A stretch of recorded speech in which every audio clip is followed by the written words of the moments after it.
This is a severe thunderstorm warning from KAKE First Alert.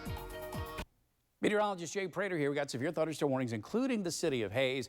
Hays, we're kind of on the edge of this thunderstorm. We're looking off the roof of the Hays Gross Memorial Coliseum, Fort Hays State University. You can see as I'm looking off towards the west-northwest. And here it is on the radar. Let's zoom in. We still have that severe thunderstorm warning that has been extended to include Hays now, and you notice we are getting some hail reports. That is for Ellis and Trego County until 2:30, and Ellis finally getting a report of some hail there. Oh, that was K247. Let's see if I can tag that hail report. There you are, 1.5 inch. So we're talking some ping pong ball size hail falling in Ellis. And that large hail is going to be from Ellis over towards Yosemite, and it's going to be quiet. It's going to be a close call for getting into the western edge of Hays here. Right now, this thunderstorm rebuilding more towards the east. That's why they've extended that severe thunderstorm warning to the east a little bit here. So get prepared for some quarter size or larger hail. Yeah, what have you got, Cam? Up the warning size for 2-inch diameter. Okay, so now they're upping that to a potential for 1 to 2 inch hail now. So 2-inch hail potential possible with that thunderstorm. And notice the new thunderstorms popped up to the north here, and Togo, that's moving across in southern parts of Graham County. So Graham County, Rooks County, we're keeping an eye out for the potential for a brand new severe thunderstorm warning coming your way. Now, they did let the severe thunderstorm warning expire. This storm has weakened. That's between Oberlin and over towards Canona. That's going to track near Norcator. If it pulses back up, we may get a brand new severe thunderstorm warning. But this is the storm of the moment right now, and I can't emphasize enough. This is kind of the teaser. We're expecting more thunderstorms, more numerous thunderstorms developing as we get very late in the afternoon and into the overnight hours. Wind, hail, and even a possible tornado threat is all in play. So keep it on KAKE. We'll keep you up to date. Cliff Bar. My grocery. This is a severe thunderstorm warning from KAKE First Alert.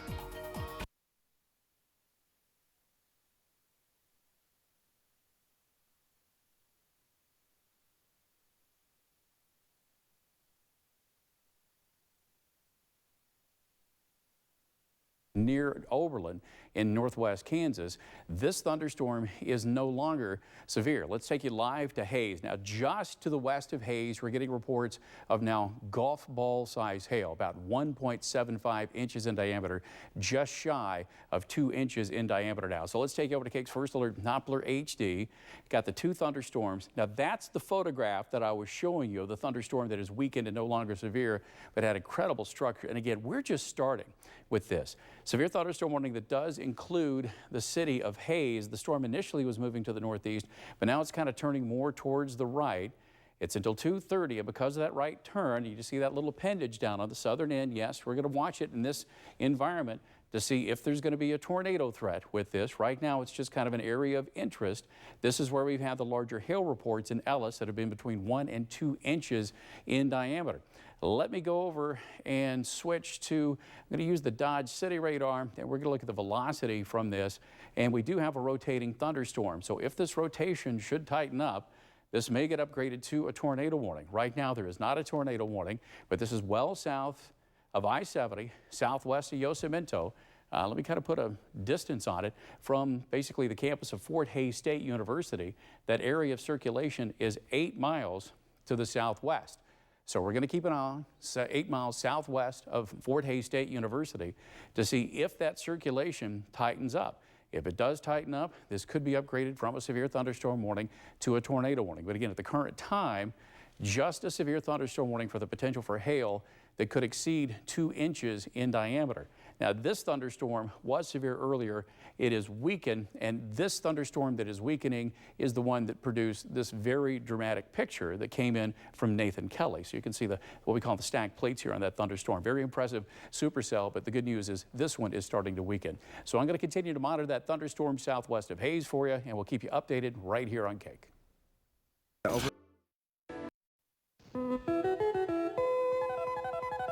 This is a severe thunderstorm warning from KAKE First Alert. All right, meteorologist Jay Prater back in here. We're tracking the severe thunderstorm warning. including Hays and Ellis County. We're going to zoom in a little bit here. We've had large reports of hail, just shy of 2 inches in diameter around Hays. And we did get an unconfirmed report near Ellis. Somebody reported a quote-unquote brief touchdown. Honestly, I think probably a gustnado or something weaker. The potential, if this storm is going to produce a tornado, and this is starting to rotate now, it is well south of I-70, and it is southwest of the city of Hays. Let me go back over and flip over to the velocity data here. As we do, I'm going to use the Dodge City radar, go to the base velocity, and that is going towards the radar at Dodge. It's going away from the radar. The green away and the yellow, the green towards, and you get the what's going on with the orange here away. Right there, yes, there is an area of circulation that we're watching to see if that tightens up. I know when you look into the reflectivity, you're seeing what looks like a developing hook echo, and we'll see if this tightens up and gets increased. But there's the campus of Fort Hays State University on the southwest edge of town. That area of potential circulation is 7 miles southwest. And this has been building kind of east-southeast, east-southeast. So Antonino, you need to keep your heads up on this thunderstorm that is approaching you from the northwest. And also, if you're in the city of Hays, keep your eye back to the west and southwest for that area circulation. Now, what's going to be over Yosemite now, that's going to be a very large hail threat. Let's go back over and look at the reflectivity mode of the radar. Right now, this is the storm of the moment that we've got in all of KAKE land with the large hail threat. And I'm going to take a look at some of the storm reports we had with this. With the hail, I'm going to query those for you. And we did get anywhere between 1 and 2 inches in diameter north of I-70. Look at that. There you go, 1.75 inches. And that was at 1:37. So that was less than 20 minutes ago. And that's where the largest hail threat is. Where's that new warning coming out for, Cam? Up to 3 inches. Okay, and it's a new warning for, it's continuing for Ellis County. So basically, they're taking into consideration the fact that the track is now moving more towards the east here. So the city of Hays, on your radios are going off. Once again, your KAKE First Alert weather app is sounding because of the new polygon coming. But that's where we're going to continue to watch for the potential of tornadic development. So keep it on KAKE, and we will keep you updated. Leaf fast.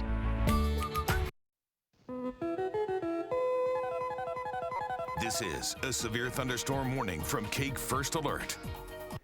I'm meteorologist Jay Prater here. You can see the hail coming down atop the roof of the Gross Memorial Coliseum.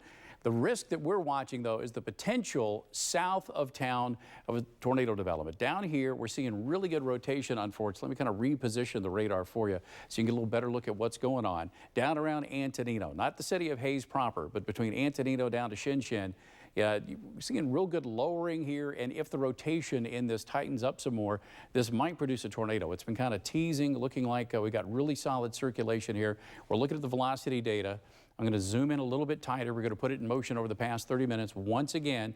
So there you go. There's Antonino.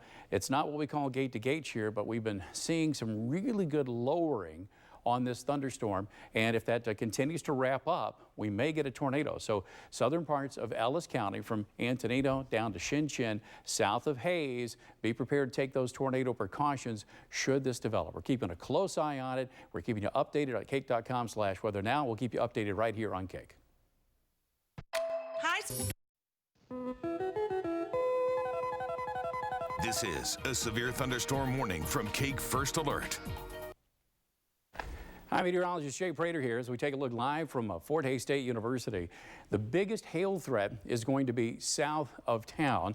Let's take a look at KAKE's First Alert Doppler HD and zoom in here. Now, this thunderstorm has shown quite a bit of rotation and even numerous lowerings, but so far at this time hasn't produced a tornado. That large hail falling around Hays and especially south of Hays down 183. And you know what, this is talking, 2 to 4 inch hail at this point in time. Now, right behind the storm, don't have video right now, but Levi Ward is joining us. Levi, what are you seeing from your location?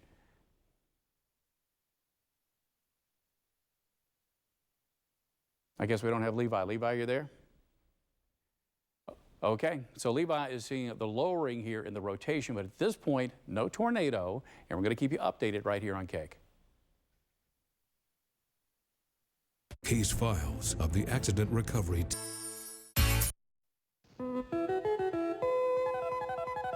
This is a severe thunderstorm warning from KAKE First Alert. Meteorologist Jay Pradle and with Cameron Venable. We're tracking the severe thunderstorm warning for Ellis County and Rush County until 3:45 right here just around Shinshin. Let's go live to our KAKE First Alert Storm Tracker. This is Levi Ward. Levi, update us on your position, and you finally got into a really good slot to see that lowering. Yeah, I am just north of a town called Shinshin right now, and I am looking to my northwest at a rapidly rotating. Nothing on the ground yet, but it is rapidly rotating at the moment.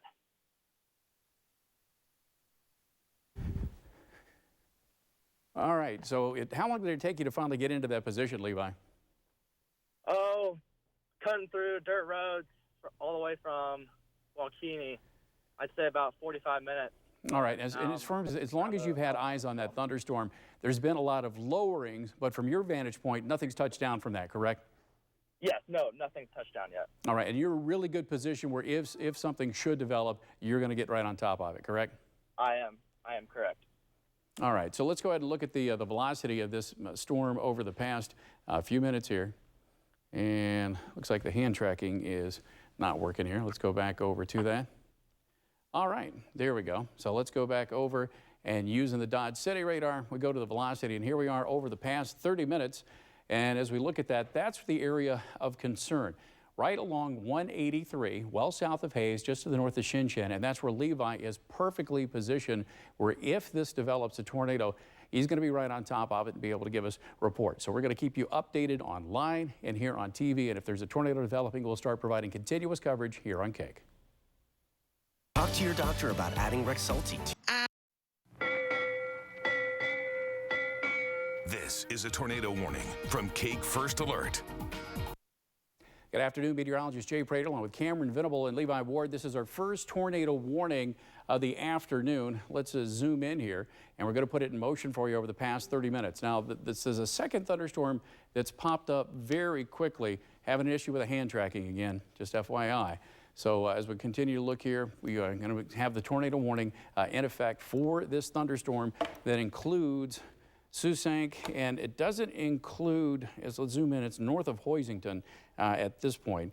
So let me get in here and show you the tornado warning. There it is in red. That's for Barton and Russell County until 3:30. So basically it doesn't include Great Bend, but it's to the northwest of Great Bend. And that's a radar indication at this point. Now let's slide over and kind of show you the other thunderstorm of the moment that we've been watching here. And as we zoom in to this storm, this has been spinning on again, off again for quite a little bit. Let's go over to Levi Ward. We got his stream, and he's looking where if this thing is going to produce a tornado, it's going to be right in here. Levi is just off to the west looking at it. Levi, you've been on this storm for a while. What do you see from your vantage point now? Well, what I'm seeing is that this storm was rapidly rotating earlier, about 10 or so minutes ago, and now it is in a recycle phase and is trying to get its act back together at the moment. Looking west off of 183 near the town of Shinshin. All right, and I noticed that the officers have moved on farther to the east. Are you going to use this road and kind of keep along behind them as you can, or what's your plan right now? I am right now. I am working on getting a better view of this. All right, so let's go back over to KAKE's First Alert Doppler HD. Is right there. We're getting really good indications of rotation in this thunderstorm. So even though there is no tornado warning for Ellis County, you know what, if I was around Pfeiffer, I would go ahead and start taking those tornado precautions. Now, this is going to stay south of Hayes and south of I-70 here for Victoria over towards Gorham, but the way it's been moving over towards Pfeiffer and eventually southwestern parts of Russell County, including Russell, I would be prepared to take our tornado precautions. Now let's get you over to the thunderstorm that has the tornado warning. Now, this was issued by the National Weather Service office out of Wichita. Remember, we got kind of a dividing line here. You got the Wichita office taken over once you get into Barton County. So let me switch over to the velocity data off of the Wichita radar, and we got that over the past 30 minutes. And I can see why they issued the tornado warning. Watch here. See that little green flash for about a volume scan or two? That was indicative of rotation. So the Weather Service office saying, all right, we got some rotation here given the environment. We're going to go ahead and issue that tornado warning. The track of that storm towards the north-northeast is going to be over towards Sault-Ste., Hitchman, and Dubuque. That's going to take it away from Great Bend. So Great Bend, you're not under the gun from this storm, and eventually towards Wilson. But admittedly, now that area of circulation that we saw has pretty much weakened. So unless that re-spins up, we'll keep an eye on it here, but they issued that tornado warning. We're not seeing rotation currently, but a big hail core is right now moving through northwestern parts of Barton County. Now, this is going to be crossing into southern Russell County here, and this is already north of Hoisington. It's northeast of Hoisington. You know, it's already, you know, as far as the Cheyenne Bottoms, it's well to the north of there, and it's not going to be a factor. So now let's go back over to the severe thunderstorm warning for the haze storm. We switch over to the Dodge City radar, because the Dodge City radar is closest there, and go back over to the velocity data. And that's right where, tell you what, the thing's spinning like a top. Levi, I'm surprised. I'm sure you got the lowering practically on the ground. Can you see whether or not you've got ground contact now, Levi? I have not seen any ground contact here yet, but we've had a lot of funnels close to the ground, but no ground contact at all. Now, are you pretty comfortable about shifting more to your east, or are you going to stay where you are right now? I actually am probably going to shift more to my east and then drop south. All right. I'm now, hoping for better cell phone service so I can keep the stream up. All right, so that's Levi Ward, one of our KAKE First Alert storm trackers. And again, this is, I know there's no tornado warning in effect for this storm that's in southern Ellis County, but based on these velocity signatures, and Levi's been right there, and we've seen very impressive lowering, very impressive wall clouds with this very close to the ground. So I still think that there's a very high tornado potential with this thunderstorm. And now we're going to get into the tornado warning itself. And I'm going to look at this storm with a couple of different radars. I got the Dodge City radar up now, and there's no really clear evidence of rotation from the Dodge City radar. And now we're going to flop over to the Wichita radar. Again, remember, the Wichita Forecast Office has responsibility for this county, and then you get over to Ellis County, it swaps over into Dodge's territory. And earlier, there was a brief little, right there, little circulation, not really seeing it very strong. Maybe there's a little, weak little circulation to the southwest of Dubuque.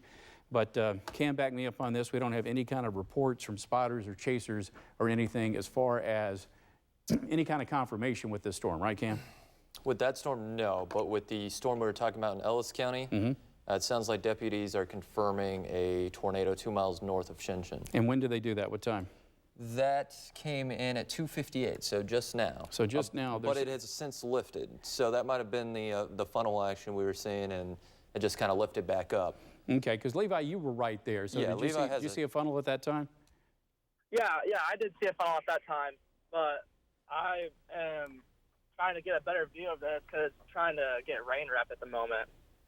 Did you see ground contact at all, or was it just a funnel? I did not see any ground contact on that one at all. Okay. It looked like the deputies were closer, if it's those same people we were watching. So maybe a brief, but I don't know. We had that stream up the whole time, and it didn't look convincing. I got to admit, yeah, Levi, you're perfectly positioned. I think if we would have had something there, you would have had eyes on it. But it looks like even if we did, it was weak and brief at this moment. And Levi, from your point of view, are we going through a reorganization? Because I just got the latest sweep with the radar. This, what looked like to be the next area of development, is still there, but not as pronounced as earlier. What are you seeing from your view? Yeah, I'm seeing a new base form off to my northwest, about 6 or 7 miles northeast of Shinshin right now, and trying to go to the east right now to get a better view of this. I do not see any funnel clouds. I just see one large mezzo and one large wall cloud at the moment. All right, so that's Levi Ward who's tracking that for us. Thank you very much, Levi. And now we're going back live to KAKE's First Alert Doppler HD. And yeah, this looks like another area rotation trying to redevelop here. And Levi, I got to admit, from your vantage point, there's probably so much rain between you and it, you probably wouldn't see that anyway. But the latest volume scan came in. I'm starting to get concerned with this circulation. Now, this is not going to impact Hays. It's not going to impact Shinshin. Let me give you a couple of distances, like from Victoria, from the Cathedral on the Plains, we're talking 7 miles straight southwest of the Cathedral of the Plains in Victoria.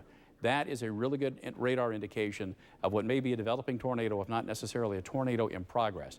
And the way the storm has been moving kind of east-southeast, that is going to keep it south of Toulon, south of Victoria, south of I-70. But if you're around Pfeiffer, north of Pfeiffer, in extreme southeastern parts of Ellis County, you need to keep an eye on this. And this also includes Russell County. This is kind of your heads up south of I-70, Millburger, south of Russell along US 281 here, that could be a developing tornado in progress. And now I'm going to slide back over, and we're going to look at the tornado warning storm. I know there's no warning on that one. Tornado possible on that one, but okay. No warning. And then the tornado warning, which is in effect for Barton County and for Russell County. We're going to look and see if we have any kind of rotation that we're concerned about here. And we'll zoom in. And again, Levi, I got you on the phone. If you see anything that changes from your perspective, just yell, and we'll get right back over to you at any time. But no reports of any kind of tornado with this one that's moving out of Barton County and moving to Russell County. I'm sorry, say again? Okay. All right. Nope. So we'll continue this here as we're moving over. Let me switch over to a different velocity source here. I'm going to take a look at the different radar site. Right now we're using the Dodge City radar. So let's switch over to the Wichita radar. And again, we're going to use the Wichita radar data and not really seeing circulation close to the ground with the Wichita radar, but we still have that tornado warning in effect there. And let's go back over to meteorologist Cam. You got some pictures to show us of the hail over let me throw up scan B here. No, it's already in the monitor. Just step back. Okay. Yeah. All right, so I do have a little bit of hail in Hayes. We have seen anywhere between golf ball and even bigger. I mean, this is getting a little closer to tennis ball almost. Looks like new tornado warning did just get issued. That's probably the storm we've been watching. Ellis is now a tornado warning. Okay, so they finally put a tornado on the storm we've been following. Go ahead and show those pictures, then we'll get over to it. Yeah, so right now I just have these hail pictures. So this more or less is the hail that did fall in Hayes. So pretty large hail. I've seen reports of golf ball, but this is easily closer to 2-inch diameter hail. So very large hail with this. That is very, very common with supercells. Rotating updrafts, you're going to get the very large hail. That's why, of course, we do have that tornado warning. And that tornado warning, that's the one we've been watching for a while. And honestly, the rotation looks a lot more impressive on that storm that did just get tornado warned. So I'll send it back to Jay, and he'll give you the info on that. All right, so the tornado warning, basically they've now issued a tornado warning on the storm that we've been following, and as it got tighter and tighter and tighter, we knew that eventually there probably would be a tornado warning issued, and now that is the fact. So let me go over to the Dodge City radar, and we're going to zoom in very closely to the storm. Now keep in mind, so far, everything has just been these large hail reports. You saw the hail that Cameron showed you, and Cam, if you want to keep refreshing that social scene with different pictures and then get back to me, that would be awesome. We get a chance. But these are all hail reports, and then we got the occasional funnel reports. Levi was telling us that he was seeing funnels every now and then, and this storm has kind of continued to reorganize itself. Let me go back over to the storm relative map, and yep, I'm still seeing really solid rotation right there, where that is inbound of the radar at Dodge, outbound, so that's a pretty tight little coupling. Levi, you still on the phone with us? I am, yes. Okay, any change in your position? What are you seeing? I am seeing rain wrapping around the whole circulation right now. So from my perspective, it just looks like a wall of rain at the moment. All right. So Levi, even if there is a tornado, you're not in a position where anybody could even see it right now, correct? Yeah, correct. Okay, No and way. here's the best circulation on the radar. Now keep in mind, just because we zoomed in this tight doesn't mean the circulation is exactly here, but there is Antonino Road, there is Butterfield Trail Road, that's Toulon Avenue, and 280th. We're talking about extreme southeastern parts of Ellis County here. That is where we have the best circulation indicated by radar. Now, just because that's the best circulation indicated by radar doesn't necessarily mean that the tornado is exactly there. Let's go back over to the reflectivity mode of the radar. This is the one obviously we're most familiar with. The hail core, that's what's going to be in the purple and the white. And we've had some very large, anywhere between 2 and 4 inch hail with this thunderstorm as it rolled near Hayes and on the south side of Hayes. But the tornado threat is here. And it's kind of, you get this circulation, it develops, it occludes or wraps into itself and dissipates. And then we'll see another circulation take its place. And it's cycled several times. It's repeated this process. So far, we haven't had any kind of long, damaging tornado with this storm. We've had some reports of funnels. We've had some possible reports of brief contact with the ground so far, but nothing that has been sustained and nothing that has caused any kind of damage in terms of a tornado threat. Obviously, the hail, that's a huge damage threat when it gets that large, and the very heavy rain going to cause some localized flooding.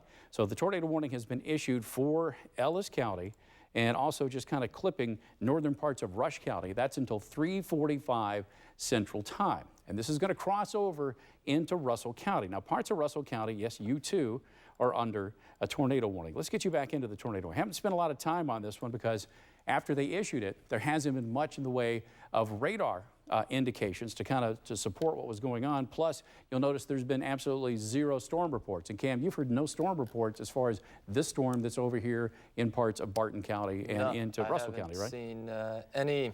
They're just continuing the tornado warning, but not really seeing anything in terms of storm reports. Yeah, and so I'm going to go back over and using the radar, we're going to go over to the velocity scan. And again, I could see why they issued it. There was some rotation here, looked like briefly to the southeast of Susank, but that storm continues to track to the north. Is it a hail threat? Given the environment, should we be concerned about a potential tornado? Yes, but this is definitely more of the threat. And okay, there's the report of at least a funnel that we got there. Now that storm report. We are starting to get reports. When we were talking about the area rotation, was it about 3 to 4 miles north of Pfeiffer? Or like 5? You know what? I think it was probably more north or northwest of Pfeiffer. Yeah. That location where the icon is, I think that's well out ahead of the circulations. They observed tornado in the warning now. Okay, so they up to, but based on the radar circulations, Levi, correct me if I'm wrong. You did say that you saw 2 possible circulations, correct? Yes, I did. Yeah. Okay. And it's still there's still ongoing circulations, but no ground contact yet. Okay, and just pointing out to everybody at home that that's probably the circulation that we've been watching, and I showed you based on the other radar out of Dodge City. I'll flip back and forth in a second. So that's circulation 1 and that's circulation 2, and again, both of these are south of I-70 over pretty rural parts of southeastern Ellis County. Now we go back over to the Dodge City radar, and again, the primary circulation, again, that's not as strong as what we've got going on back here. And that was also indicated by the radar over at Wichita. And that's why I kind of flip back and forth between multiple radars, is you want to have different views of the storm, a different aspect, because that beam of the radar, where it hits the storm and how the storm is moving, you can pull out some different information on that. But I tell you, this has really been prolific hail producers. Cam, I see you got some more hail pictures for us. Yeah, I got one more hail picture out of Hayes. So it gives you an idea. With this supercell, they're north of the area of rotation up in Hayes, so they're getting a very large hail. I mean, once again, this is easily almost 2-inch plus. So this is very large hail that they have seen in Hayes. I'll send it back to Jay. All right, so we'll continue our coverage now for 2 tornado warnings, one primarily for Ellis County, and that's where we now have an observed tornado. There has been no observed tornado with the warning that's for north of Hoisington and all the way south of I-70, and this is already, not going to impact the city of Russell. So if you're in Russell, it's not going to be a threat for you. This is the storm that we have been more concerned about. Just because it has shown rotation, Is Levi's stream, can you try to refresh Levi's stream there for a sec, see if we can turn it back up? Yeah, it seems like it might be down. I think he's in bad service. You still got us on the phone there, Levi? I think... Yes, I do. All right, Levi. Any update from your position on what you're seeing? I'm still seeing a rain wrap base at the moment, and there's 2 circulations, and they're both side by side. All right. Okay, Levi, do that again. We just got your stream back up. Go ahead. Okay, so now I'm looking at 2 different circulations right now, and the west one, which is on the left side of the screen, is looking more rain wrapped at the moment, and it's hard to get a clear eye on, see if there's any ground contact. And at the moment, the right one on the stream is looking like it's trying to reorganize itself. All right, so let's get back over to the radar for just a sec. The strongest circulation is between 280th Avenue and Tuline Avenue around Antonino Road. And the other circulation that we were looking at, and I got to admit, that's our what we call gate to gate, the fact that that's touching the highest inbound, outbound, but notice the stronger what we call outbound values. They're kind of displaced to a little bit. If that was touching that real close, we'd be more concerned about, probably tornado on the ground at this time. But a circulation like this, it could be a tornado on the ground. But the problem we have is you take that area of circulation, which is right there, and then you've got rain around it. You got a hail core to the north and northeast of it. And that's why even if there is a tornado on the ground at this time, Levi's not going to see it just because he can't look through that curtain of heavy rain to get to it. So Levi, you're still perfectly positioned to get to it if we have something there. Now, are you going to stay stationary, or have you been creeping east? What's been your plan so far for the intercept? I've been kind of just creeping these a little bit, trying to see, trying to get better views of the storm right now, because it's moving to the southeast at the moment. Do you happen to know in relation where you are to Piper right now?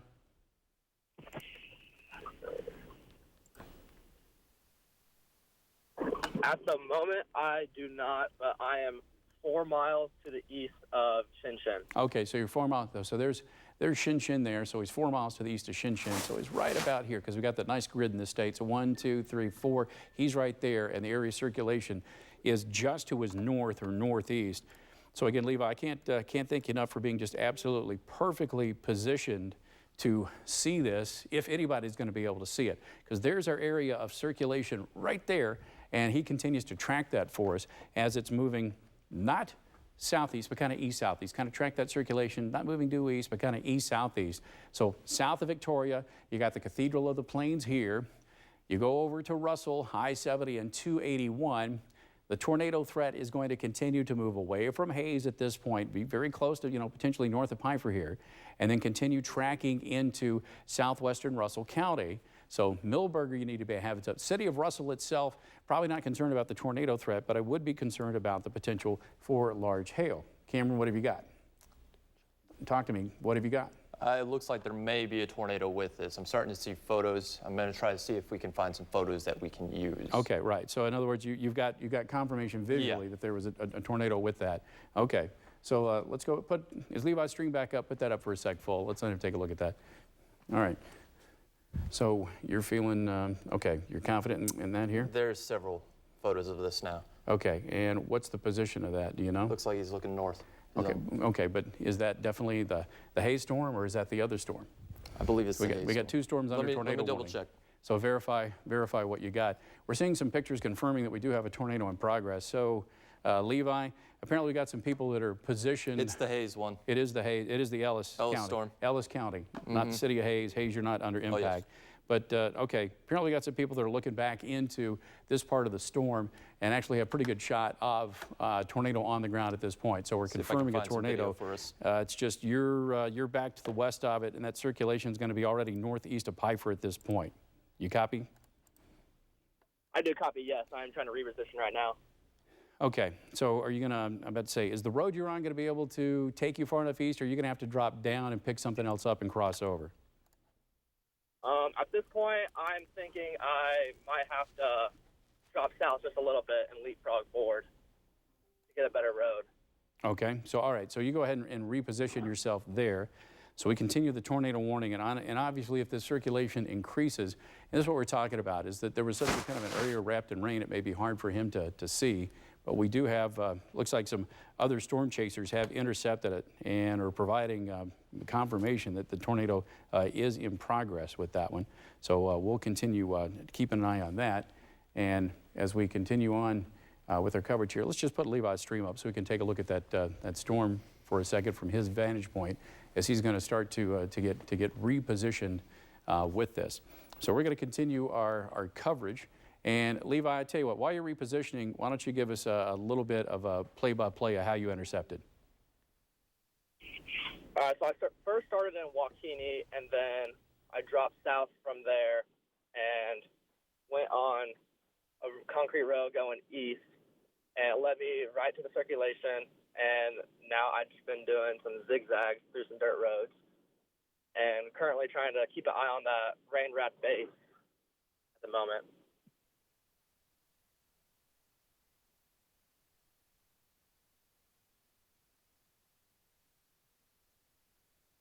All right, thanks a lot, Levi. So let's get back over to the radar now, and we continue to track the tornado warning for Ellis County. And quite frankly, with its movement, expect a tornado warning for Russell County.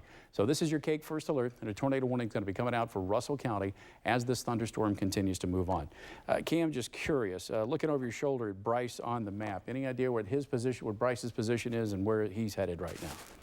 It looks like he is still in Colby, unless it froze. I just did refresh.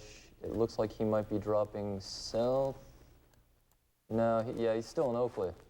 Okay, so basically it looks like Bryce is going to wait for a potential round 2 to develop and not going to take this play. Okay, so we got Levi Ward, who's on this storm. So Levi, I'm assuming you broke off for your previous position. So what's your plan? Back to 183 down into the south, or what's up next for you? Yeah, I want to backtrack to 183 and then drop south and try and find a road that will intercept this. Okay, and as he does that, we'll continue to keep track of this here on KAKE as we're got our velocity product here, and we continue tracking the area of circulation as it's south of Victoria right now. Sounds like a funnel cloud on the other storm as well now. We did get a report of a funnel cloud there. All right, so we continue to track that. You're watching continuous coverage on KAKE television for a tornado warning for Ellis County, and do anticipate a tornado warning coming out for Russell County shortly, just based on what we're seeing with this thunderstorm and the way it continues to move. We go back here and kind of scroll back in time, the velocity data. All right, so we'll continue on with our coverage. Let me put over the reflectivity mode of the radar. So just to give you guys an idea of the hail, we just got a report 2 south of Hayes. We're talking 4-inch diameter hail. That's grapefruit sized. So grapefruit size hail now in progress with that thunderstorm.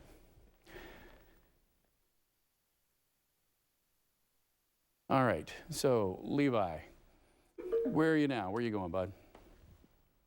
I have just decided to stay on these dirt roads because I just seeing 2 funnel clouds pop out of the southeast circulation that's not rain wrapped at the moment. So I'm just going to keep an eye on it so I can be within the vicinity and not drop all the way back to 183.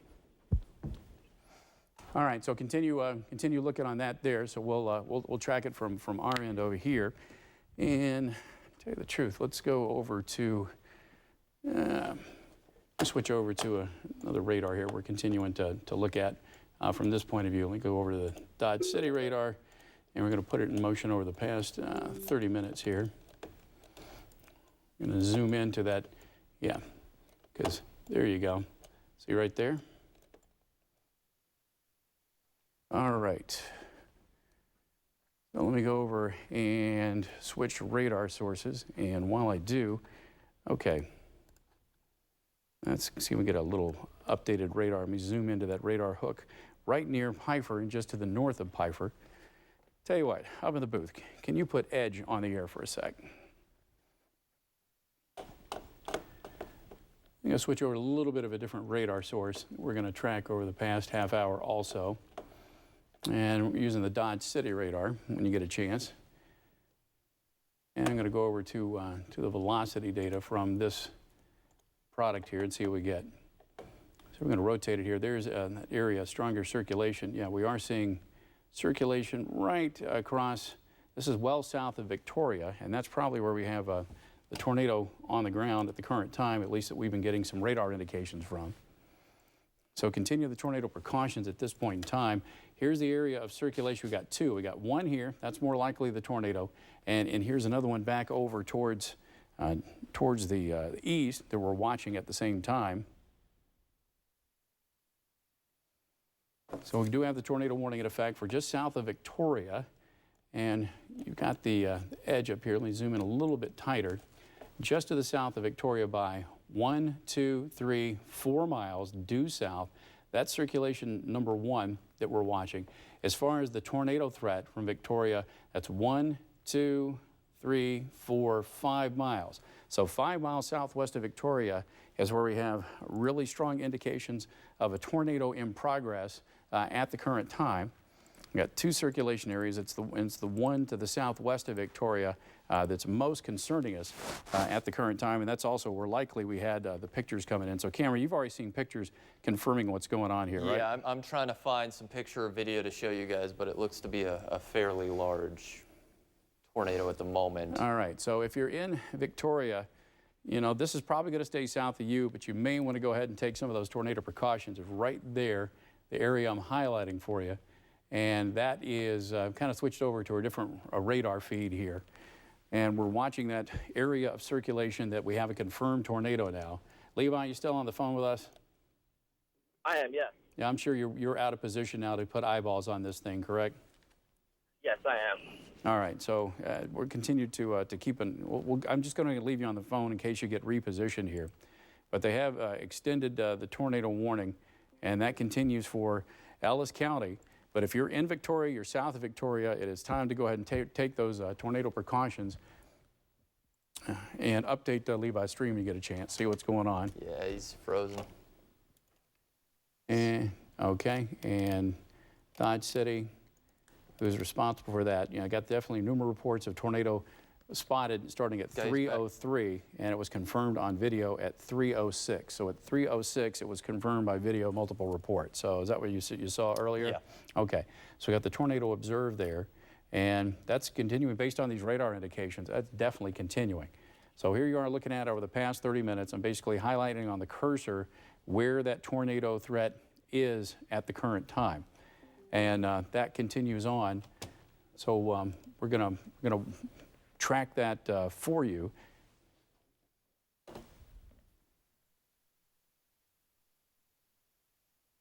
Yeah, we're gonna be in continuous coverage as long as this tornado threat continues. So there you go. And we will need different resources.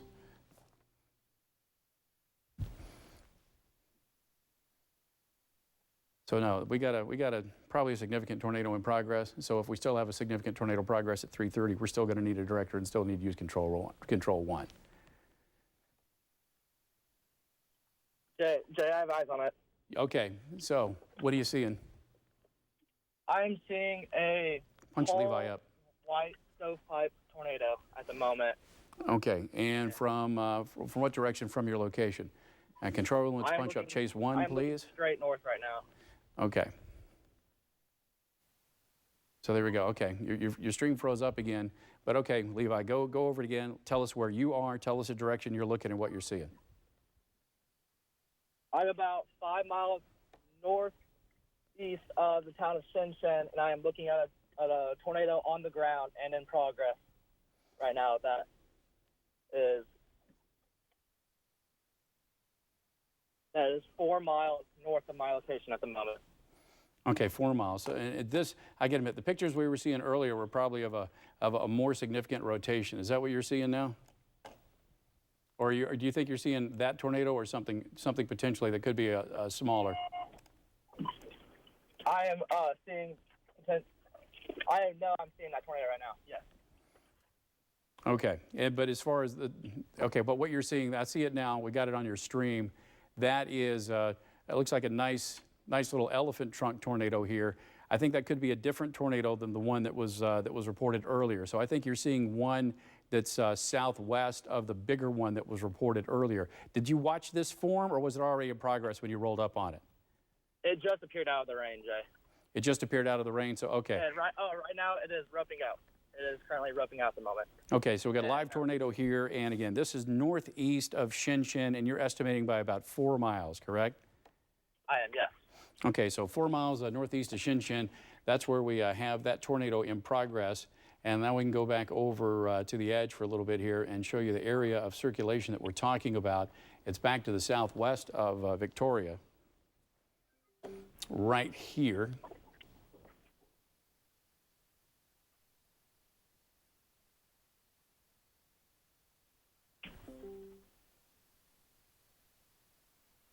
So can we pump the edge back up?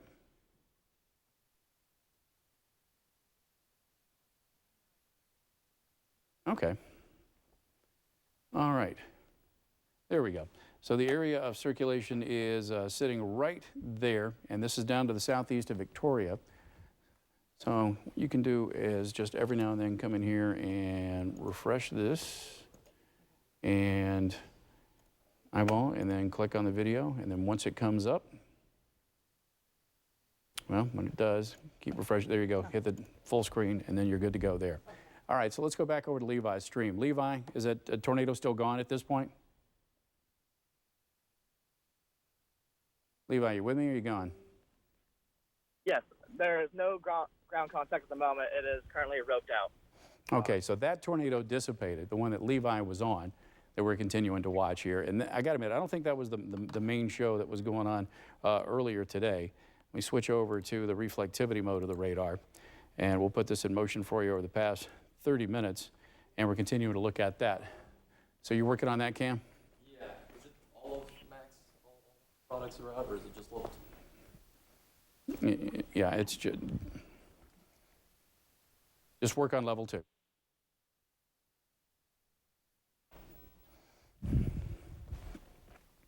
All right, so we're continuing on here. And we go back over from Levi's view back over to the edge. And the good news is not really seeing as strong a circulation as we did earlier. You're looking at the velocity data. We switch back over to the reflectivity data of the radar. And I'm kind of backing out the view. And as I do, it's going to be southwest Victoria. The fact that we got these other thunderstorms popping up down to the south here around Liebenthal, that's going to continue to kind of, fortunately, disrupt the inflow in that other storm and may help kind of reduce that tornado threat. So the new thunderstorm that's popped up around Shinshin and Liebenthal may be heading your way. Now, Levi, do you see that thunderstorm that's going to be creeping up from your southwest? I am, yes. I do have eyes on that. Okay. Are you starting to get any outflow from that storm yet? I'm currently not right now. The wind is pretty much still at the moment. Okay. All right. So we're continuing to track that using the edge. Here you are over the past 30 minutes. You notice the new thunderstorm that's popping up between Shinshin and Liebenthal. And the severe thunderstorm warning is the warning in yellow. Notice how they just issued another one for parts of Barton County and also into Russell County. Now, the Weather Service probably going to let the tornado warning for Barton County, probably let that one go because that one showed some initial rotation, never really produced. The tornado warning still in effect for Ellis County. And keep in mind, this does not include the city of Hayes. Hayes, the tornado threat is away from you. What we're looking at is right down here across, well, south of I-70 at this point, and now to the southeast of Victoria, if we're going to still have a tornado in progress. And the reason I say if, as we finally got to the point where that area circulation that was really tight has weakened a little bit when we had multiple reports of a tornado in progress. And we continue to track that for you. And that is right now south of Victoria, 1, 2, 3, 4, 5, 6 miles south of Victoria. We have an area of more broad circulation.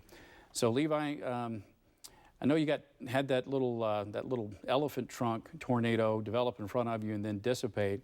Are you still on the move, or where are you heading now? I am currently heading east, trying to get in front of the new circulation at the moment. Okay, all right. So we're going to try to get him repositioned for that thunderstorm.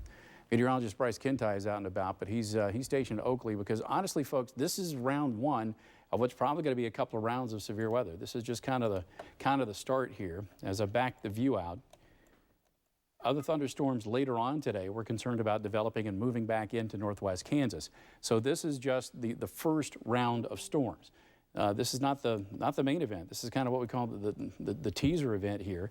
And this has produced a probably pretty significant tornado across southeastern parts of Ellis County, south of Victoria, south of Gorham. That's over a pretty unpopulated part of the county. So far we haven't had reports of damage or impacting people at this point, but we'll continue to track this for you.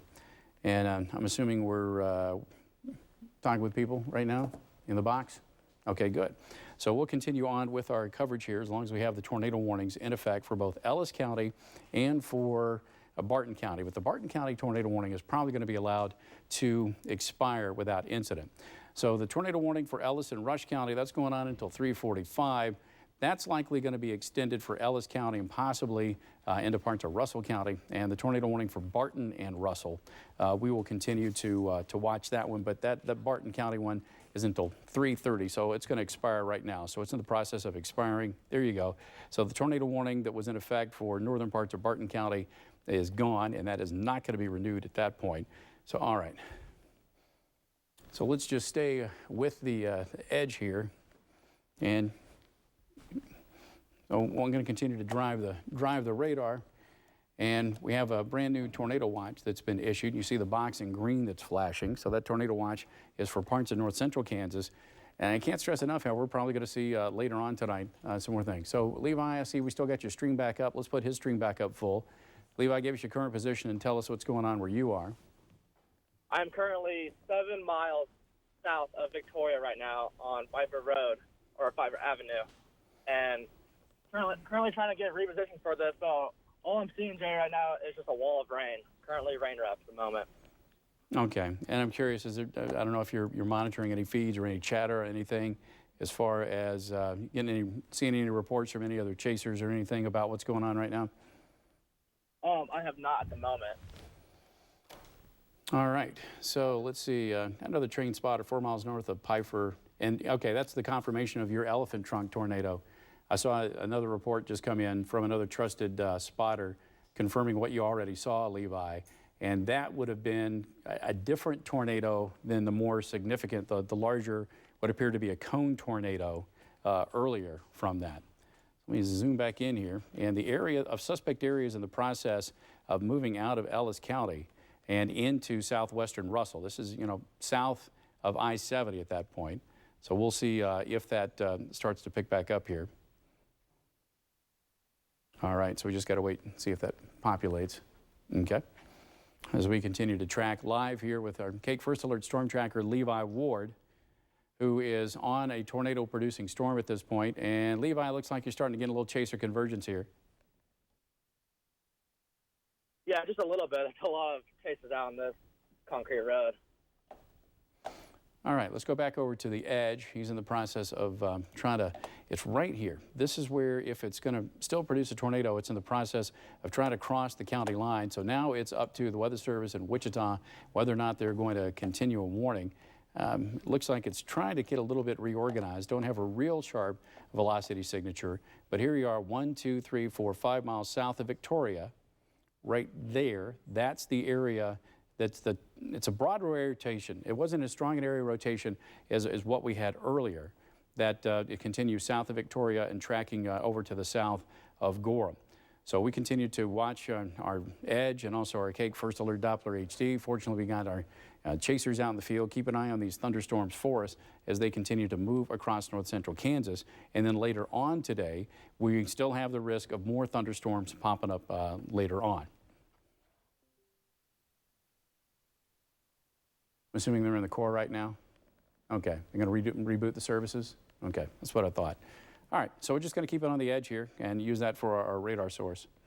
And we still have the potential for another circulation to develop. Matter of fact, let me switch over to the Wichita radar. And, yeah, okay, so we're going to switch back and forth in order to see what's going on from a different vantage point. So let me go back down here and select the Wichita radar. And now we're going to zoom in and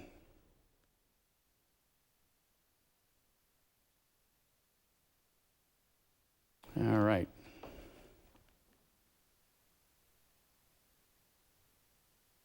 All right, okay, good. Let's go back over. I'm driving. I've got one cam. Okay, I'll check. All right, let me go back over here. All right, so now let's get back into this thunderstorm. Well, we've had some big hail producers with this earlier. So now let's continue on. Let me get back over to the radar mode. There we go. And now we'll put it in motion for you over the past 30 minutes. If there's going to be another tornado continuing, notice how we've kind of moved the red box down from south of Victoria over to the county line. Let me get back over to the velocity mode of the radar. And now we're going to zoom in to Ellis County. Not really seeing super strong circulation like we did. There was that really hot circulation when the tornado was probably in progress. Not as strong now. And Levi, I noticed you've been repositioning yourself. So where are you now in relation to the storm? I am actually in the town of Pfeiffer right now. Okay, so as you look north, what are you seeing from your vantage point? From my vantage point right now, I am pretty much seeing a wall of rain at the moment. Okay, so you're now in Pfeiffer itself, and you're looking due north. So he's positioned where if this thing's going to produce another tornado, he is going to see it at that point. So let me go back over to the velocity data, and we're looking at it over the past 30 minutes here. So that's area circulation there. Another one's maybe trying to reorganize to the southwest of Victoria. And so those two areas of circulation we'll continue to watch. And we just can't emphasize enough the reason we're focused here, even though we did have tornado warnings earlier for parts of Barton County and into southern parts of Russell County. That never panned out with a tornado. Did get a report of a funnel, that was about it.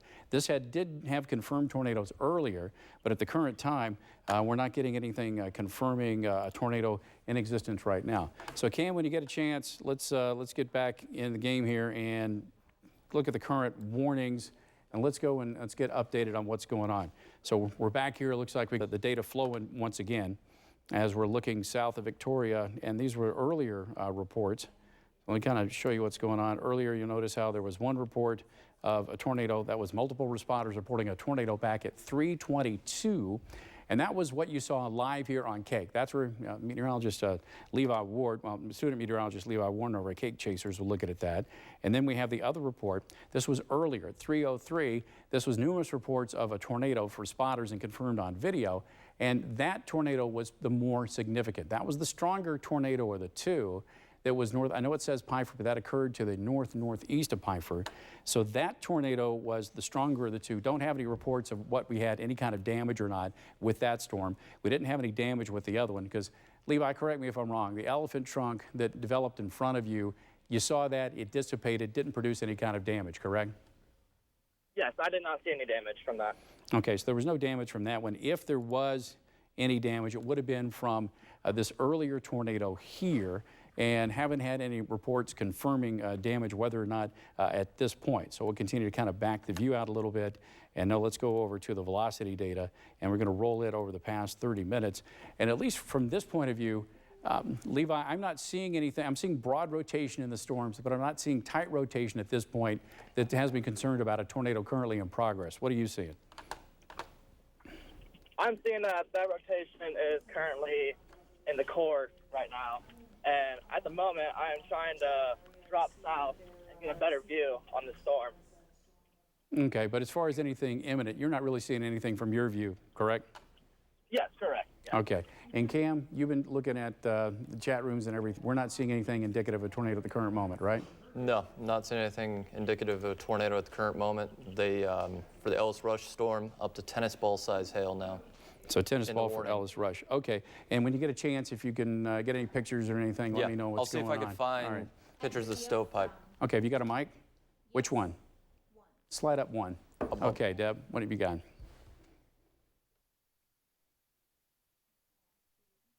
It's okay. Hold on. All right. 3. Mic 3. 3. Slide up 3. Oh, 3. Okay, Deb, what have you got? So I just got a video from Victoria of hail. It looks like it is about the size of a golf ball. And I was just going to ask you, can we go ahead and show that video, or do you need to stay on? Well, no, you can show the video if you can get it. Get upstairs. Yeah. Okay. Yep, so they're working on it right now. So yeah. So we can. Yeah. Let's go ahead and start. You know, if we get other video sources and stuff, let's throw them into the mix. Tell me what we got, and we will move forward from there. Okay, all right. Is my mic still up? Your mic is still hot. You can go ahead and Okay, kill the I mic. have a Okay, picture of a softball-sized hailstone. Yep. I'm going to tweet it to you. Okay. Okay, so tweet it, And at I'll me, grab it. and then he'll grab it with the social scrubber, but also upstairs, anything you can grab and scan convert would be awesome. And then just talk to me and tell me what we got, and we'll roll forward from there with our live continuous coverage of a tornado warning in effect for Ellis County. The tornado warning is gonna, let's see, how long is it? It's until 3:45. But because this thing has a history of producing tornadoes, it'll be interesting to see once 3:45 rolls up whether or not the National Weather Service is going to extend that. The good news is the thunderstorm itself, this is thunderstorm number 1. This is the one that produced the 2 tornadoes at least, if not more. This one was the more significant. That was the weaker elephant trunk. Notice how it's weakening. And the reason it's weakening is because this storm has popped up and replaced it down from the southwest. Now, given the atmosphere between Shinshin and Pifer, I would be watching this area for the potential for the next tornadic circulation to develop. So, Levi, are you reading the mail on that? You understand that other thunderstorm that's kind of popping up around Shinshin now? You still with me, Levi? Yes, I do. I currently saw a walk-on for that new storm back there, actually. Okay, so are you going to hang out and look at this thing to see how it potentially redevelops? Yes, I will. Okay, is your stream pointed at it? Not at the moment. I'm dropping south, and there's a concrete road that goes east and west in about 1 mile. So when I get up there, I'll have a better view. All right, so Levi Ward is getting repositioned to look at this part of the storm. So here's what's going to happen. At 3:45, based on what is developed with the storm, this is the storm that has a history of producing tornadoes. It's now in a weakening phase between Emmeram, Victoria, still some hail in here potentially, but as far as the tornado threat, it's in a weakening phase from Emmeram back north of Millburger. What is happening? New convection is replacing it, developing down to the southwest of that storm. That new storm, as it continues to mature, given the environment, has the potential to rotate and maybe, perhaps, produce tornado. Definitely going to probably produce some larger hail, as it is along and north of Shinshin, along and off to the east of US 183. But this could be the next tornado threat. And fortunately for us, we have Levi Ward positioned in the right place to see it should that develop. Let me flip over to the velocity mode of the radar here. And tell you what, let me look at it from a couple of different radars. No, go south. So that's the Wichita radar. Not really seeing a really strong circulation over here. But then we go back over to the Dodge City radar at that point. We'll see if this develops. This could be the initial kind of flow back to over towards the radar, just to the north of Shinshin at this point. So, all right, so we got that going on here. We've got Levi, okay, what have you got, Cam? 4-inch hail. All right, let's go over to Cam. Let's take a look at this 4-inch diameter hail. So, as you guys can see right here, we've talked about the possibility of softball-sized hail, grapefruit-sized hail, and there you go. I mean, this is enormous hail. This is indicative of a monster supercell. A rotating updraft has to really take many, many trips to get the hail that large. It's very, very common to see hail this large when we do have tornadoes. We've had a couple of tornadoes with this Ellis County storm, and sure enough, this is the type of hail that we are seeing. So besides the threat of the tornado, this hail is definitely life-threatening. So be indoors, be in the most interior part of your building, away from windows. Because even if this isn't wind-driven, getting softball-sized hail is certainly very, very bad news. Let me see if I can pull some other things up for you guys. Looks like that's what I got right now, is going to be that softball-sized hail. Jay's going to take a look at the radar now, and I'll send it back to him in a second. Go back over and take a look at what's going on with the KAKE First Alert Doppler HD. Let's go to the reflectivity mode of the radar. And that is our suspect area that's starting to develop northeast of Shinshin, northwest of Pfeiffer. That is, if we have another tornado develop, that's where it's going to come from. Doesn't mean we will, but that is going to be the best spot. And Levi, I'm assuming you're looking right at that, correct? Lost his video. Well, we might have audio. Audio? Levi, you still with us? Yes, sorry. There's just a wall cloud at the moment. There's no falling clouds at all. Okay. But it is rapidly rotating. Okay, and are you staying in Pfeiffer, or did you kind of track back to the west a little bit to get that? Yeah, I went back to the west a little bit to get a better view. Okay, so what's your location now? I am about 2 miles to the west of Pfeiffer at the moment. All right. And, you want to give me an intersection? Are you on the county line road? Yes, County Line Road. And what, Toulon or 280th? 280th. 280th. Okay, so Levi is right here. That is South County Line Road, which is also known as Avenue A, and 280th Avenue. So that is his spot right there. And as we back out, he is sitting right there looking at that. That's the suspect area of the thunderstorm, where if we're going to ramp up another tornado, that's where it's going to be produced. You know, you can't read too much into. Some people are going to say, oh, look, bounded weak echo region. That's way too amorphous here to see what's going on with that. All right, let's go back over the past 30 minutes on this storm. And as we do, look at the correlation coefficient just to see earlier if we had some, you know, earlier we did have a couple of, you know, we had one more significant tornado there. It was a nice, from the images I saw, can't share it with you though, it was a nice, well-developed, you know, snow pipe or cone tornado. versus a very small, weak elephant trunk tornado that we showed you live on KAKE. That tornado is what Levi had live on his stream. This one was shielded by rain, and Levi wasn't able to see it, but he was on the backside and was able to pick up that second tornado. So the first one, we didn't get eyes on here because it was shielded by the rain shaft, but the second elephant trunk we did pick up. Now let's go back over to the reflectivity mode of the radar, and we're just kind of playing watch and wait. Let's get you spun up on the rest of what's going on across KAKE land. And Cam, when you get a chance, after you load up the social media, I want to do another tour with you with the hail and all that. But at some point, let's get a watch warn map up so we can show the latest tornado watch that's been issued from SPC and with the times there. So now we're going to reset the scene. Let me remove some of the. Okay, let's go to that video. And Deb, this is the one you got. Okay, Deb. Jay, if we could roll that video, there it is. This is from Brenda Dreiling in Victoria, and this was about 15 minutes ago. You can see the hail is pounding her patio and her pool there. It looks like it's maybe golf ball size. She said there wasn't much damage, but it's just shocking to see it when it hits the water.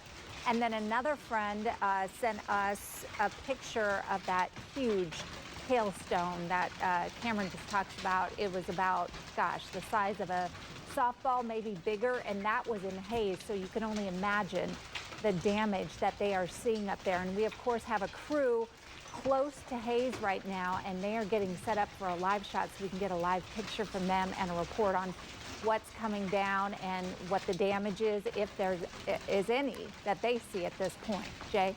All right, thanks a lot. So again, continue to send us those videos. You can email emails to us at KAKE News, or you can tweet at us at KAKE News or at JPraterKAKE, or even post them as post to our Facebook page. We can get those on air for you. So we really appreciate you sharing that kind of information for us. That kind of ground truth is very critical when we're in this kind of process of as far as keeping what's going. Let me go back out live now to Levi. I see Levi is still up and at him here. What have you got from your position, Levi? I'm looking at a large wall cloud at the moment. No fog clouds spotted yet, but just a large wall cloud slowly tracking to the northeast. And are you still along County Line Road and 280 Avenue? I am. I'm actually currently about to go north to go get closer to it. Get All a right. better view. So you are perfect. I got to admit, your stream looks great right now, Levi. And we see the very nice lowering and the organization. Now, since you've been watching this, has it continued to get better organized? Yes, for sure. All right, so let's go back over to the radar now, and I'm going to show you what Levi is looking at. So he is positioned right here, and he's looking right up here. So what you're seeing with his live stream is right that part of the thunderstorm, and notice how we're starting to pick up more rotation at this point. So it's a weak rotation, but fortunately, Levi's perfectly positioned where if this thing develops into a tornado, he's going to let us know live right here on KAKE. Go back over to the reflectivity, and we're looking at other thunderstorms. These are hail cores, and remember, we've already had some monster hail, some very large hail today, and hail's been the primary threat along with some heavy rainfall causing brief floodings. Hail threat right now, this is Hitchman, this is parts of Barton County, and then you got to get into Ellsworth County here. That is going to just basically clip the extreme southeastern edge of Russell County and then start getting into Ellsworth County and eventually approach K140 over towards Black Wolf, and that could be that very large hail threat. Any of the southern flanks on these storms, we're going to be watching today for signs of rotation, giving the amount of shear available in the atmosphere, the amount of twist in the atmosphere. A thunderstorm can properly organize itself. Remember, we've already had at least one significant tornado, don't know if it did damage, but one significant tornado in Ellis County, and then we had the elephant trunk tornado, the weaker tornado that definitely didn't do damage that you saw live here. It was on Levi's stream, and he also shared that with us. So now we're playing watch and wait to see if this is going to be the next tornado threat that's going to be between Shinshin and Pfeiffer across extreme southeastern parts of Ellis County, and then other thunderstorms going up, we will watch. And I can't emphasize enough that this is, think of this as Act 1. Later tonight, we're concerned about Act 2 developing and coming in across primarily northwest Kansas, but quite honestly, we cannot at this point rule out a few isolated severe thunderstorms, including a tornado threat for southwest Kansas. We've got a cap in the atmosphere, or lid, we've got to get rid of. If we get rid of that cap and we get one or two storms going, those could very quickly take advantage of the state of the atmosphere and produce a tornado. Let me go back over to Cam. Cam? All right, Jay, so I have that tornado watch that's ongoing until 9 p.m., and you'll notice it's just for where those supercells and the tornado threat is right now. Like Jay was saying, This is just the appetizer. The main event's coming late tonight. That's what we were most concerned about. This just got started a little early with tornadoes. So up to 3-inch diameter hail. We've seen 4-inch diameter hail. That's grapefruit, nearly softball-sized hail, 80-mile-per-hour winds, and the possibility of tornadoes with the tornado watch. So this is just one watch. We will likely get another watch. It could be tornado. It could be severe thunderstorm. But for now, this is what we're looking at. Tornado watch until 9 p.m. for the areas that are impacted with those supercells and tornado threat. Back to Jay. All right, thanks a lot, Cameron. So we have multiple severe thunderstorm warnings. The reason we've been kind of laser focused on the Ellis County is because that's the storm that has a history of producing tornadoes. But let's get you the roundup and show you everything as far as severe weather goes. We do have a severe thunderstorm warning in progress for parts of Barton County, for Ellsworth County, and Russell County until 4:30. And honestly, this is going to be a big hail producer. This is, you remember the photos that Cam showed you earlier, the talk about, tennis ball size hail. That's likely what's happening here as it is going to move across and exit out of Barton County and kind of clip parts of Russell County and then get into western parts of Ellsworth. So anything from Wilson and even along I-70 here, if this holds together, there's the possibility for that very damaging hail as that continues to track to the north. Now let's Jay, yeah, go ahead, we have a new tornado warning for Ellis. For Ellis. So, and I'm assuming it's going to be reissuance. It's a reissuance? Okay. I would assume so, and it's not popping up yet, but no. Okay, what's it until? Let's see. It is it's until 4:30. Until 4:30. So we got a new tornado warning coming out. Radar indicated on said tornado. Okay. All right. So it's probably what Levi's on. Yeah. Levi, let's go back to you for an update from your position.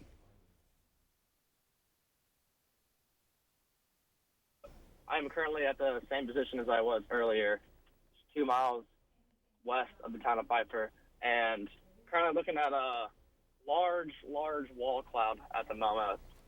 And right now, it's just pretty much recycling at the moment is what it is looking like from my perspective. All right. So keep on it. You say it's recycling, so it's getting better organized in terms of from your position. Yes. Okay, all right. So Levi's going to be there in case that develops. And honestly, the new tornado warning that's coming out, the box hasn't popped up yet, but I'm going to assume it's basically for what Levi, where he is, and what he's looking at. Let's get you into the other severe thunderstorm warnings.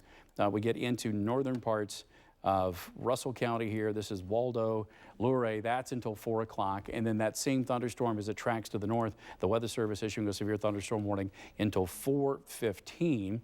There's that hail core. Notice it's a little bit smaller as it crosses K18, and that's at least quarter size, if not larger. If that weakening trend continues, they'll probably let those warnings go after one cycle. We kind of pan down to the south here. We get into Russell County under severe thunderstorm warning, and this is for rain and hail up to quarters, and then I-70 and down to the south again. Very heavy rainfall, hail up to quarters, maybe slightly larger than quarters. Earlier we had the very large hail. And let's go back over to the velocity data here. And yep, if this thing is going to produce a tornado, Levi is right in the sweet spot for it because there's Piper, and that's our area of circulation. It's not real strong, but tell you what, double box me with Levi's stream at this point.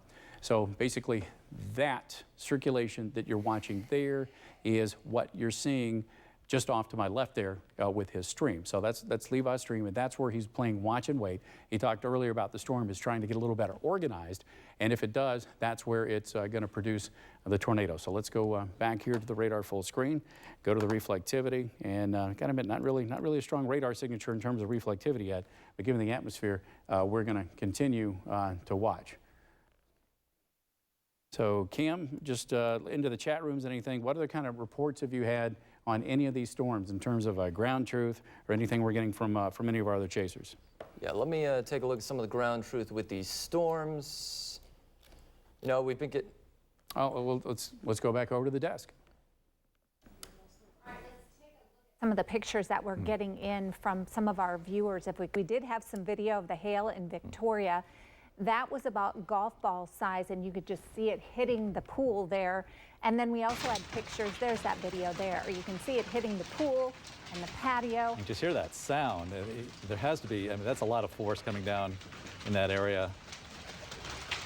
That is a lot of hail coming down. Then we also have a picture, an incredibly dramatic picture right here of about a softball-sized piece of hail. This was in Hayes. So obviously that is incredibly a huge potential for damage there to property and to people who happen to be outside. So this is, yeah, there you see the different sizes of hail that people have taken pictures of. This is a very damaging situation. And this, of course, you can see the damage from that huge hail. This is the windshield of a storm chaser. He was hit with that hail, and you can see it shattered. We also have a report from Getaway Bar and Grill in Shinshin. They say there is a lot of property damage. A windshield has been blown out there. They did see a tornado pass by a little while ago, probably 15 minutes ago or so, but golf ball size hail in that area. John Hayes, one of our reporters, is up in that area. He's working to get a live shot up so we can at least see live what's happening on the ground along with Levi. We'll send it back to you, Jay. All right, so let's get back over to, let me reload some stuff here. So I'll get the radar up behind me in just a second when it pops up. I was looking at a few other sources. There we go. So we got that new tornado warning. That's the red box that has been issued, which does include that area circulation. And Deb, when you get a chance, let's get some clarification. When they say the damage nearby, are they talking about damage from hail shattering windows? Or are they talking about damage from wind and a tornado? So we can kind of clarify, was that a hail threat that they had near Shinshin? It was the hail. Okay, all right. Yeah, it was the hail that caused the damage. To take a look at that. So we got two basically big hail cores, and that's another big one right there that's going to be tracking right along the Ellsworth County line towards Wilson, and that's going to be some of that larger hail we had today. Let's get an update from Levi on the phone. Levi, what's going on from your spot? There is just a bunch of satellite circulations all around this main circulation that they have in the storm. And right now, nothing is on the ground. There's no funnel clouds. It is just a bunch of very rapidly rotating wall clouds at the moment. Okay, all right. So you continue to see a broad area rotation on the radar here, but nothing really tight. And that's why we're not hyper concerned at the current moment that there's necessarily a tornado on the current time. Let me go back over history.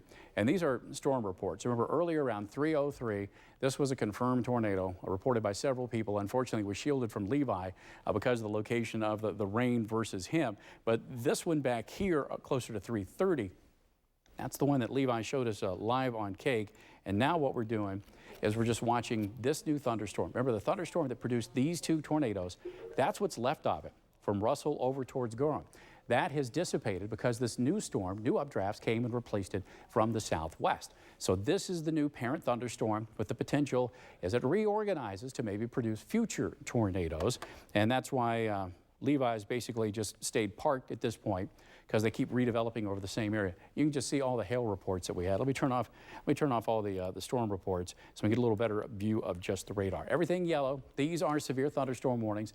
Looks like they're going to extend the one for northern parts, into Russell County, into Osborne County here. But the tornado warning still for Ellis County, just based on new thunderstorm developing. There's rotation in that thunderstorm, and if it tightens up, we could produce a tornado at about any time. So Cam, you got anything you need to add here? Yeah, I was going to just update on the Russell County storm. Okay. It's 70-mile-per-hour winds, half-dollar hail, and then the tornado possible, which we've been talking about. Okay, that's what they're warning for, correct? Or was that reported? That's what they're warning for. That's what they're warning for at the current time. All right. So the potential for damaging wind gusts in addition to the hail sizes as we continue to track this, the primary threat that we're concerned about is right there. And Levi, chime in at any time and just kind of give us the running play-by-play of what you're seeing. Yep, I will. So go ahead. Currently looking at a rapidly rotating wall cloud to the north of Viper right now. And tornado sirens are going off. And right now it is looking like it is pretty much dissipating and going to try and reorganize itself at the moment. All right. So the tornado warning is until 4:30 for Ellis County. And, I mean, did you kind of backtrack into Piper some? Or are you still right there at 280 in County Line Road? I'm actually just to the south of the town. I'm 1 mile south and currently heading east on the road. Okay, on County Line Road? Or is it on County Line or the road at a mile south of County Line? County Line. You're on County Line heading east. Okay. So there's Piper. He's on County Line and he's tracking eastward. That way he can kind of stay out ahead of this storm and keep back looking into it.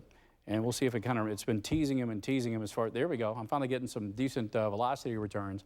Looks like it's trying to reorganize again. Let me stop the rotation here and zoom in, and we'll get a little better look at what's going on with that circulation just to the north of Pfeiffer. So there we are. That's the area rotation, and let me zoom in real tight to show where that could be tightening up, and then you can tell me whether or not you're close by. But basically, you take Pfeiffer Avenue, and then looks like 320th Avenue, 330th Avenue, about 2 miles off to the west of Pfeiffer Road. So that would put it over near Norfolk Road. So Norfolk Road and about 330th Avenue, that's where we got at least the best circulation at this time indicated by radar. And I'll kind of back the view out, and it does match up with that little appendage there. So you could try to get a little reorganization right around Pfeiffer. I know that that warning goes all the way up through basically Victoria and up to the northwest. But the motion of this thunderstorm has been basically, I know it's redeveloped from the southwest, has been more to the almost due east or kind of east-southeast at times. We roll it forward here over the past 30 minutes so you can track it. So there's that area circulation. So as it continues, moving along near Pfeiffer, north of Pfeiffer, and then continue into Russell County around Millburger. And if it continues that direction, that's going to keep the tornado threat south of the city of Russell. But, Russell County not under a tornado warning at this point. But if that circulation tightens up any at all, the Wichita office will probably very likely issue that tornado warning, which would probably most likely be I-70 and south of I-70, and not necessarily include the city of Russell. So now we're going to back up here and kind of give you the big view of what's going on. You got severe thunderstorm warning in effect for parts of Ellsworth County into Russell County and northern Barton. That hail threat's still there, but it's smaller. And now look at that. It's starting to get a little hook. We're going to start looking at some velocity data here in just a second in western Ellsworth County. This thunderstorm with the large hail, as it crossed north of Waldo, that hail signature is weakening. Notice the severe thunderstorm warning that was in effect for Russell County. They've let that expire. We still have the one to the north for Osborne, but that's kind of probably a borderline severe storm. Severe thunderstorm for Russell County. This is for hail, the potential for wind gusts in excess of 60, and that hail threat larger than quarters at times. We're not getting radar indications of the really, big hail that we had earlier today around Hays and especially south of Hays. And then the tornado warning still down across parts of southeastern Ellis County. Deb, David? All right, thanks so much, Jane. We showed you that video of the hailstones hitting the swimming pool, the patio, and then that huge, giant one. All of this from the Hays area. We have Brenda Dreiling on the phone with us right now, my former college roommate. Hi, Brenda. Hi. I know it's hectic up there, but can you describe what you're seeing and what you've been seeing for the last half hour or so? Well, it first started out just really light hail. My son lives in Hays, and they were actually having softball-size hail, and so I thought it was probably going to miss us, but it actually then all of a sudden started hailing like crazy, and it was pretty big hail. What is your son saying if he's over where the big stuff is? What kind of damage is happening over where he is? Well, after the hail, I don't know. It started raining so bad. It was blowing so bad. I had water coming in my basement. They were pretty strong winds, so I really haven't been able to see what kind of damage we may have because it's still raining here as of now. My son is on the fire department, and one of his friends saw a tornado near Pfeiffer, and I actually just sent a picture to Deb. So, oh yeah, it was about 45 minutes ago. Yeah. So, Brenda, have you talked to your son since he told you about that huge hail? My son is here with us. He's so. home. Okay. Yeah. Yeah, I'm just curious about the, because we do have a couple pictures of windshields being shattered. I can't imagine hail that big not causing some massive damage. Oh, I'm sure. My son hasn't been home to Hays because he lives or he works here in Victoria with us, and so I don't know what kind of damage he's got. I'm sure when he gets home, he'll be able to send me some pictures. But yeah, it's pretty bad here.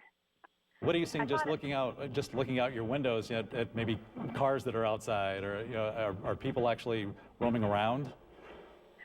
Well, I live just south of town, about a half a mile, quarter of a mile maybe. So there's no activity out here. And our vehicles are all in, thankfully. But okay. The wind changed directions like 3 different times. So I was kind of worried about my picture window, but thankfully, so far, we don't have any broken windows. Thank goodness for that. And you did say you now have flooding on top of everything else. I'm sorry, what? You did say you have some flooding in the basement on top of everything else? We had some water coming in the basement window. One of our windows was leaking, and it's pretty extensive. But the rain was, I don't know. I haven't been over on the side of my house, but I'm sure it's probably flooded over there. So. How long have you been there? How long have you lived there? We've lived here for 20 years. Oh, okay. So you've seen this quite a bit over the time. How does this rank as far as what kind of dramatic kind of hailstorms you've seen? Oh no, I've never seen one this big. Yeah. So this is by far the biggest that I've seen since we've been out here. We've lived here 20 years, and I've never even had to have my roof replaced, but I'm sure I'm going to have it replaced now. Yeah, I'm going to say so. Brenda, thank you so much for calling in and for all the pictures and video. Anything you can get, please send me, and it's good to talk to you. I sure will. It's good talking to you. Sorry it's under these circumstances, though. Same. You take care, okay? Okay. All right, thank you. Bye. So again, that was Brenda Dreiling calling from Victoria, just south of Victoria. That video was just incredible to see those huge hailstones. Well, this is something somebody new to Kansas never gets to see, and so I wanted to get from her is like, how unusual is this? And even somebody who's lived there for 20 years says she's never seen anything like this. So This is a pretty dramatic storm, obviously. I know. I think this is traffic cameras from I-70 near Walker. You can see the rain is coming down there. It looks like traffic's moving okay, though. This is a different shot from the Russell exit. Again, just rain. You can see some lightning. I don't know if that's a wall cloud or not. I'm going to leave that to Jay. Well, it is moving in there because you see the sun to the left, and here comes the darkness. Jay, what is that? All right, let's let's double box it if we can, and I'll show you exactly what we got going on. Say again. Okay, let's show you what's going on with the radar. So what you see with that cloud coverage, you're here in Russell, and you're looking off this direction. This would be a shelf cloud, or basically the colder air coming out of that storm is getting overcut by the warm air running into, and it causes that low level of cloud. We call that a shelf cloud, and that's probably along this arc here as it's approaching Russell, and I know it looks pretty ominous, and that will continue with some heavy rain and also some larger hail that could be rolling into Russell. So that's not necessarily a tornadic signature or a wall cloud. That's more of a shelf that is developed here. So, basically you got this thunderstorm exhausting all this cool air out ahead of it. And as it does, it acts like a mini cold front, and you're lifting this warm moist air up over the top. And so you're developing that cloud, and it forms almost from horizon to horizon as you're looking back at the storm. And that's called a shelf cloud. So let's go back over to the velocity data here. And I got to admit, this is good stuff because, north of Pfeiffer over here, we were looking earlier, storm trying to get a little bit organized. I'm not seeing any kind of really tight rotation. Levi, are you still on the phone with us? I am, yes. All right, Levi, so give us an update on your position and what you're seeing.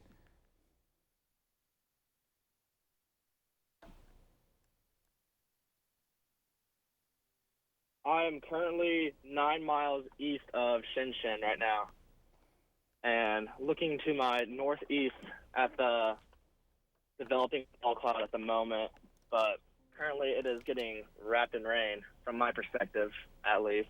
So At the moment, I'm going to drop south and get ahead of it, get back in front of it.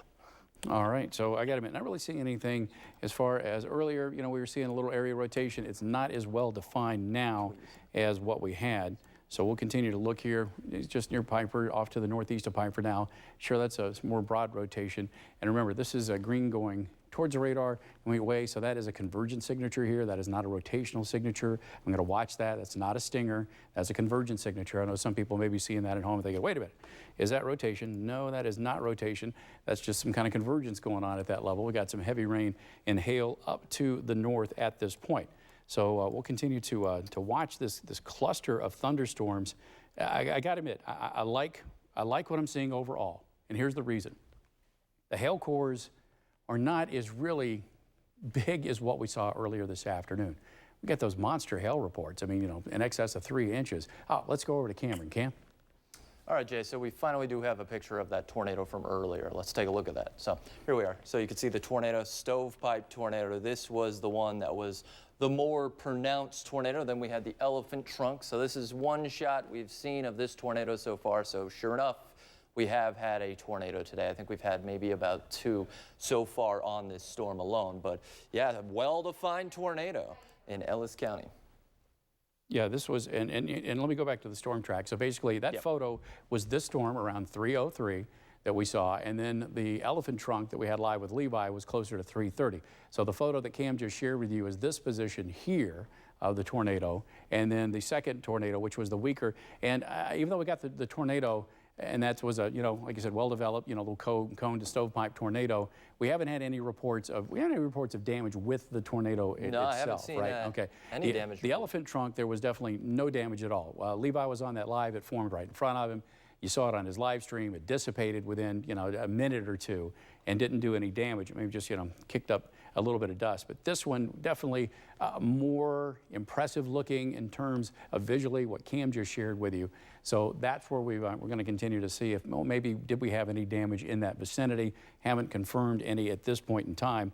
What we have confirmed is just, a whole bunch of very large hail, especially clustered around Hays. And you notice how obviously the storm reports cluster around where more people live. So you get into the city of Hays, you're going to have more storm reports. You get out of the city, it's not going to be as right. Now along I-70, looks like somebody just reported a wind gust estimated at 60 miles per hour. So remember, anything greater than 58, we label it as a severe thunderstorm. So that is that's confirmation of what's going on. Let's go over to David and Deb. All right, thanks so much, Jay. We are getting more pictures in from the area, and I think, David, you had one of some flooding? Well, yeah, the state police have sent out a picture of some flooding in, I don't know if we have gotten that to our control room. No, they don't have it yet. We will show it to you in just a moment, but obviously we had heard from the person we were interviewing just a little while ago, Brenda, that it was just a bunch of rain at that point, and obviously it's a big situation for the entire town because we have like very deep water being shown in the streets in Hays, and they're telling people do not go out, do not cross any road that you see even with the smallest amount of water because you just don't know how deep it is, and some areas are very deep in that area right now. Yeah, we around here, we say turn around, don't drown. Right. That's the saying around here, David. It's a good saying. Yeah. So, and Brenda, the woman we just talked to a few minutes ago, said she has flooding in her basement after all that hail hit. So now she's got to deal with probably a new roof and then those huge hailstones and then flooding in her basement. Also, the Cynics in Shinshin, is that right? Victoria, I'm sorry, is reporting that the tornado sirens were going off just a few minutes ago. I don't know if that's still the case. So we are following this. Of course, we're trying to get those pictures to you. Any luck on that, Jen? Nothing yet. Okay. We're still waiting on the picture of the flooding. If you have any kind of pictures, storm pictures, damage, broken windshields, whatever, hailstones, send them to us and tweet at us at jpratercbm KAKE, jprater KAKE. Or you can tag me or David. Sure. Same thing. Yep. Deb Ferris KAKE, David Scott KAKE, and we'll get them on the air for you. Thank you, Jay. All right, let's go back over and show you a brand new tornado warning that has been issued until 5 o'clock Central Time for Barton County and Russell County.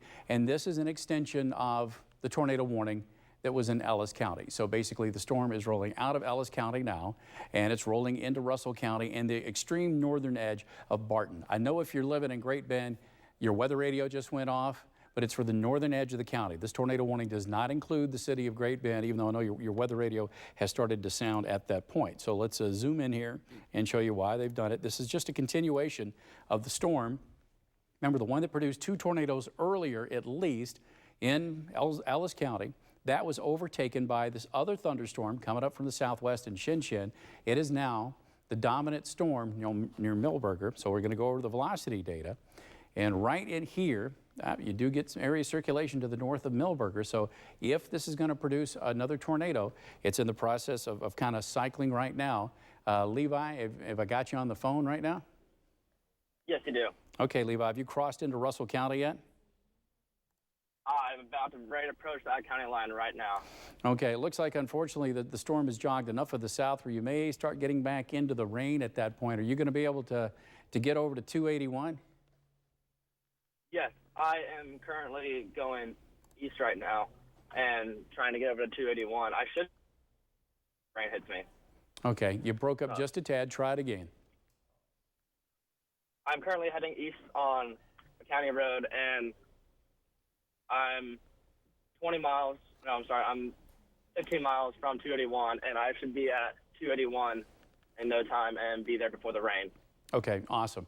So he's in the process. He's on County Line Road, and he just crossed into Russell County. So he's right here, and he is racing over to get to 281 because obviously that gives him a nice paved north-south route, which he can jog more to the far south and then try to get on another east-west road in order to stay out ahead of this. This is a funky product. We don't use it a lot because it's a very noisy product, but this is called the correlation coefficient, and basically it's a way to detect debris that's lofted into the air. And at this point in time, don't really have a strong indication. I'm just going to keep an eye right in here. There's not a lot of rainfall over it, so it could be just some noisy data, not necessarily an indication. But they're just to the northeast of Millburg. We go to reflectivity mode of the radar, and yeah, it lines up with a notch, but it also lines up where there's not a lot of rainfall. In order for that product to work, you really prefer some heavier rain following over it at the same time, just to make sure it's not a real noisy product. But as we look at the relative velocity, there is some circulation there. So we'll have potential tornado developing, and the National Weather Service has issued a tornado warning for that storm. I'll show you where the circulation is. It's not what we really call, gate to gate at this point, but there you go. That's the wind going toward the radar at Dodge. Here it is coming back away. There is US 281, and notice how 184th comes down to the south, makes that jog due west on Winterset, and then jogs down to the south again as 182nd as a primary road. So that area circulation is basically right in that vicinity. Remember, when we use a radar beam, we're not detecting right at the surface because of the curvature of the earth, so it's in the vicinity. I wouldn't say it's exactly at that location as we look at it from the top down. And as we roll it forward here over the past 30 minutes, that area of potential circulation is moving basically east-southeast. So not tracking completely due east. This is going to cross 281 well south of the city of Russell and Bunker Hill. So I'm not concerned about this circulation having an impact north of I-70 or as far south as Hoisington or even the Cheyenne Bottoms. But let's go back to the reflectivity mode of the radar, which we're kind of more used to looking at. What you do have in Russell is heavy rain, the potential for 60+ mile-per-hour wind gusts, and that could be hail larger than quarters as that rolls into the city of Russell. So here's your tornado threat. We'll see if that kind of wraps back up or not. Levi, if you're with me, where are you now?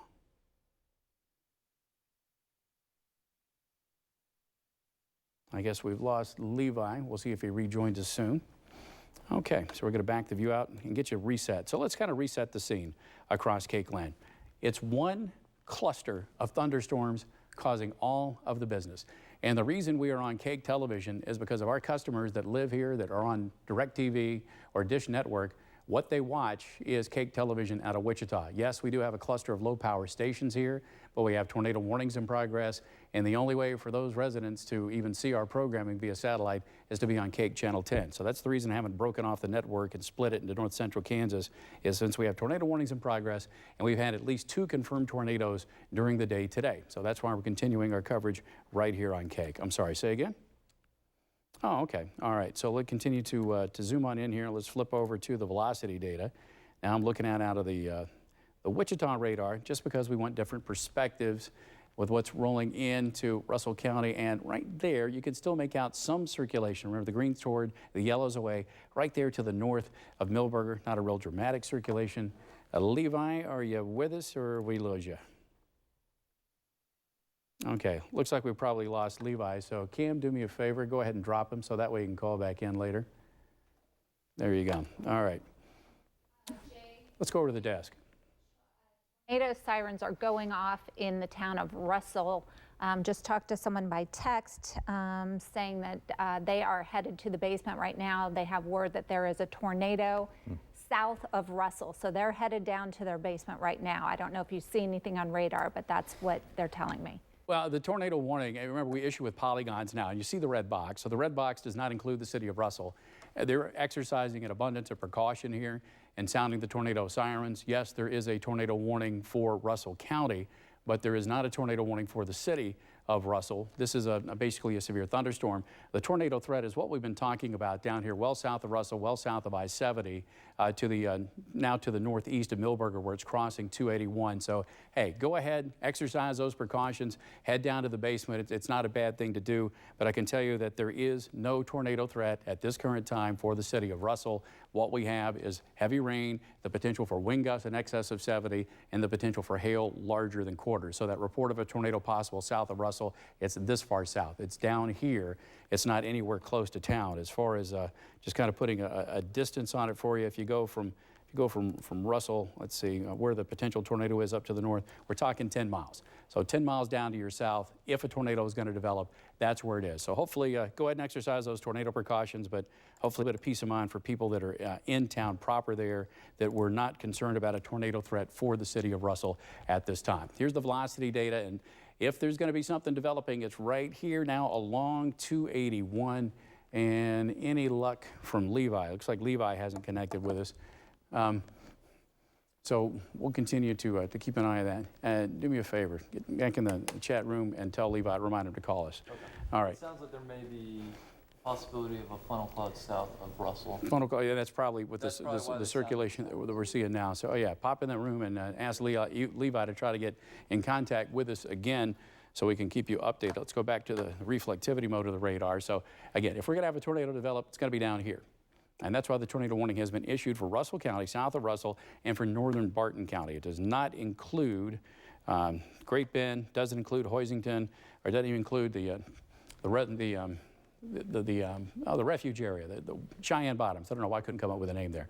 All right, so here's your heavy rain and hail. The other severe thunderstorm warning is for parts of Ellsworth County, and it ends right at the Lincoln County line. That's going to be more of a hail threat. Tell you what, southwest of Ellsworth, let's take a look inside of that thunderstorm using the radar data and take a look at the velocity, and not really seeing anything of note that we're continuing to look here.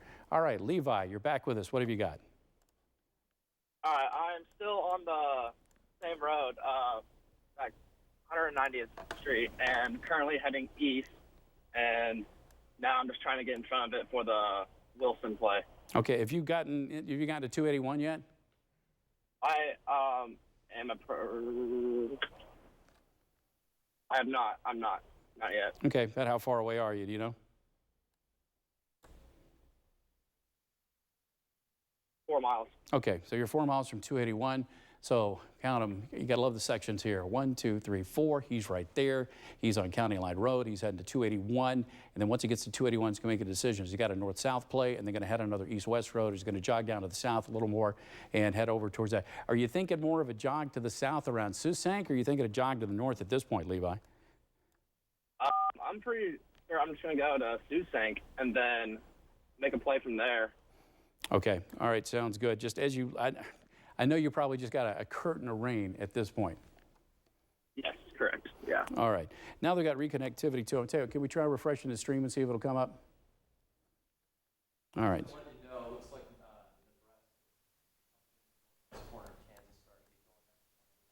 Okay. All right. So here is the second play that's starting to develop. And this is outside of KAKE land, but I just want to give you a quick note. See that signature there? And that's why they already issued a tornado warning. Our KAKE meteorologist and First Alert Storm Tracker, Bryce Kintai, is right now stationed in Oakley. So he's down here getting ready to anything that pops up in northwest Kansas, he's going to be on that. So we got one chaser pre-positioned in Oakley, ready to go for that storm. And then we got Levi on the storm that is right now rolling through southern Russell County that we're concerned about. But thanks for giving me an update on that. Okay, let's go. Oh, I'll tell you what. Does it show anything, though? Oh, it shows cumulative. Okay, all right. So, you know, just FYI, Bryce Kintai is going to be on Wix 10. So at some point, let's make sure he's going to be available so we can show what's going on from his room. Okay, so he's good. Okay.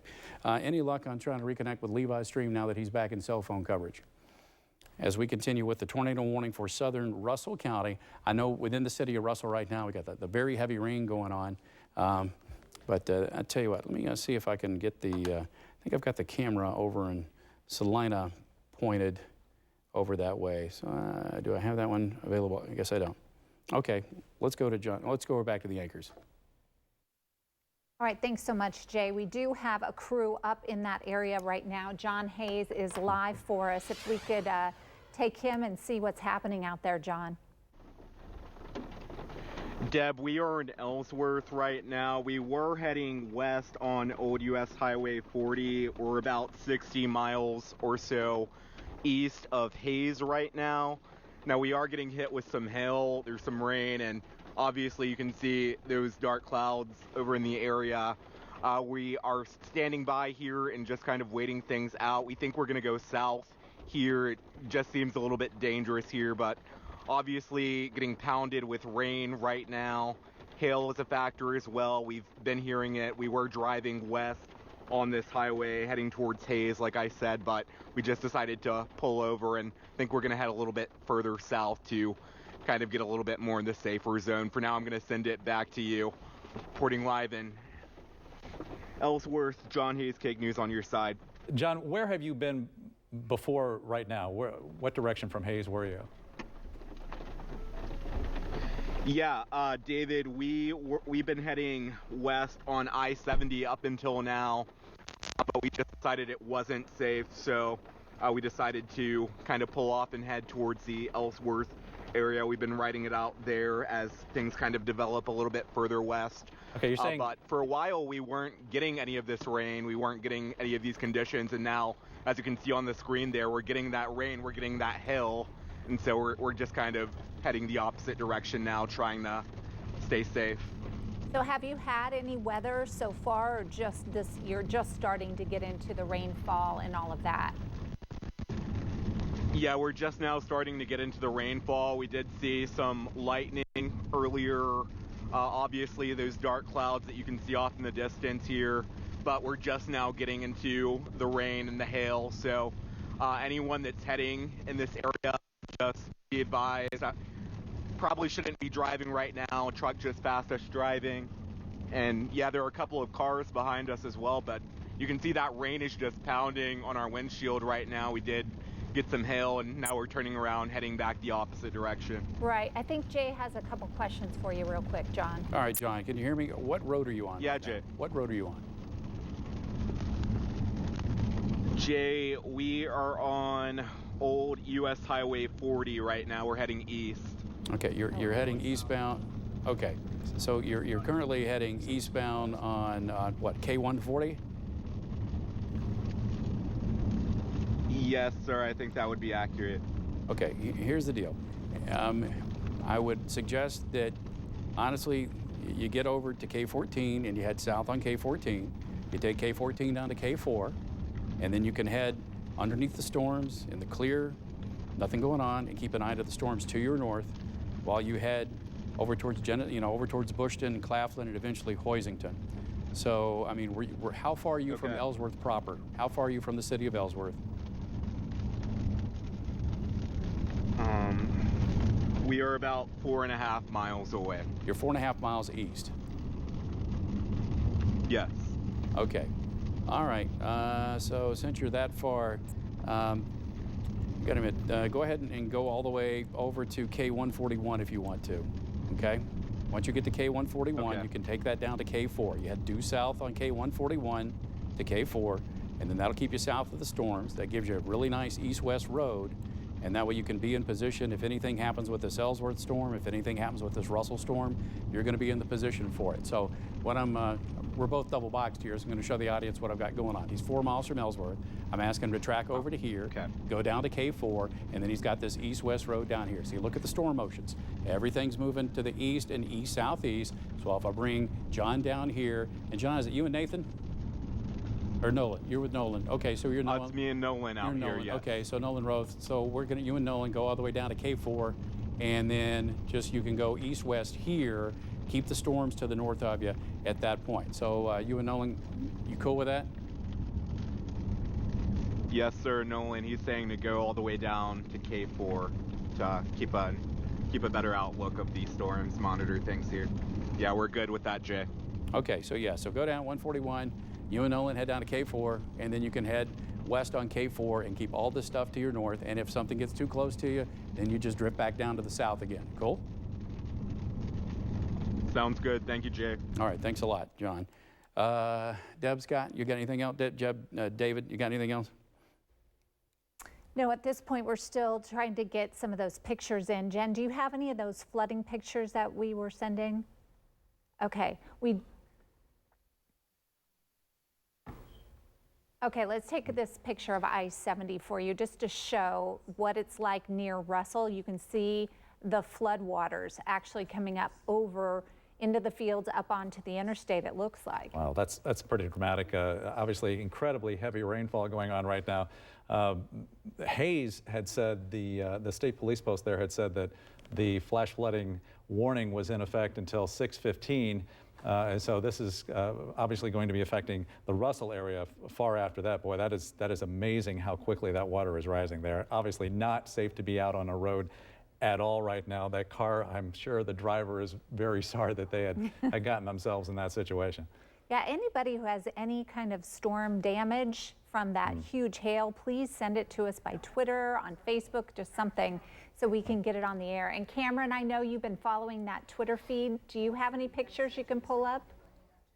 He's on the phone right now. We also have reporters here in the studio on the phone with people up in that area. We do have some reports from Getaway Bar and Grill, that's in Shinshin. They're saying that they had golf ball size hail. Some of that hit some windshields, shattered those. So it sounds like this hail was big enough that it's going to have caused quite a bit of damage. And if you haven't seen this, let's pull up the picture from Hayes. This was incredible. Obviously the biggest hail that many of you have probably ever seen before. This is somebody holding what looks to be a grapefruit size piece of hail that was falling in Hayes, and I don't know if it continued to be that size. Apparently, we don't have the picture. You know, whether we're getting a golf ball size. Yeah, that is just enormous. And imagine that coming down all over where you are and where cars are, where homes are. There's obviously going to be a lot of damage, you would think, in Hayes. But we were seeing golf ball size in Victoria. We saw a lot of golf ball size hail coming down in that woman's yard, and she had said she had been there for 20 years and never seen anything like it. But fortunately, no more of the softball size outside of Hayes, at least not any reports. And here we have damage to a car. Yeah, this is where a storm chaser was in the middle of the storm, got caught, and you can see all the different dings where it hit the windshield and it shattered. Let's get it over to Cameron. He says he has a few pictures for us to share. Yeah, I got a couple photos. I have some of the flooding photos in Hayes, so you get an idea. You have a heavy thunderstorm like that, you're going to get a torrential rainfall. We've seen a lot of hail. This has really just been a hail monster. I mean, we've seen softball hail, and that is enormous hail, lots of flooding rain, seen some reports of damaging wind. Haven't seen too many tornado photos yet. I am going to try to get some more and show those to you guys coming up, and I'll send it back. All right, let's go over to Levi. Levi, you with us on the phone? I am, yes. Okay, get us an update on your position. I am currently going to the town of Sault right now and heading east to get out in front of it. Okay, good, because it looks like it is kind of building towards the southeast, towards you at that point. You're finally getting more position where you can look back into the area of the lowered reflectivity here. When you get a chance, has there been anything of concern that you've noticed from your position? I've just noticed pretty weak rotating wall cloud at the moment, way back in the rain. Okay. But nothing like we've seen earlier. Okay, that's what I thought. Because, yeah, you know, you can make out that there's some, you know, movement back towards the radar, movement away from the radar, right in there. There would be some broad circulation. Like you said, nothing that would be really indicative of anything of concern at the moment. Let's go back over the reflectivity. And, you know, you got this little weakening here. Anytime you see a weakening, you want to look at the velocity and make sure. Now, a lot of people would look at this product, the correlation coefficient, and so, oh, look, that's something. No, got to remember, there's not any rain over that. You need some kind of some echo on top of it in order to confirm that. So that's nothing I'm going to get excited about at this time. We kind of roll the view out just to kind of give you the overview as far as what's going on with this. We back the view, and the tornado warning is in effect for Russell County. If there's going to be a tornado, it's going to pop right here. We're all talking to the east of 281, well south of US 70. So Russell, I know it's raining like all get out right now. You got the gusty winds, you got the heavy rains, and you even have some hail. But in terms of a tornado threat, there is no tornado threat within the city of Russell. No tornado threat for Bunker Hill. It's going to stay all well down to the south, and it's already off to the east of Millburger at this point and off to the east of 281. So this is well southeastern parts of Russell County where the threat is, right along the county line. So north of Hoisington, north of Claflin, north of Cheyenne Bottoms here. That's where if a tornado is going to redevelop. Now, because that's moved towards the southeast, don't be surprised if the Weather Service, if they issue another tornado warning, they're going to take the box here and they're going to slide it to the southeast. So the next warning that comes out, you know what, it might include Hoisington or just to the east of Hoisington on K4 over to Claflin. So we'll continue to watch that. And I know I told, John and Nolan to get on K4, but they're not even over here yet. Once they do, they get over towards Claflin, we can send them on down to the south. Okay, Cam, what have you got? All right, I do have a tornado video. This is from Chris Nessman. He's a meteorologist in Tulsa. He's allowing us to use this, and you can see this is the tornado that was southwest of Hayes. It's the one we've been talking about for a long while, and this was minutes before the tornado warning was issued. So clear as day, you could see that cone tornado, but it's already getting shrouded by the rain. So we're starting to see more of these pictures and videos start to come in. So this is what we're looking at. But keep in mind, this was the tornado from earlier. This is not a tornado currently ongoing.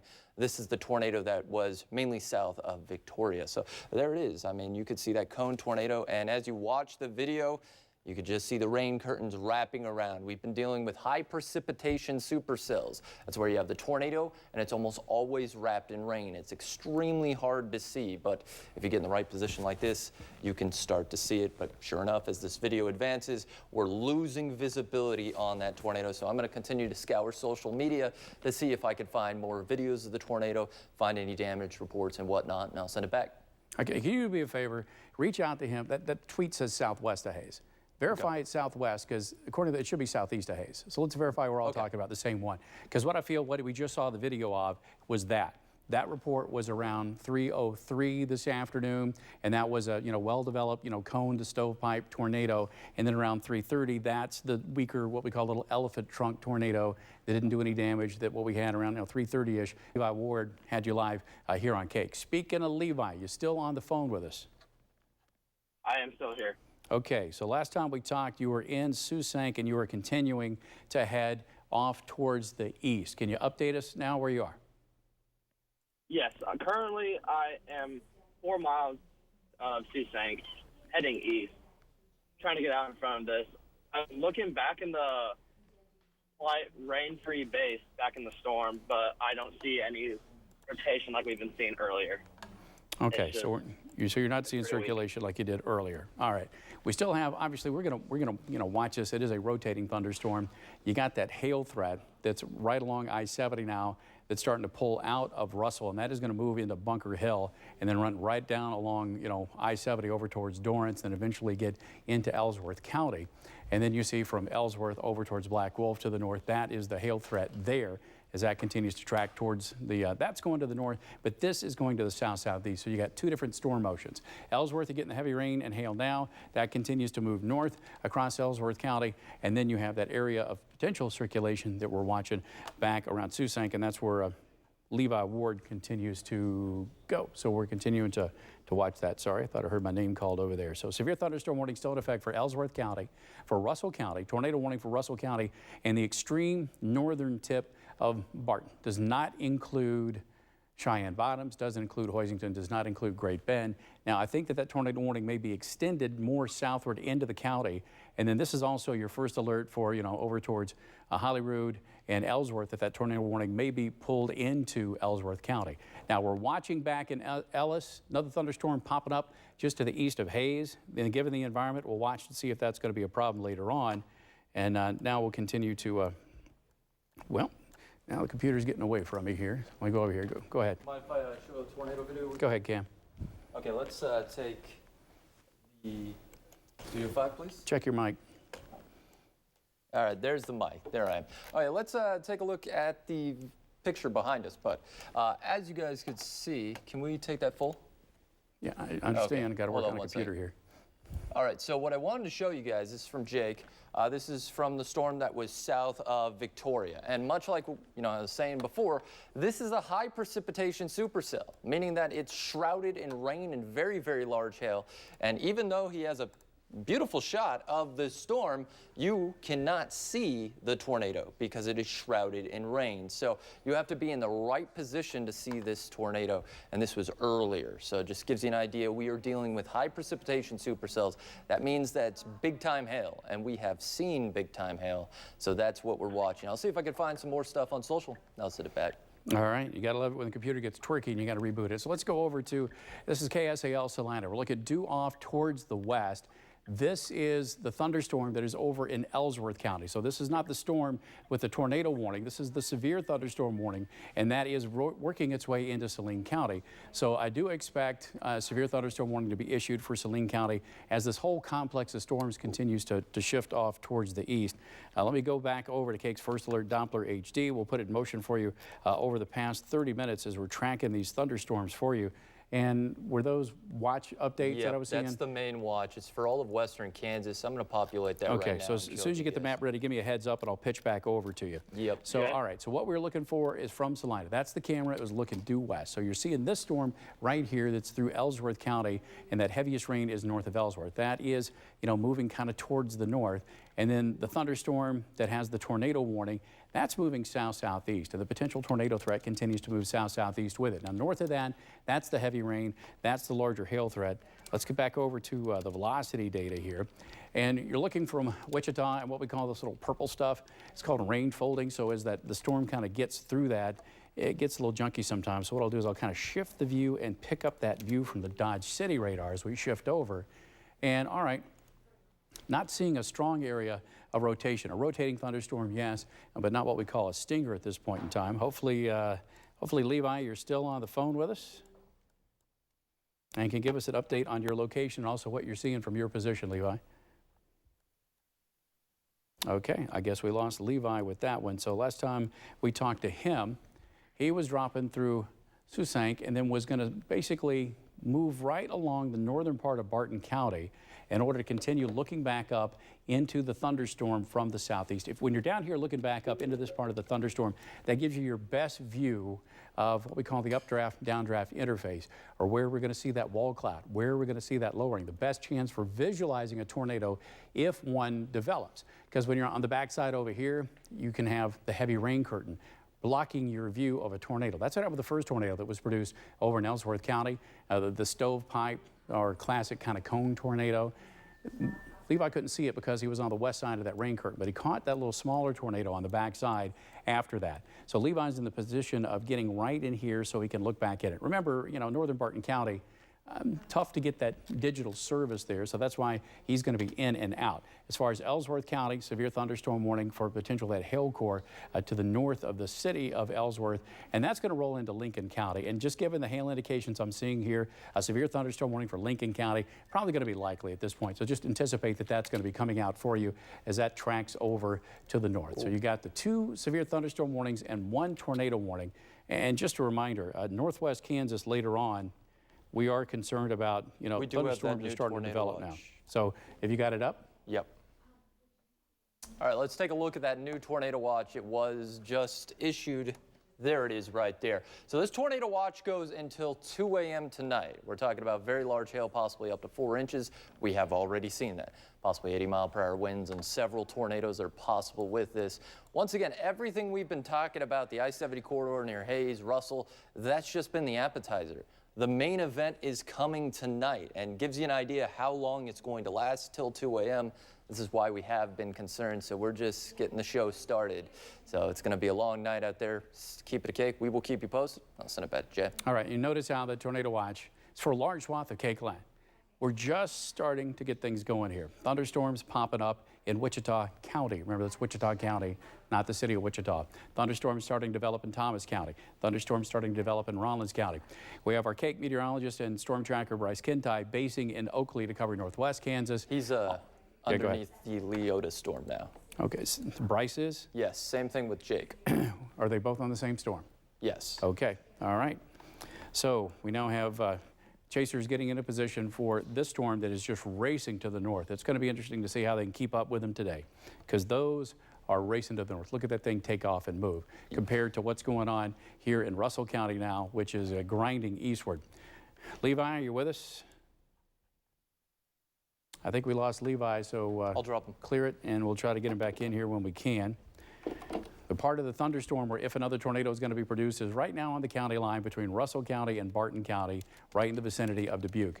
I would go ahead and exercise those tornado precautions as this comes toward you. The hail threat is between you and I-70. And given on what we've seen earlier today, 2-inch plus hail, not out of the question. So is that a new tornado warning that's coming out? Yep, there it is. There's your new tornado warning for Barton County, for Ellsworth County, and for Russell County. As anticipated, they've just taken the box and they're shifting it down to the southeast. So next time we get a chance to talk to John and to Nolan, remember I was sending them down 141 here to K4 and saying get on K4. And so get with John and let us know when they get to Geneseo. So basically the intersection of K4 and K14, and then we can figure out what we're going for there. Fantastic. Okay, can I talk to John? John, can you hear me? Yes, Jay, I can hear you. Okay, fantastic. What's your location now? So we're still on Ellsworth. We started to go down to K4. We pulled up on a accident. It doesn't look like it's weather related, so we pulled over. And as you can see, there's just a dramatic picture in front of us here. You can see kind of those dark clouds ahead of us. Not sure what I'm seeing right now, Jay, if you'll break it down for us. Okay, let's get your location. I don't think you're on, are you on K4 or are you on K140 or K141? We were on K14 heading south. Oh, so you were south of Ellsworth heading on K14. So are you on K14 now or K4? Yes, sir. You're still on K14? We're still on K14, but there's a wreck that's blocking our path right now, so we pulled off. Okay, how far south of Ellsworth on K14 are you? Let's see here. Jay, we're about 4 miles or so south of Ellsworth. So you're sitting right in here, and your camera's pointing directly to the north, or what direction is the camera pointing? We're pointing north, Jay. Okay, so they're right here. They're 4 miles. They're pointing north. So what you're visualizing on the screen is the back edge of this thunderstorm that is lifting north of Ellsworth. Okay, so John, I want you to take the camera and I want you to point it now almost due west, but just north of due west when you get a chance. So this thunderstorm is Nolan, can you do that? Can you point the camera west is what he wants to see. And so basically this thunderstorm that they're watching is retreating. All right.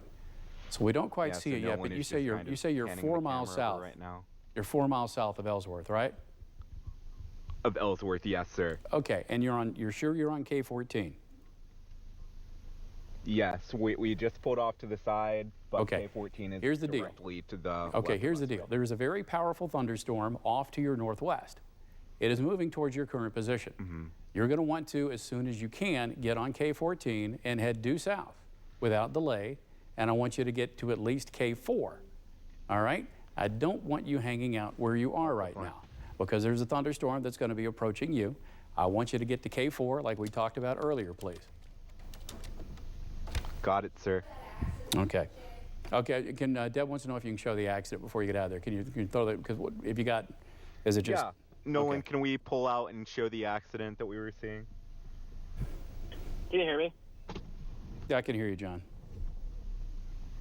This is Levi. Okay, Levi. Okay. Hang on, stand by, Levi. John, we're talking to John. Yes, sir. So Nolan's going to take us out of where we were just now, and you should be able to see the accident coming up here. Okay, please head south on K14 until you get, because you're already south of the city of Ellsworth, correct? Yes, sir. Okay, so yeah, obviously you see the conga line of storm chasers. They're doing what you don't want to do. So, so go ahead and head south on K14 until you get to the intersection of K4. At that point, get back in touch with me, and I will direct you from there, okay? Got it. Thank you, Jay. Thank you, John. Now let's go back to Levi. Levi, we got you back. Give us a position update and what's going on.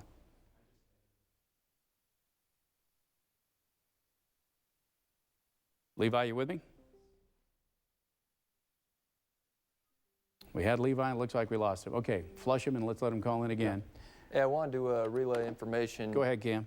Up in Nebraska, there's a large and dangerous tornado right on the border of our area. So it gives you an idea the environment is favorable for that type of stuff. Okay, and you know what? That's good things to throw into there. Pull up the radar, put it behind you on the TV, and let's switch and let's talk about it. All right, so we're going to stay here. This is what, since they were live about 4 miles south of Ellsworth, if their position in the game was correct, they're sitting right here, watching that thunderstorm go away. And I want to keep them away from this thing that's heading in their general direction. So I'm telling them to get down and call me at K4. And honestly, depending on the direction of that storm, I may send them down K14 all the way to Lyons at that point. So I'm taking care of my crew. I want to make sure they know what's going on. And hopefully Levi. And okay, let's go back over to David and Deb. All right, thanks, Dave. We went to, do we have the video that I just sent you guys? I just got some video from Hayes from a Zoe Morris. She said it was kind of amusing, but actually it's not. It kind of shows just how dramatic the situation has become there, where there is a flash flooding warning until 6:15 tonight. And this is what she saw along 13th Street just a little while ago. Somebody turning that street, or well, Mother Nature has turned that street into a river, and somebody taking advantage of the fact that they can take their canoe or whatever kind of boat that is. It kind of looks like that. Fishing boat. I don't know if there's any good fishing going on right there, but 13th Street in Hayes has been turned into a river. And so that just shows how state police are saying do not go out on those roads. If there is any water on those roads, just turn around. And here we see the different sizes of hail that have been falling. And we do have Taryn Kitch on the phone with us now. She is in Hayes. She works at the 24/7 travel store there on North Vine, which is right up there by I-70. Hi, Taryn.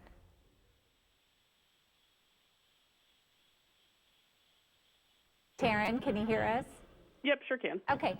Taryn, if you would, I know I talked to you briefly, just describe what today was like for you up there.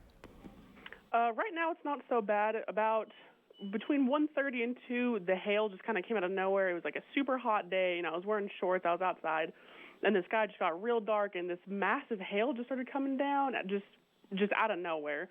And that lasted probably close to an hour, the hail and the wind and the rain. That finally let up a little bit. The hail got smaller, and then about 3:30-ish, it just started pouring rain, and it just now, like, has stopped. It's still pretty windy outside, and it's sprinkling a little bit, but it was a little hurricane here for a while. Yeah, it sounds like it. And you said, how big was that hail? The hail was probably about golf ball size, at least. Some pieces were definitely a little bit bigger than that. Are you seeing flooding there? We've seen a lot in the Hayes area. Say that again. Are you seeing flooding there? Flooding? Oh, yeah. The street that I take to get up work is pretty close to 13th Street, what you guys were just talking about, and I had to drive just right in the middle of the road, otherwise I wouldn't have made it. Yeah, it's kind of scary, isn't it? Yeah, so, it was not the best experience. I guess when that hail started hitting, what went through your mind? I was really just worried about my windshield cracking, or my house, a window getting cracked or something, because I just, I park underneath a tree. I don't have a garage to park in, and I have a huge crack in my window. So my first thought was oh my God, what if it breaks and my car is flooded? Then what do I do? I got to go to work in a couple hours. So I was kind of just hoping for the best that nothing would happen, and thankfully nothing did. Driving up to work, I didn't really see any damage or anything. I'm not saying that there isn't any, but I just didn't see any on my route to work today. Yeah, I think the windshield shops are going to be busy there for a week or two, probably. What kind of business is it that you work at? Sorry, say that one more time. What kind of a place is it where you work? I'm sorry, I'm still just having some trouble hearing you. A gas station. Oh, okay. Yeah. So are you seeing people there with, are you still there right now? Oh, yeah, there have been people here. There's this group of bikers that have been here the last 2.5 hours. Oh, my gosh. Just waiting it out. Can imagine what they went through. Yeah, they, they're coming and asking me, we're trying to go east. What should I do? I'm like, I don't know if east is your best option right now, so probably just wait it out a little bit. Actually, a lot of directions in Hayes may not be good right now. How able are people to drive around in there with all that flooding going on? The flood's making it pretty hard to get around, but there's still people definitely out and about. People here aren't super scared to drive on the streets. There's definitely been a good number of people that are from out of town that have pulled over at the gas stations here, because there's about 4 of them that surround the interstate right here, and a good handful of them are still just waiting out for it to at least go down a little bit. Yeah, that's unbelievable. I can't imagine being on a motorcycle in the middle of this. Oh yeah, there's no way. Yeah, if there's a motel around, they might want to check in for a little while. Oh yeah, it's a good thing for us. There's like 3 motels just right down the street from us. So I told a couple people, maybe it wouldn't hurt to just stay for a night. Yes. Well, Taryn, are any of those bikers close by that we could talk to see what their experience was? Yeah, let me run and go get one of them real quick for you. Okay, thank you. No problem. So that is Taryn Kitch. She works at the 24/7 travel store right there on I-70. So I'm sure a lot of people have stopped. A lot of people, right. Yeah. Probably nobody with a greater stories than the motorcyclist. Imagine what that would have felt like and sounded like. Getting hit that by, hail and just coming right at them. That obviously would be an incredibly dangerous situation if you're going at anything of a clip along the highway and that hail is smacking you in the face. Yeah, and Taryn was saying that hail, golf ball size, ping pong size. And even softball size. Yeah, in some was places. for an hour. Yeah. Can you imagine? That's a lot of hail, and there's going to be, we had talked to Brenda about thinking that she's probably going to have some roof damage. Probably a lot of repair kind of companies are going, and unfortunately right now everybody's low on supplies. And so everybody's going to be needing a lot of repair for a lot of time in that area. Yeah. I was just going to say, we're waiting for Taryn. She's going to try to get one of these bikers to come talk to us. And at this point, though, if we don't have it, Jen? Okay. Okay. Just if we would, I'm going to, can we show some more pictures? No pictures to show right now. All right. Yeah. Jay, we're going to send it. All right, let's go back over. Levi is joining us on the phone again. Levi, what have you got? Where are you? I am just east of the town of Odin right now and heading east, trying to get out in front. About 8 minutes ago, I actually got a clear view of the wall cloud back in that rain right before it got rain wrapped, and still not. All right, you're breaking up a bit. Try it again. Try it one more time. The reason I'm asking you is there's some pretty good rotation right along the Russell County, Barton County line. Is that what you were talking about, seeing the wall cloud? I am, yes. Okay, and right as it was tightening up is when it got rain wrapped. Okay, all right. So, and you say you're near Hitchman? Odin, right now. Oh, you're near Otis. Okay, are you? How far east of Otis are you? All right. 1 mile. You're 1 mile east of Otis. So you drop down. You're Otis or Olmutz? 1 second. Sorry. Yeah, I don't think you're back to the southwest. I think you're probably like because you were going east of Susank. That would put you over near Hitchman or Dubuque, south of Dubuque, heading towards Ellsworth County. I dropped south of there. Drop south? I dropped south about 5 miles, and now I am about 6 miles northwest of Claflin right now. You're 6 miles. Okay, you're 6 miles north. That makes more sense. So you're down here 6 miles northwest of Claflin. So he's good, still positioned here. And yeah, it looks like there's rain between you and the area of circulation around Dubuque. So if you're in your shelters in Dubuque, stay down in your shelters at this point.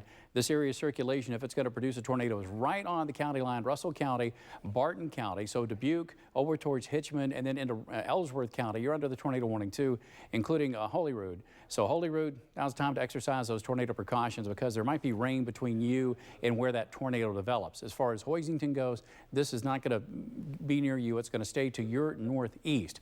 And last time I talked to my crew, they were on K14, 4 miles south of Ellsworth. Can we get an update on where they are in K14 in terms of over towards K4? I want to make sure that I keep John and Mr. Roth out of harm's way at this point. So upstairs in the booth, please give me a position when you get a chance. Okay, he's not on IFB, but as soon as he gets in, hopefully that looks good news. The fact is, the good picture is that they're running south, so hopefully that they're running south on K14. And honestly, I may tell them to continue south on K14 down Lyon, since this has made more of a turn down to the southeast. So, Levi, I know you said you were northwest of Claflin. Have you got a decent road? Are you going to be able to jog all the way over and pick up K156, or how's it looking for you?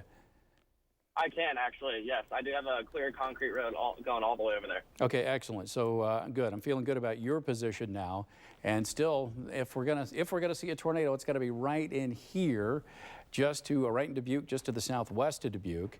And so while he gets in the position here, this is a hail core that's crossing I-70. So Ellsworth County and southern Lincoln County under that severe thunderstorm. But again, we've been concentrating here. But we can't stop talking about what's going to happen later on today. Let's go over to meteorologist Cameron Venable. Cameron, what else is happening to our west? Well, to our west in southwestern Nebraska, just northwest of our area, we're talking about a large and dangerous confirmed tornado. It's a PDS, particularly dangerous situation tornado warning. On top of that, it gives you an idea.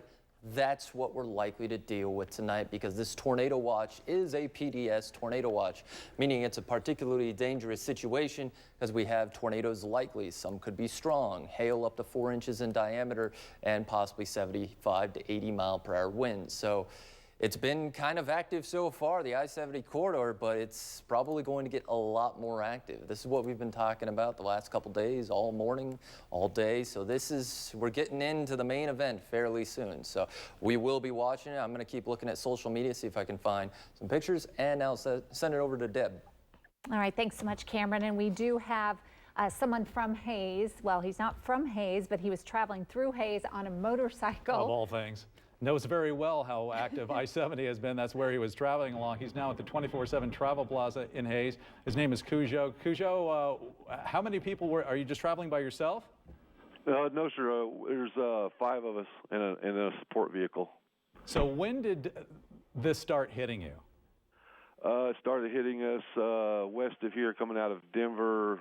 It wasn't as far as Denver, but we were probably about 40 miles west of here. And what did you first experience? Was it the hail? It was just outside, just east of Waukene. And what did you see? It wasn't bad. It was nice. It was sunny, and then you see this wall of dark black cloud, and we knew we were going to run into it. But the radar was showing us on our phones that it was going to move past. It was moving northeast, but then it kind of stalled along I-70 and started kind of going along I-70 eastbound. So we've been stuck behind it for probably about the last 3.5, almost 4 hours. So did you encounter that hail at all while you were on the highway? Did you encounter the hail? Yes, we got it got up to be about nickel size. Wow. And how many miles did you travel in that hail? Probably about 15 to 20 miles. Wow. And how fast were you going? Well, we only got we were doing maybe 45. Oh. They were people pulled off in their cars. State Patrol actually rolled up on us one time and escorted us for a little ways. And asked if we were okay, and we kind of gave him a thumbs up, and he goes, "You guys got hail in front of you," and that's when it started. So we pulled off here in Hayes. What did that sound like on your helmet? We're going to have to stay the night because we're headed that direction, and we're just going to keep running into it. That's a good idea. Yeah, and I think David was asking, what did it sound like, but what did it feel like being pelted by that hail? Yeah, it's very painful. Yeah, we all have full face helmets, so that helps, but it still hurts when it hits you. Oh my gosh, do you have bruises? Any damage? No. It was luckily not. No, because these are all expensive motorcycles, but it's I have a passenger, and another friend of mine has a passenger, and then like I said, we have a support vehicle, but it's just too much to try to handle going east, continue east with this thing. It's kind of stopped. You've had like 2 or 3 storms run into one storm. Well, it sounds like you're as equipped as a motorcycle rider can be. You have quite a group there, and you're fairly protected. You have your helmet was pretty much covering your entire face, so it wasn't like flying into your face. Yes, the full face helmets really help, but we're all drenched, and we're just looking for somewhere to dry our clothes. Oh, I'm sure. Oh my gosh. So what are your plans now? What's that? What are your plans now? Are you just going to stay there for a while? We're going to stay and then head out probably early for like 4 o'clock in the morning before the sun comes up, because it's supposed to start up here again tomorrow about 8 o'clock from what I've been told. Yeah. So we're going to beat it out of here before it gets here. All right, Cujo, thank you so much for talking with us. We really appreciate it, and you have a safe trip. Yeah, everybody needs to be safe out there. If you don't need to be out, don't go out. Just stay home. Good advice. Yep. Turn around, don't drown. And don't get hit by hail. Yeah, No, you need to no, I come don't up like with the one hail. of those. All right, thanks, Joe. Thanks for your time. Boy, there you hear it right there. That's about as dramatic as it can be. Just somebody just exposed to the elements, this pounding down on I-70, and they put up with it for 15 miles, which is pretty amazing. Even at 45 miles an hour, that's going to be rough coming right down on you. Yeah, and even though it was small, when you're heading straight into it, I can't even imagine. I mean, it's bad enough when you're inside your car. Right, right. So, and I know, Jay, you've been tracking these storms for us. Seems like they're moving out of the Hayes-Russell area at this point? Yeah, round one is, but we could still see more storms earlier tonight. All right, just got our report. Our crew is near Geneseo now. That's the intersection of K14 and K4. If they got video, if they got a shot up, if so, let's get one looking back to the northwest. They can hang out there for a little while. And they want us looking back to the northwest. Hey, John, I can hear you on KAKE. Can you hear me? Hi, Jay. I can hear you. How you doing? I am well. So you guys, are you right at the intersection? I see you're approaching the intersection of K14 and K4, correct? Yes. Okay, that's a perfect place to set up. Yes, sir. We are turning around. Well, that way you can set up, you can shoot back up to the northwest. That's the thunderstorm that has the tornado warning, and it's headed in your direction. But as long as you stay at that intersection, then as necessary, you can take K4 farther south. So stay close to the intersection. Don't get away from the intersection. That way, when it gets closer, you can head back south on K4 down towards Lyons as soon as this gets uncomfortably close to you. Is that good? Got it. And it's just a dramatic scene that you can see ahead of us. We were driving south, and a lot of cars are heading this way, and it's just completely different from what we were driving in Ellsworth. It was like all of a sudden things were just gone, things died down, and things are staying calm for now, Jay.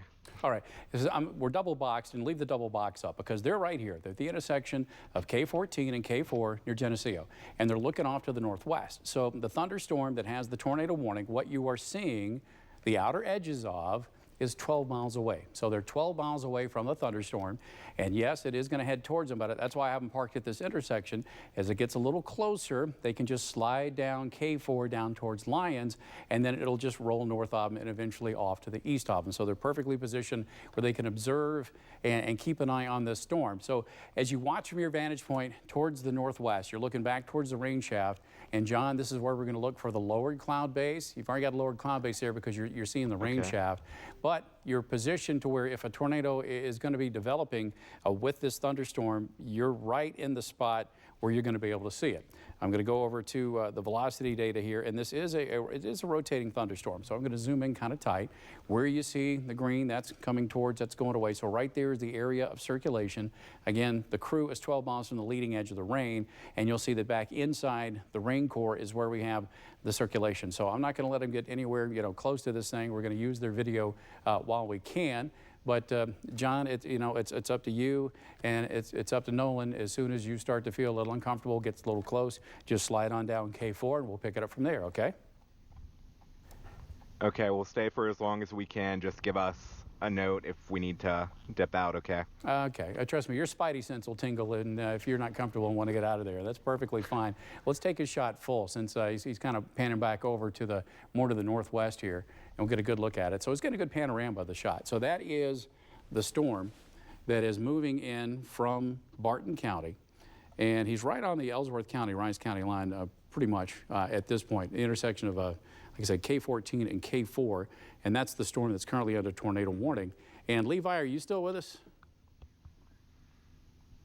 I am, yes. I am approaching the town of Holyrood right now. Okay, so you've made it all the way down. Okay, so give me the radar behind me here. We'll kind of get everything set back up. And so you're right here, Levi. So Levi, and have we got his stream yet? Any chance? Let's try to refresh Levi's stream. And so Levi, tell us, you're a lot closer. So you're right here, the leading edge, and you are very well positioned. What's going on from your vantage point? Well, currently right now I am heading east right now because the leading edge is right. Yeah, you say the leading edge is right on you, and I do agree. He's kind of going in and out, but the area of the rotating part of the thunderstorm is just to his northwest. So if there's going to be a tornado threat, if one's developed, it's going to be to the northwest because he's right now on K. You're on K156 currently, correct? No, I'm actually on Avenue T. Okay, but on you're the north side of town. You're on the north side of town, but that's the southwest to northeast road, right?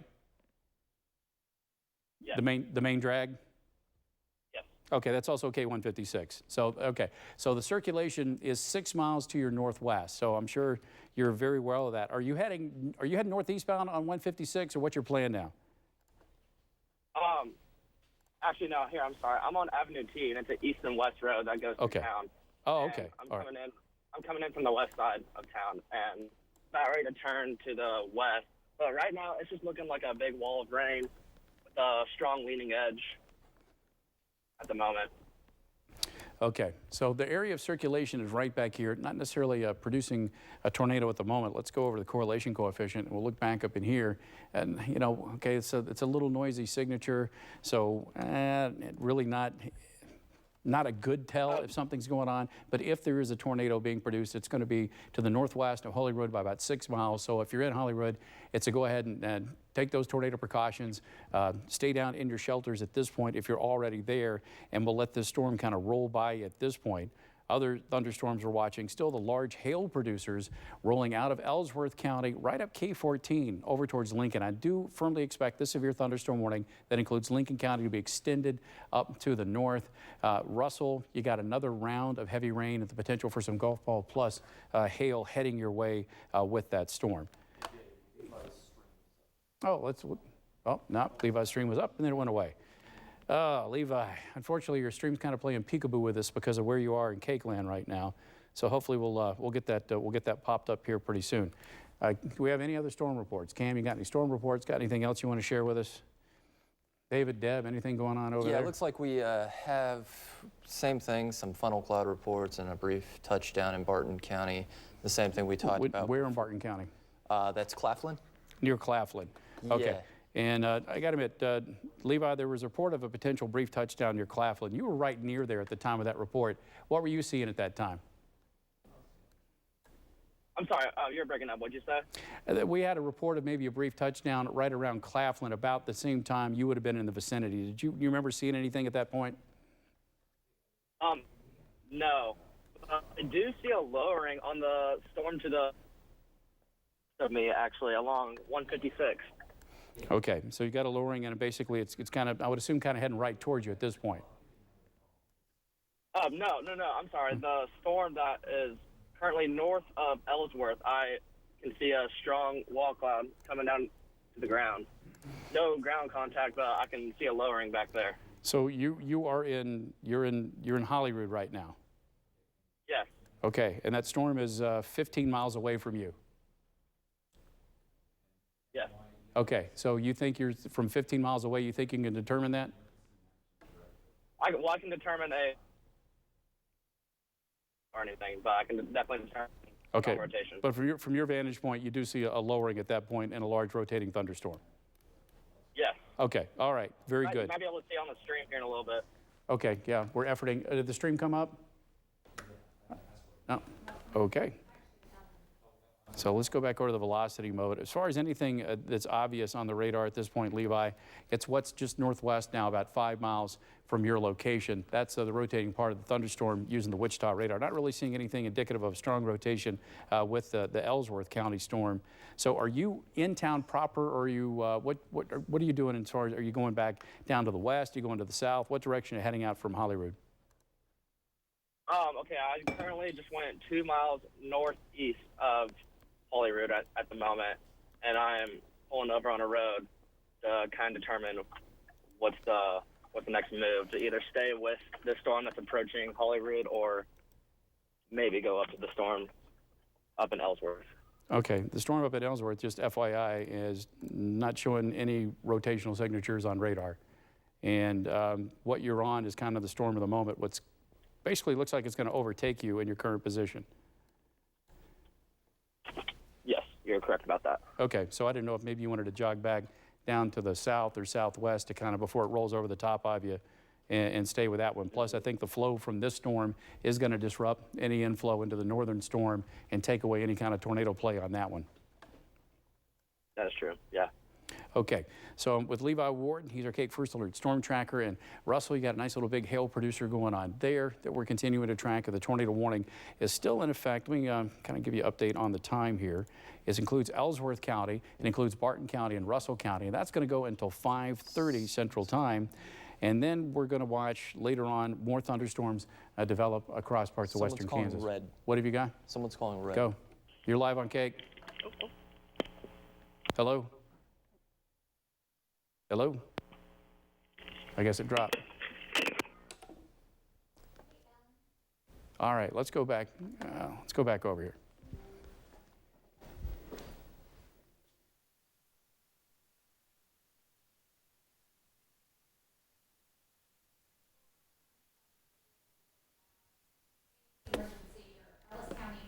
Let's go back over to the desk.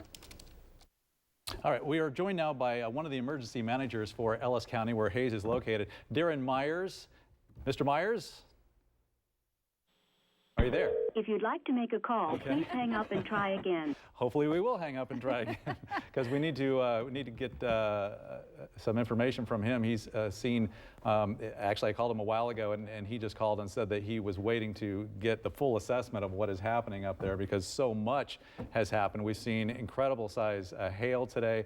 We've seen amazing flooding that has, we saw one street in Hays that was turned into a river. Somebody was using their canoe to go down it. So obviously some very serious situations. There's a flooding warning in effect right now, flash flooding warning for the Hays area until another hour from now. And it sounds like from some of the people we've talked to that that water is not going anywhere anytime soon. It's very tough to get around Hays right now. Yeah, and just from being around it, it fills up so quickly, but then it subsides and goes down. So hopefully with the rain stopping in that area, it will go down. Do we have Mr. Myers yet, Ellen?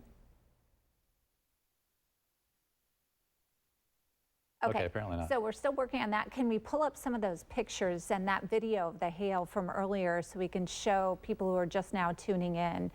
There was a major storm that moved through Hays, Victoria, Shinshin, that whole area up there kind of in northwest Kansas, and it dropped some big hail. We had a picture of like a softball or grapefruit size hail, and we had video too. If we could get that, Matthew, can we get that pulled up?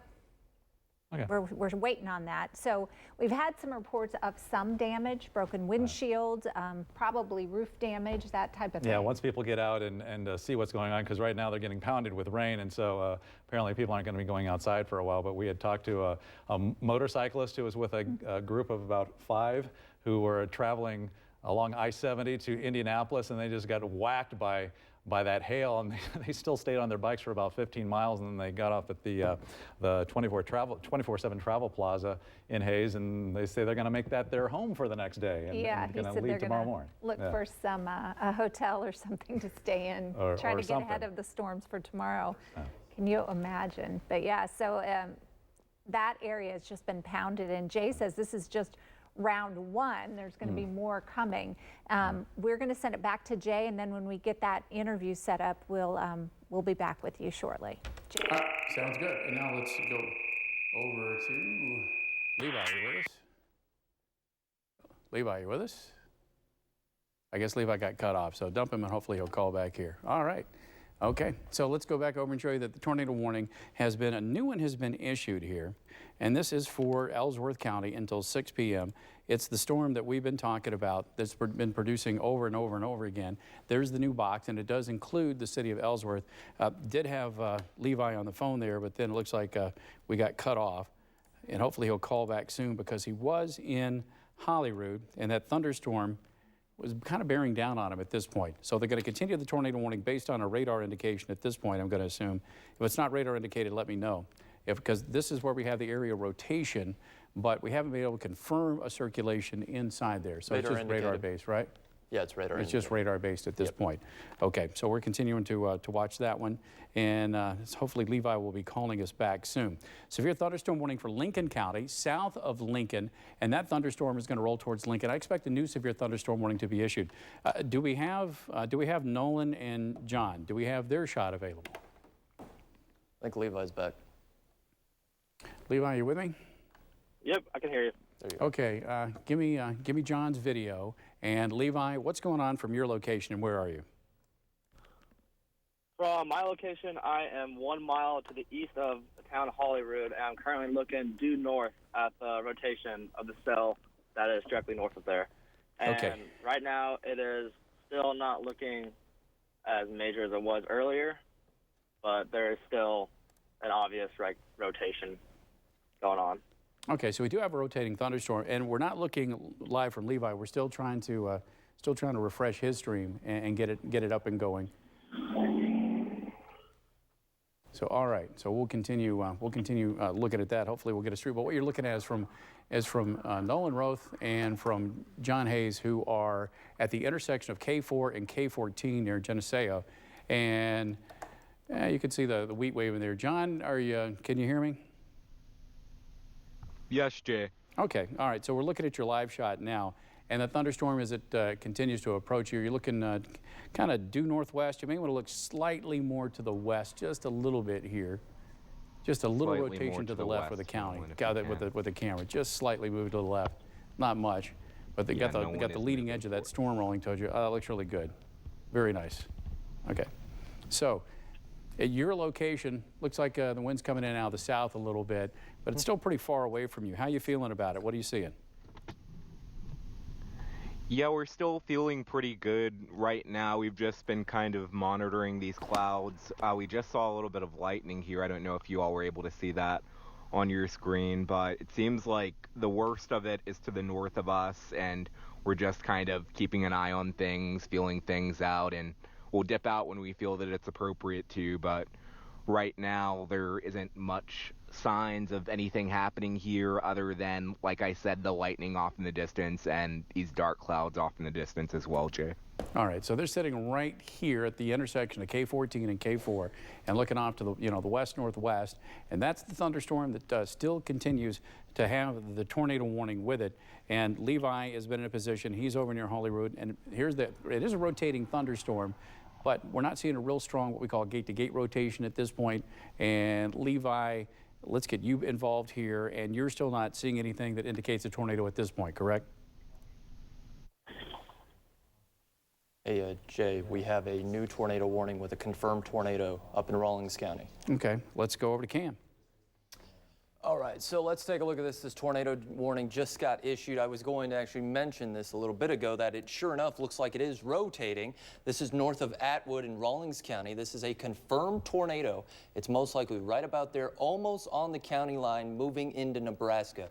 It's moving northeast at about 30 miles per hour. So lately we've been dealing with, is it producing a tornado or not? That's not the case with this one up in Rawlins County. We're in northwest Kansas right now, but you can see clear as day that rotation right there just on the reflectivity alone. But if we look at the velocity, let's take a peek at that and see how that's looking. Get in there a little tighter. Not a great velocity signature, but we are getting reports of an observed tornado from storm spotters. So that gives you an idea. This tornado is right about here. So this is the latest tornado warning. This is a confirmed tornado. This report is in Herndon, but it's looking back to the northwest. So the tornado's up here. It looks like it's just to the north of Ludell, and that's going to be moving northeast into Nebraska. So that is the latest on this tornado warning that did just get issued. I'll send it back to Jay. All right, in just a second, let's put that tornado watch map up in a second, get everybody familiar with that. We are playing watch and wait across western Kansas to see more thunderstorms develop. These thunderstorms that are rolling through Logan County right now towards Oakley, if they pop back up, more severe thunderstorm warning. So this is where the severe weather is concentrated now. It's in north central Kansas. But later tonight, we're still concerned about more severe thunderstorms, including a tornado threat. A significant tornado threat developing across western Kansas and then making its way eastward. At the current time, the city of Wichita and Sedgwick County is not part of the tornado watch, and that goes all the way until 2 in the morning. So we're talking about a long window here that is open for the severe potential. As we take you back into the tornado warning that's in effect for Ellsworth County, large hail, in addition to that tornado threat, that's about to rail right over into the town of Ellsworth. And given the history of storms today, larger than ping pong balls, probably tennis balls, are possible with this thunderstorm if this holds together. What's rolling north on K14 in the northern parts of Lincoln County, that's still the potential for larger than quarter-size hail. Any luck with, let's see, Levi, you still on the phone with us? Any update from your position? Okay, let's go over to Deb and David. Hey, we have the one of the emergency managers now we were trying to talk to before, Darren Myers from Ellis County, where Hayes is located. Mr. Myers, are you there? Yes, I am. Hey, thanks for joining us. So what are you seeing? You've been out surveying what is going on up there. We have a lot of rain, hail. What is the situation up there? The storms have kind of passed us at this point, and we released all of our storm spotters. They're going out and starting doing initial surveys and damage assessments. Basically, at this point, we've looked at probably receiving 2 to 3+ inches of rain in certain locations, central and eastern Ellis County.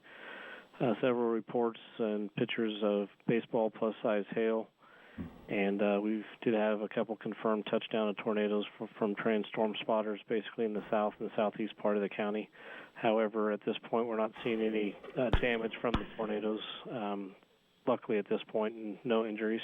A lot of street flooding, but it does seem like the water is starting to recede at this point. Okay. All right. And you mentioned that baseball plus size hail. Any damage that you're finding from that? Yeah, I know we've got several body shops already putting media posts out there to contact them for help with assistance for hail damage, but we did have fighter vehicles and deputy vehicles get damaged and windshields busted out from being out spotting the weather.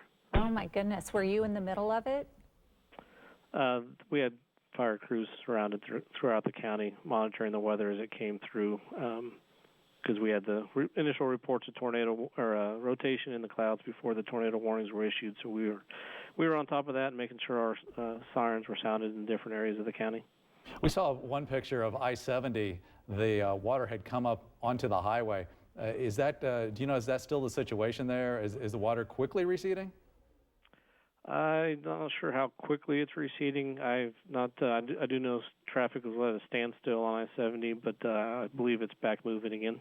And what about in town? We had a picture from someone on 13th Street. There was someone in a boat paddling around. It looked like a river. Yeah, there was probably 1 foot to 2 foot of water over 13th Street there. Yeah, I did see that video. Not wise, but yeah, we did have significant flooding throughout the towns of Hayes and Munger as well. Yeah, 2 feet. I mean, that just shows why, and I'm sure you want to repeat that message that emergency officials always say situations. If you see water on a road, just don't go there because you don't know how deep it is. Correct, yeah.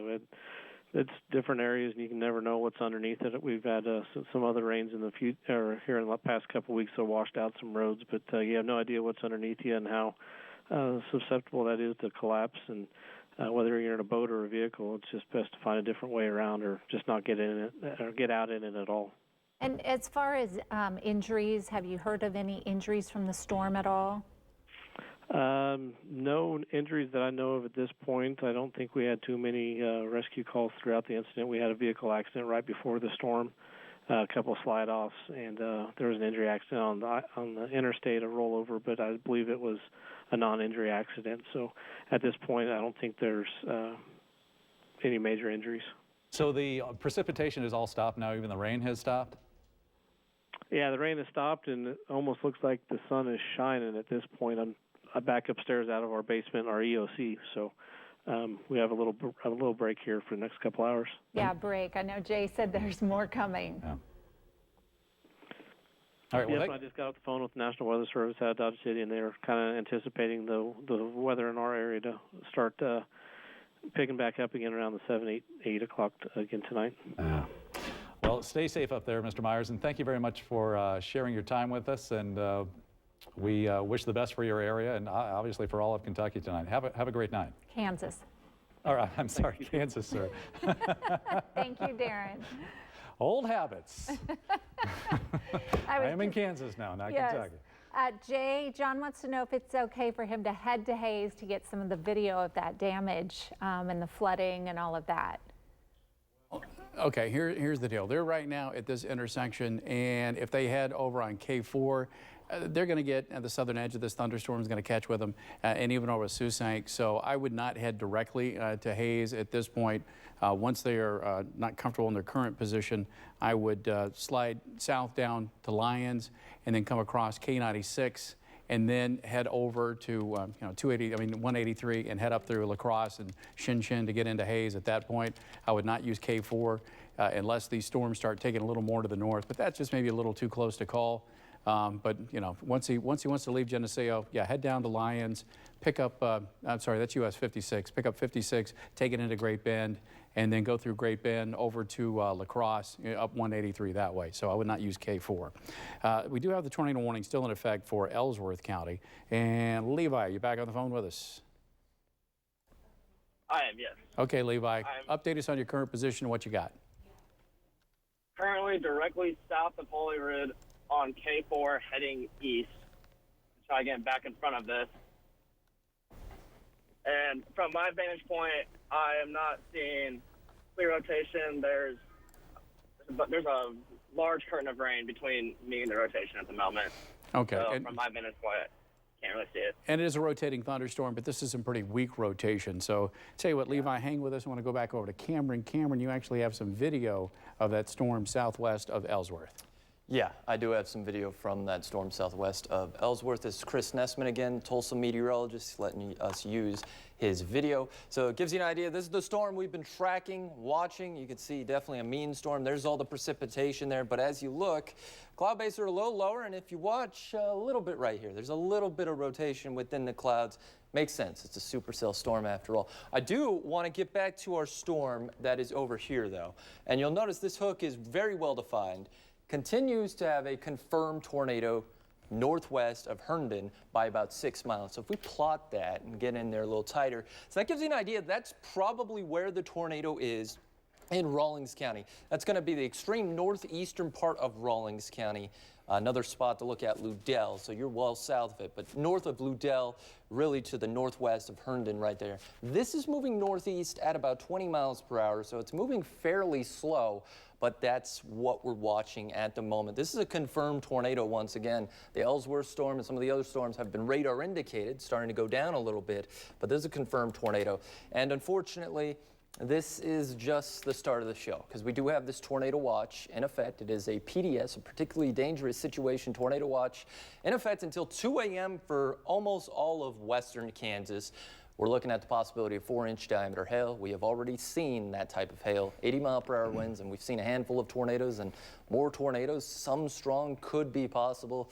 Unfortunately, we're just getting this show started, so definitely have to keep it to Cake. Now send it back. All right, and I'm just going to go to western Kansas for a sec. Here we are in Logan County. We already have 2 thunderstorms, one near Winona, one to the southwest of Russell Springs. And given this environment, I'd be concerned about these, either one of them, wrapping up and potentially developing tornadoes. Cam, when you get a chance, let's get Bryce Kintai's position updated. They are near that Leotis, or the Russell Springs storm. The Russell Spring, the north or the south storm?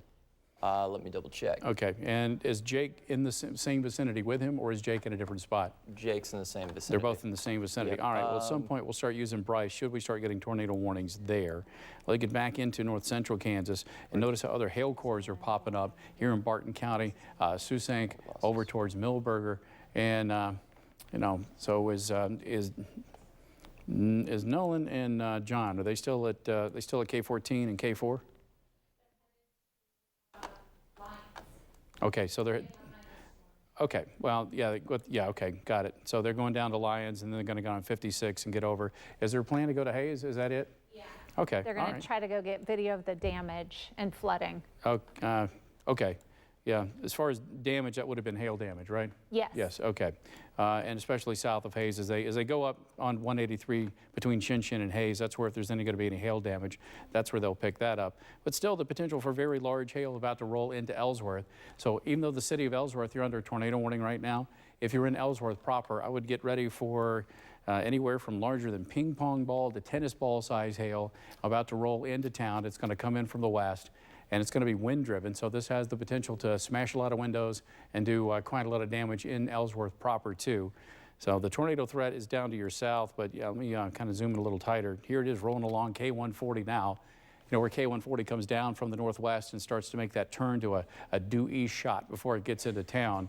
So that's where you have that potential very large hail, and if that core stays intact, that's going to get into Ellsworth and even potentially over towards Canopolis and Carneiro, and then it gets into Saline County. So this is kind of a heads up for what's going on in Salina. So let's go to our live camera. This is atop the roof of KSAL in Salina. This is the Ellsworth County storm that we're watching that is going to be moving in from the west here. You can see the clearly defined shelf on the front of that. Let me go back over to Cameron. Cam? Okay, so we got an update on that tornado warning in Rawlins County. It's an extremely large and dangerous tornado. It's a PDS tornado warning. It's northwest of Herndon by about 6 miles. It's moving to the northeast at 20. So this is a large and dangerous tornado confirmed, and you can start to see the velocity as I get out of the way. You can see that right there. So it is starting to show a stronger couplet with this. This is the first real evidence of that, but we have multiple storm chasers, law enforcement. They're seeing a large and dangerous tornado in the northeastern part of Rawlins County. It is northwest of Herndon. It is tracking to the northeast into Nebraska fairly soon, but it's moving slow at about 20 miles per hour. So I wanted to give an update on that because once again, we have multiple storms with tornado warnings and some of them with large tornadoes. Now I'll send it back to Jay. So now let's go back and show you a brand new severe thunderstorm warning that has been issued. This is for Barton County and Russell County until 6:15, and it's two separate storms, but they've kind of haloed both of them with one polygon.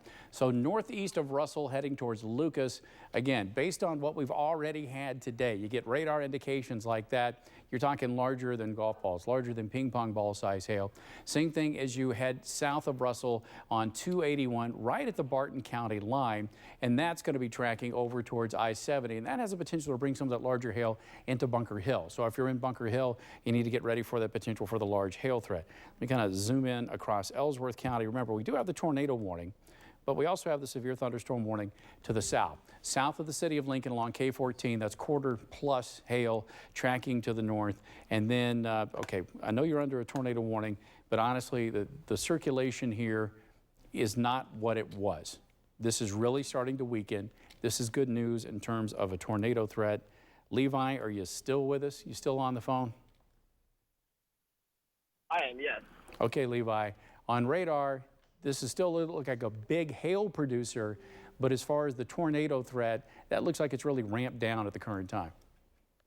Yeah, I have to agree with that one. It's not looking too good from my vantage point. The wall cloud just looks very weak at the moment. Not really much rotation going on. So what's your plan? Are you on the move or are you parked somewhere? I am currently heading east on K4, about ready to get to the K14 intersection, and I'm thinking I'm going to head north and get a better view of this. Okay, so once you get to Geneseo, you're going to stay basically on this storm? Yes. Okay, all right. There's another storm back over to the west of that that's kind of a hail producer over towards Susank, and there's more development down between you and Hoisington now. So as you're moving eastbound on Geneseo, we're starting to see from Cheyenne Bottoms, looks like new towers, new convection starting to develop, new updrafts forming thunderstorms. So that may be the new parent storm, and as those updrafts get more mature, we'll see how the storm that you are currently on to your north handles that. That may be something that starts to limit its shelf life here pretty soon here. All right. So, okay. So just keep in touch with us as that goes on. But what's happening is these thunderstorms are starting to pop, and as they do with the environment the way it is, this storm may weaken because that one is going to strengthen.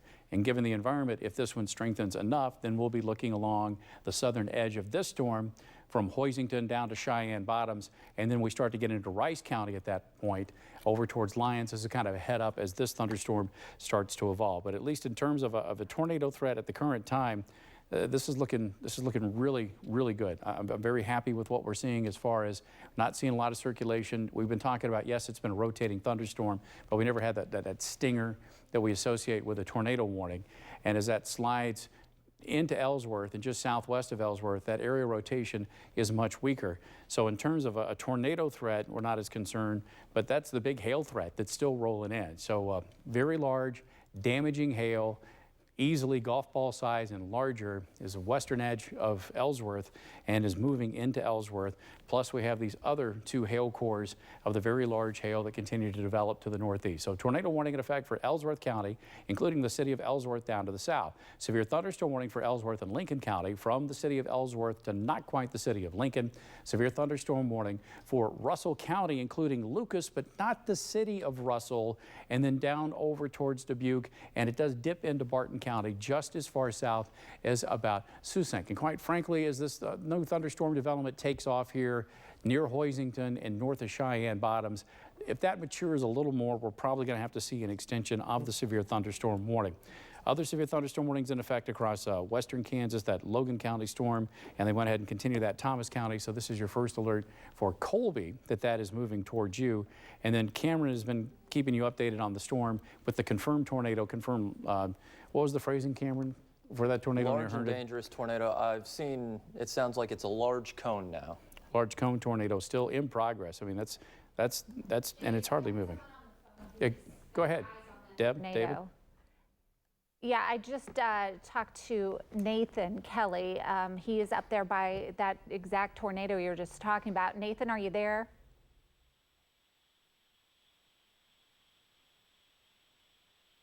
Nathan, are you on the phone?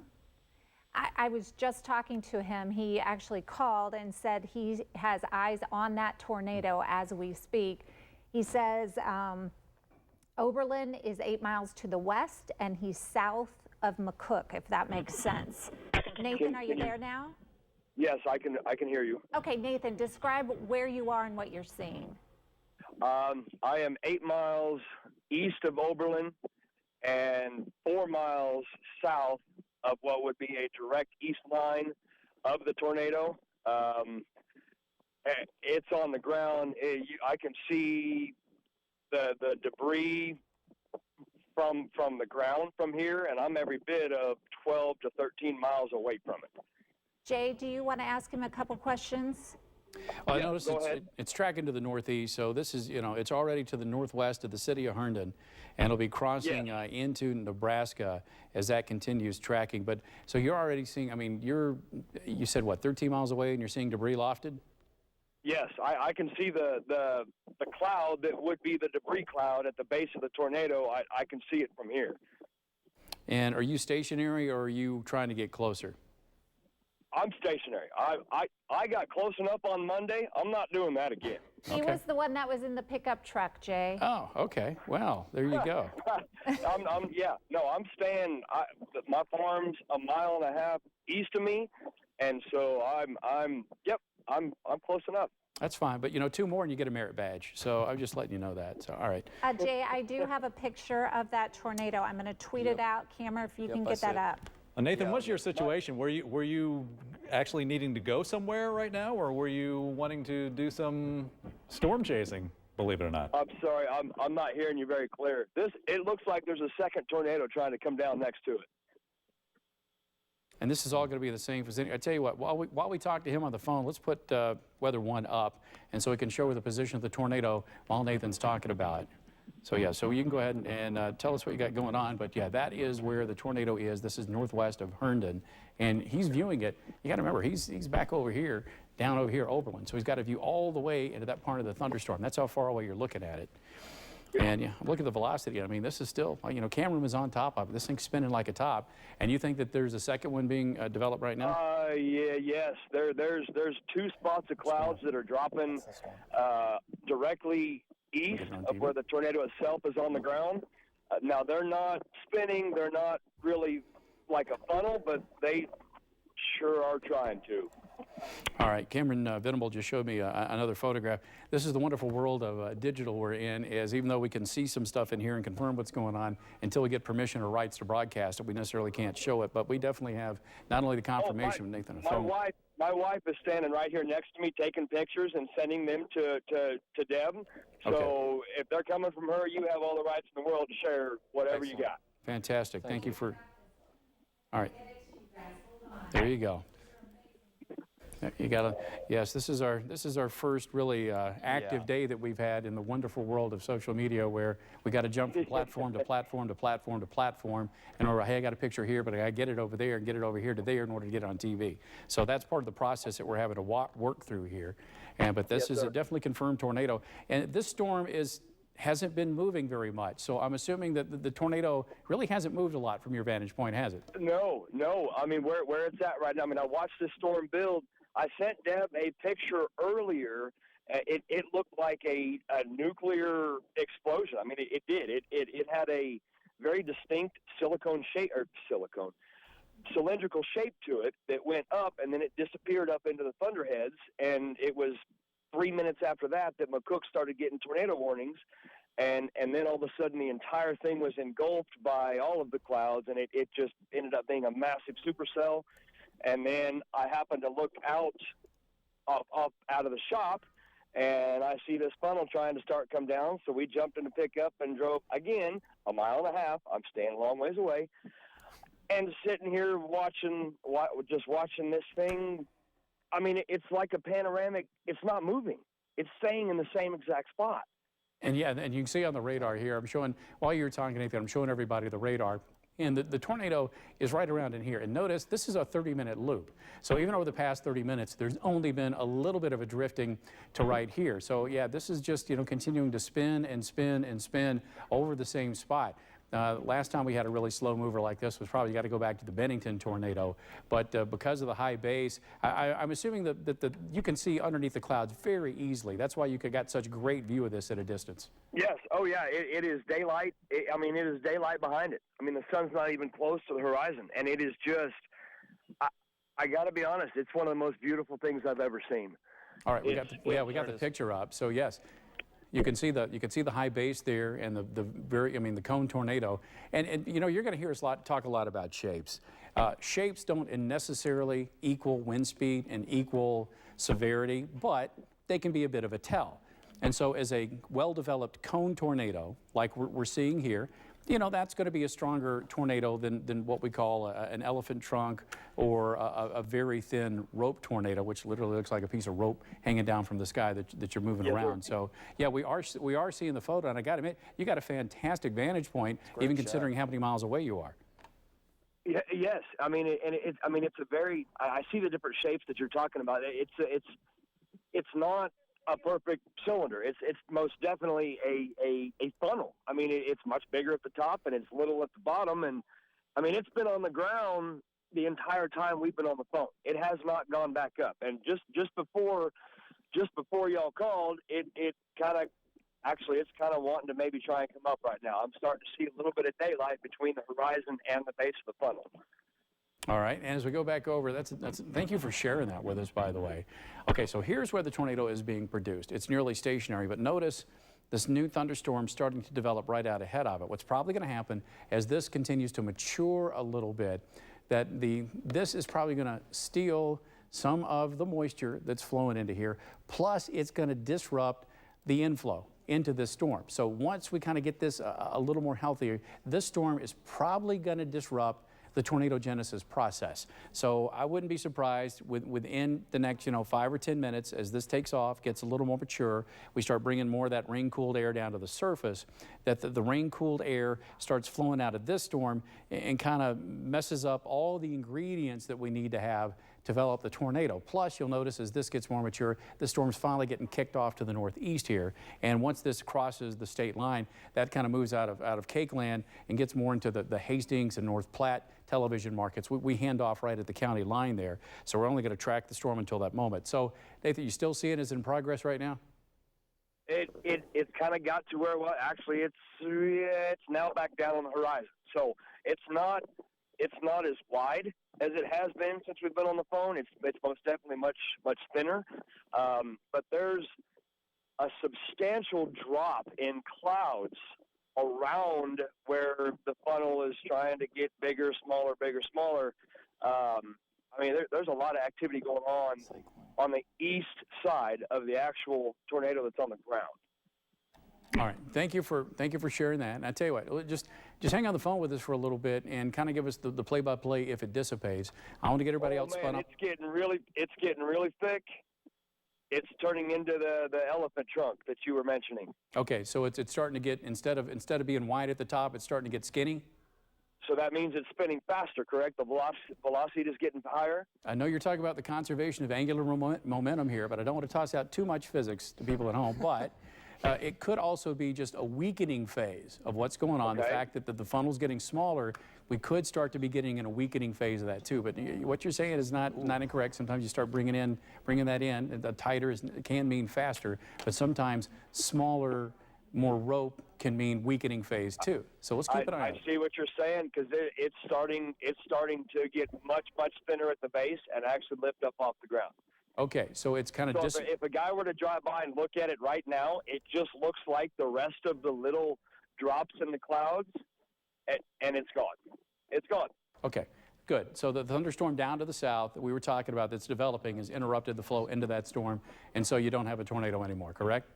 Correct, yes, sir. All right, well, I cannot thank you enough. This was excellent, kind of play-by-play of the evolution of this tornado here. But so that's a tornado no longer, right, Nathan?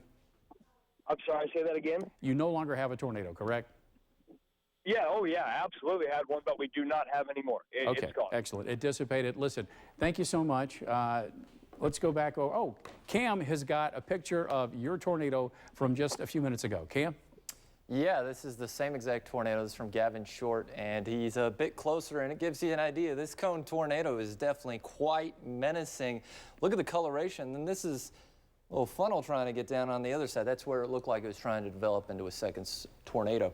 But this is the same tornado that we just talked to Nathan, and he said that it has lifted. So starting to get more photos and hopefully some more video of that tornado. But it's good news that it seems like that tornado has dissipated. It's about to go into Nebraska, but there are still more tornado warnings out there. So we'll be watching for you. I'll send it back.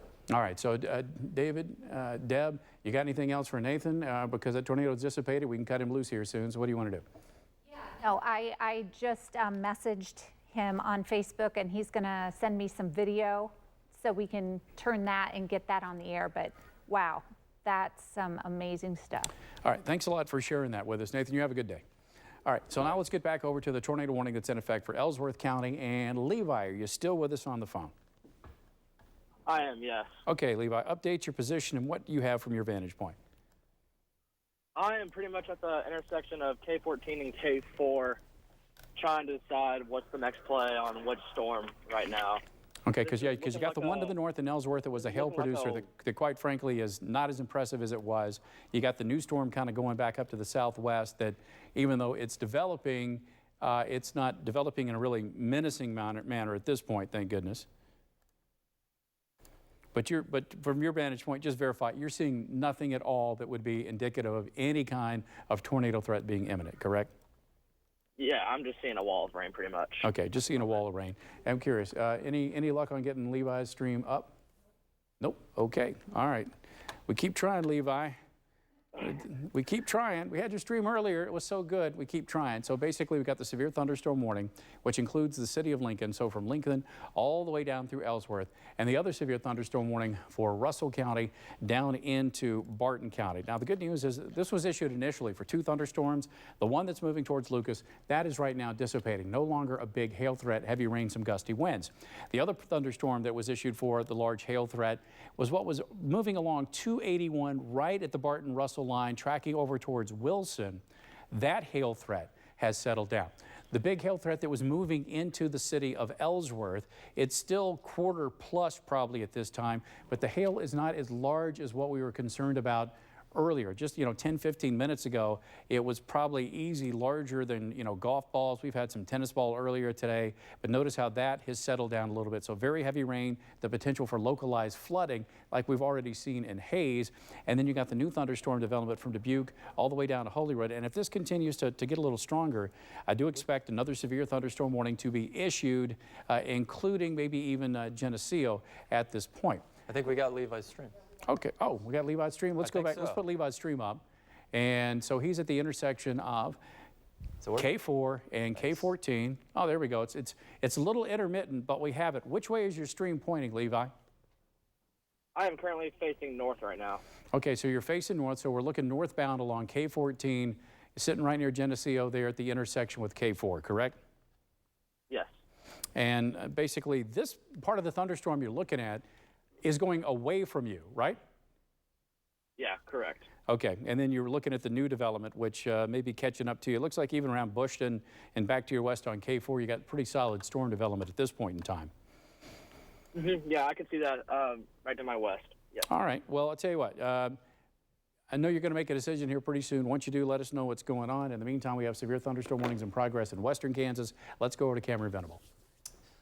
All right, we're taking a look right here at these severe thunderstorm warnings, and this is for Logan and Thomas County. So you can see it went through Russell Springs, a little bit of quarter-size hail. So these storms are racing off to the north at about 40. Looks like another hail report near Winona right there. But this is going to go up towards Colby. Now, this is nothing like the massive hail you guys had this morning, so don't worry about that. But these are just moving a lot faster than everything else. The stuff off to the east, the I-70 corridor, that's been kind of just moving off to the east at a slow rate.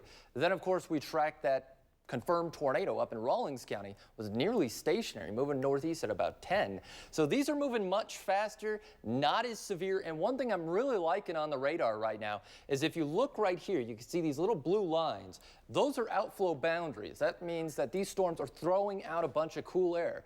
And typically that means that the supercell process, the tornado process, is kind of done, at least for a while, unless it cycles again. So it's nice to see it throwing outflow boundaries on both of these storms. It gives you an idea that these probably won't be as bad. But keep in mind, we're really watching up towards Nebraska, even Colorado, northwest Kansas. That's where the next play will start. And that's the tornado watch that we've been talking about for a while. That's going to be the tornado watch, a PDS, particularly dangerous situation tornado watch, till 2 a.m. tonight. So it gives you an idea. We've already had this in play. We've had a little bit up here, but pretty much everyone's in play for the possibility of several tornadoes. Some could be strong. We've seen some pretty large tornadoes so far. 4-inch diameter hail, we've already had that. Maybe 80-mile-per-hour winds with some of these storms. So that gives you an idea. The show, unfortunately, is far from over, but we will keep you posted. I'll send it over to Jet. All right, here's the big picture. Just kind of reset the scene. You saw where the tornado watch is. It's for the majority of KAKE land. You got the tornado that we had earlier, and thank you, Nathan, for being live on the phone. As that dissipated, we showed you the video, we showed you the photos. That threat is moving out of KAKE land. Cameron just showed you the severe thunderstorms at this point that are moving towards Colby and down into Logan County. We have the cluster of thunderstorms, and earlier this cluster was responsible for at least 2 tornadoes in Ellis County. Both of them were either south or southeast of the city of Hays. And at this point, we talked to the emergency manager. There was no damage reported from those. Now, the first one around 3 o'clock was the more significant of the two. That was a cone tornado, more of a classic tornado. The second one was a little weak rope elephant trunk tornado. That lasted only briefly and was live on our KAKE First Alert Storm Tracker, Levi Ward, on his stream, and that dissipated. So this cluster we're going to watch. Once you get up now from Lincoln County to this is more rain and hail. Any new tornado development, we're going to be more concerned on the southern flanks of these storms. And even though there's not a lot of thunderstorms across western Kansas now, we have a lid in the atmosphere, and nature is trying to erode the lid. And wherever nature is successful in eroding that lid, we will quickly develop thunderstorms. And with the spin in the atmosphere, that's when we'll have that tornado threat. So I know you're looking at the radar and saying, how come, there's not a lot of coverage here? More storms are going to develop, and it's only going to be, even southwest Kansas, maybe a handful. But it's those handful that can take advantage of the atmosphere and be potentially destructive. Again, it's an if thing. Anytime when it comes to a cap you got to erode through, you got to count on whether or not it's going to go, so we're still kind of playing watch and wait, but the risk window is open now. This is still ongoing in terms of a wind and hail threat from Lincoln all the way down through the city of Ellsworth. I know that there is a tornado warning still in effect for parts of Ellsworth County. There's no imminent tornado threat at the current time. Here you go from Lincoln all the way down to the city of Ellsworth. There's your hail core, and that continues to track over towards, eventually it's getting into Salina. Matter of fact, that reminds me, let's go live. Okay, tell you what, KAKE News at 6 was scheduled to start at the top of the hour. Thank you, Ellen. So I tell you what, at this point, because there's no evidence of a tornado in progress within KAKE land, let's kind of shift gears a little bit. We'll get you into a 6 o'clock newscast, but it's going to be very fluid where, going to be a lot of weather and all that. We'll get you spun up hopefully on the rest of the news of the day too. But here we are live from Salina, just looking off to that thunderstorm that's in Ellsworth County as that continues. Cam, give you a quick update, and then we're going to go to the news. All right, I just want to give an update of kind of the storm reports we've seen so far. If we take a look at the camera, Studio 5. There we are. Okay, so we've been talking about all these storms near Hayes, Victoria, Russell, Bunker Hill. So it gives you an idea, all the hail, a lot of this hail south of Hayes, that was 4-inch diameter hail. That's softball plus. It's very, very large hail. Flooding, Victoria is where we had one of the tornadoes, and then we had another elephant trunk tornado, a similar spot. Then we had more just hail and wind and flooding in Russell. And we've had a series of funnel clouds with that current tornado warning, but haven't really seen too much. Then, of course, we have this right here, Winona, Russell Springs, just been some hail. All this hail was from this morning with a beautiful supercell in northwest Kansas. And then finally, we had the tornado up in Rawlins County. It looks like it did put down another tornado as it crossed into Nebraska. So that's the severe weather we've seen so far, but there is more on the way. So we will definitely keep you posted, and I'll send it back to Jay. All right, so I tell you what, we're coming up on 6 o'clock. If you want to count me in, we can roll the open and start kind of a newscast here. Obviously, when it comes to the weather, we'll be kind of scrambling as we go here to get some graphics together. But we don't have any tornado at the current time. The tornado warning, I believe that one's set to expire at 6 o'clock for Ellsworth County. Anyway, yes, it's set to expire at 6 o'clock, and we don't see any indications of a tornado imminent. So we can kind of get our act regrouped. But right near Cheyenne Bottoms, I'm going to be watching that southern flank of the storm to see if any kind of rotation starts up. So KAKE News at 6 starts now.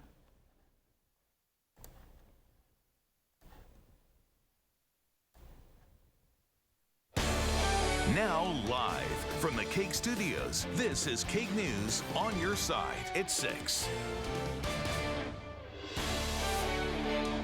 Good evening. We have a severe weather alert day. We have been following all of these severe storms, including tornadoes, large hail, heavy rains, and flooding. Lots of flooding, and that is still very much the case in Ellis County right now, where they are telling people to not go out on the roads. We've seen some new video come in. We hope to get that on the air very soon of just streets that have been turned into rivers in the town of Hayes. We want to go to meteorologist Jay Prater, who has the very latest on what is happening out there. Jay, the threats seem to be dying down a little bit. It's only a temporary lull. We're not going to trend down for the rest of the night. So yes, we got a break now, but it doesn't mean that the event is over. So think of it as a lull, and then it's going to pick back up. They just reissued the tornado warning for parts of Rawlins County and Decatur County. If you've been watching our continuous coverage, we were on the phone with Nathan, and he had the tornado confirmed, and then that was northwest of Herndon, but now that tornado risk is crossing the border outside of KAKE land, so that's why at that point we're going to let it go. Other severe thunderstorm warnings in effect for, here down in Logan County, what's approaching Colby right now in Thomas County, borderline strong. We got a couple of chasers out there. Notice new thunderstorms starting to pop up in Phillips County and Smith County. The tornado warning that was in effect for Ellsworth County was allowed to expire at the top of the hour at 6 o'clock. So this is just hail moving away from Ellsworth and heavy rain from Lincoln on down to Tescott. And then as we get to Holyrood, that's where another hail core is starting to kind of pick back up at the current time. We go over the velocity data here, and we're going to be watching right around Claflin to see if we get some rotation over towards Cheyenne Bottoms. At this point, nothing has developed, but the atmosphere is to a point where we are concerned about some other thunderstorms producing tornadoes later on. I want to take you live to our camera in Salina. This is the roof of KSAL, and there is that well-defined shelf of that thunderstorm that's over in Ellsworth County. And again, not worried about a tornado threat at this point in time for Salina, but it would be the potential for some heavy rain and winds, okay, maybe 60 miles per hour. Hail, I think quarters or slightly larger. We have had some larger hail than that earlier tonight and earlier this afternoon, but not really concerned about the current time. Brand new severe thunderstorm warning just issued, and this does include the rest of Ellsworth County and also Barton County. It doesn't include Hoisington, but basically from Cheyenne Bottoms over towards Holyrood. Again, the potential for that large hail. That new severe thunderstorm warning is going to go until 6:30 for Barton County and for Ellsworth County. And as I kind of back the view out a little bit, Cam, I want to get you involved here for a sec. Yep. Would you show everybody where the tornado watch is? Yeah, I can definitely do that. Let's take a look right here at the tornado watch. So it is a PDS, particularly dangerous situation tornado watch, meaning that the likelihood of seeing several tornadoes, some could be strong, it's up there. The possibility 4-inch diameter hail, 75 to 85 mile per hour winds with some of these storms. Gives you an idea. This has really been the play so far, just north central, really the I-70 corridor, Hayes, Russell. We did have a tornado up here, but all of western Kansas, for the most part, is under the gun for severe weather until 2 a.m. tonight. So it's likely to be a long night. Keep it a cake. Make sure you have a weather radio. We will keep you posted. All right, so let me get back over here and pop up some model data, because I want to show you what we're going to see into the future here. So because we've been in kind of the continuous coverage with our weather, kind of playing make it up as we go. But notice the HRRR model is saying by 7 o'clock, it's starting to break out more convection across western Kansas. And this is concerning. This is the conditional threat we've been talking about. And quite frankly, that's why the National Weather Service has issued that tornado watch until 2 in the morning, is we're expecting some thunderstorms, a handful of thunderstorms, to break through that cap. And once they do, they will quickly become severe. So as we kind of go forward in time, you'll notice it congeals into more of a line. Now, as long as we have breaks in that line, let's get to 10 o'clock, 9:30 tonight. As long as we have some breaks in that line, the tornado threat is still there. That's why the tornado watch goes until 2 in the morning. And in addition to the tornado possibilities, very large hail and damaging wind gusts. And we've already had flooding in Hayes, even though that's receding now. Another round of rain is potentially on the way. So now we're going to roll forward. Here we are just after midnight. Again, along and north of I-70, the potential for some storms of very large hail, as long as they're broken apart, that tornado threat. And even as far south as Wichita, we might be on the southern end of this and see a severe thunderstorm. Now notice as we continue overnight tonight and get into tomorrow, we're going to wake up to a break in the action, but then we got to deal with the cold front. And as that cold front comes through, and it's going to cool us from highs in the 80s to highs in the 70s, so don't get too concerned about it. What we're going to watch tomorrow afternoon is another threat develop. Along and out ahead of that cold front, here we are tomorrow at 3:30. Wherever that front is, once we start to rip open the storms, this is going to be more of a damaging wind and large hail threat that we'll be dealing with Thursday afternoon.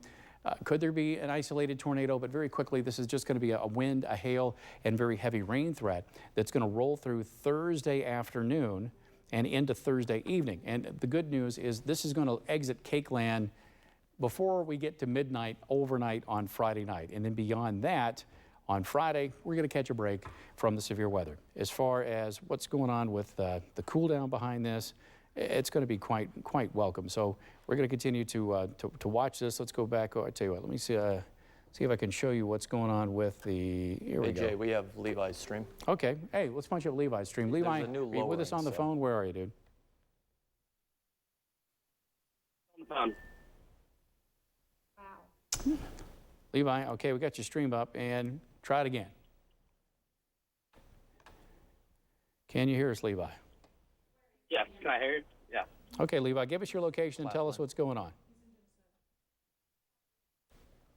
I am currently 9 miles east of Claflin right now, and straight to my due west, I'm looking at a lowering of the storm.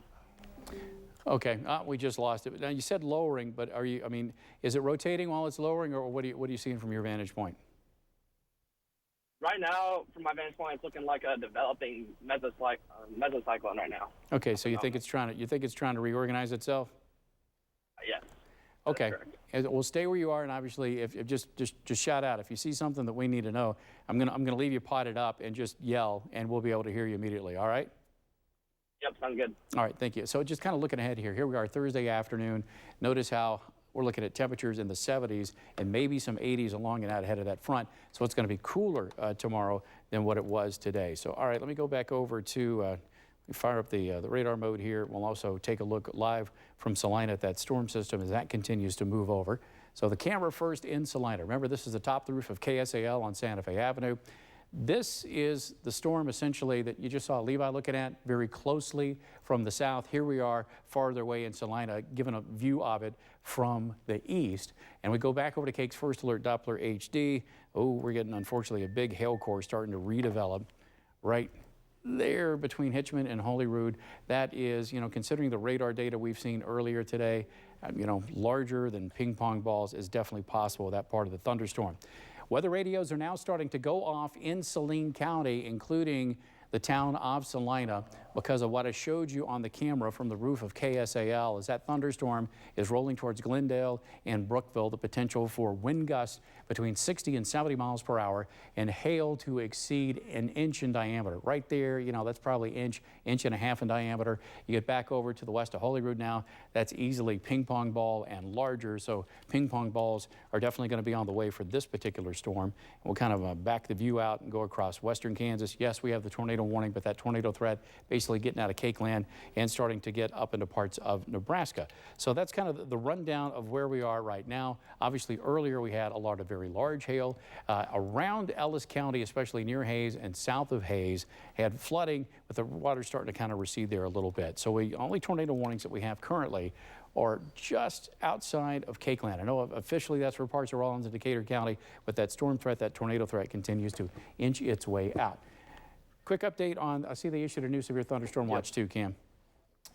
All right, let's take a look at this severe thunderstorm watch. Same thing, it goes till 2 a.m. This is for north central KAKE land. So it gives up, it's expanding. So it looks like most of north central KAKE land, we do have the severe thunderstorm watch in effect until 2 a.m. So much like the tornado watch that we have in place, pretty much western, north central KAKE land, we have the possibility of severe weather, north central, and then the tornado concern across western KAKE land. So we'll see if we get a severe watch a little further to the southeast, but still have a lot of time for that. But that is a severe thunderstorm watch hot off the presses. All right, so let's go over to Deb and David. What do we got from y'all? Jay, we do want to take a look at some of these pictures that we've been getting in from the Hays, Ellis County area. If we could pull those up. This is a tornado from earlier today. Brenda Dreiling sent this in. Beautiful picture. I don't think that tornado did any damage. That's lucky. That's near Piper. And then we do have some other video and pictures from her. Yeah, this was actually in Hays, and this was somebody who went out and picked up like about a softball-sized piece of hail, and there's been a lot of damage reported there. We've heard from emergency personnel saying that their vehicles are damaged. Probably any vehicle that was outside at that time in Hays has incredible damage. This is also some flooding in Hays. I think this, I'm not sure if that's the one that Trooper Todd had sent out. I'm not sure what street that is, but obviously the flooding there, and this was about half an hour ago that he posted that. This was about an hour and a half ago. This was somebody going along 13th Street. It was quite a stretch. If we showed some video earlier, you could see just how long of a stretch 13th has been turned into a river in Hays. And the emergency manager that we had talked to said the water there is not receding very much, and it's just hard to get around still tonight in Hays. So if you don't need to, do not go anywhere. You really can't go anywhere, apparently. And then this video is amazing. This is from near Oberlin. This is Nathan Kelly sent us this video. He was actually on the air live with us when he was taking this video. And you can see that tornado there. And then a second one started to come down, but I don't know if it ever touched down. But that's the video from Nathan Kelly. And again, that was near Oberlin, but then it went back up into the clouds and caused no damage. So that's good news. You can see the cattle there just grazing like nothing's happening. It's just another day in Kansas. So lots of videos, lots of pictures. We do have a crew headed to Hays. They should be there any time now. They are going to get some of that damage and some of the flooding for us so we can show you all of that. And again, if you have any videos or any pictures, anything like that, please send them to us and we'll get them on the air. Jay? All right, and tell you what, we got Levi's stream. Oh, no, it looks like we lost it again. We go back and just show you once again, very large hail core continuing to develop north of Claflin over towards Holyrood, and that's going to be, probably up to tennis ball size hail considering what we've had earlier today. The good news is the tornado threat currently, we kind of a lull in the action. We got to get a bit of a break. So why don't we take a break? We'll continue KAKE News at 6 after this. This is KAKE News at 6 with Deb Ferris, David Scott, your KAKE First Alert forecast with meteorologist Jay Prater, and sports with Chris Lilly. KAKE News on your side. Tornado warning now until 7 o'clock Central Time for Decatur County, and this includes from Traer over towards Cedar Bluffs. It does not include the town of Oberlin. And basically, this is a new thunderstorm that has redeveloped just southwest of the one that produced all those tornadoes to the northwest of Herndon over in Rollins County. So that so far is radar indicated, right, Cam? Radar indicated at this point. Radar indicated. Let me go over to the velocity data. You can see why they went ahead and issued the warning right there. And given the atmosphere, probably good chance that that is going to produce a tornado between Traer and Cedar Bluffs. That's going to be moving close to Cedar Bluffs along US 83 and then crossing into southern Nebraska. Other thunderstorms that we're watching across western Kansas. So far, we just have severe thunderstorm warnings. We'll continue to pan down to the south here. Those have even been allowed to expire. One rolled through Colby, some brief heavy rain, small hail. You got another one about to roll through town. The one near Oakley so far has not taken off. Now, southwest Kansas, we're looking here. Notice thunderstorms just starting to develop around Liberal and Lakin. Now that we have the thunderstorms just starting to pop, the question is, how many of these are going to develop until one just blows through and explosively starts to develop and take care of the atmosphere, take advantage of the atmosphere? We talked earlier about there's a cap, there's a lid out there, and sometimes it takes these little earlier storms to get going to kind of start to erode that layer, and then once that layer gets eroded, then we start blowing through with the bigger storms. So nature's kind of testing that layer to see exactly if we're going to be able to get some bigger thunderstorms later today. Remember, much of KAKE land is under tornado watch until 2 a.m. because of that possibility. Severe thunderstorm for Saline County, including the city of Salina. Severe thunderstorm warning for Lincoln, for Ellsworth. Severe thunderstorm warning also into Barton County. And that is a big hail producer that is very north of Claflin, Farman, over towards Holyrood. So, Levi, are you still, you're down, what, at K4 last time I talked to you, near Geneseo and K14. Are you still there? Where'd you go? Yes, I actually went towards Claflin to get near the rotation that we have here, and right now it is directly to the south of me by about 2 miles. Nothing is close to the ground at all, but it is trying to produce. Okay, so so are you on K4 still? Yes, and right now I am heading east. Okay, so you're heading east. You're heading east just to kind of stay back out ahead of it. Okay. Yes. So basically, what he's done, and we can double box if you want, or you can bring me up full here since he's frozen here.